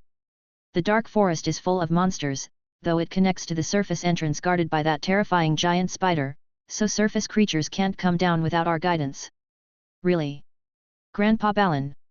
I swear to the death god, I absolutely didn't mistake them. They are truly elves. Their armor is stunning, more exquisite than the human world's, not inferior to our craftsmanship, definitely elves. Iron Hammer drew a symbol on his chest representing the death god and lord of the netherworld. Swearing to the death god. Upon hearing this, the old dwarf was momentarily stunned, his expression turned slightly solemn. In the Segis world, where true gods prevailed, swearing by their deity was the most rigorous form of oath. No intelligent being dared to lie on this matter. Were their hair colors the same? The old dwarf asked. No, it's all different colors. Ironhammer shook his head. Not consistent. The old dwarf frowned and breathed a slight sigh of relief. So, it wasn't a forced relocation of an underground elf tribe. Fully armored, could they really be mercenaries? But how did they come down? What were they doing here? Don't believe me. You can go and see for yourself, they are over there fighting the giant scorpions. Ironhammer insisted. Hearing this, the old dwarf was taken aback. Fighting giant scorpions? Why are they fighting those creatures? It seemed that an elf accidentally wandered into the mushroom forest of the dark forest and got eaten by those giant scorpions, so the other elves got enraged and started fighting fiercely. The old dwarf. Are they strong? Didn't the war gods and pantheon curse them thousands of years ago, making their strength drop to black iron? He asked again. Ironhammer scratched his head. I didn't investigate closely, but they didn't seem particularly strong, appearing to be around black iron lower. The old dwarf. A group of black iron lower elves picking a fight with black iron upper giant scorpions, are they crazy? Balin admitted that the elves' silver culture and crafting skills were top-notch across the continent. Even after a millennium, other races on the Segis continent couldn't surpass them. Even the craft-savvy dwarves merely compared to elves in regular smithing. For higher-level magic equipment, they fell slightly short. But civilization was one thing, and crafting skill was another, neither determined a race's combat strength. Elves' weak combat power was notorious at the same tier. Before their rank fell, elves could rely on higher starting points, better equipment and hard strength to prevail, but that was no longer the case. And, sacrificing more people for one dead comrade?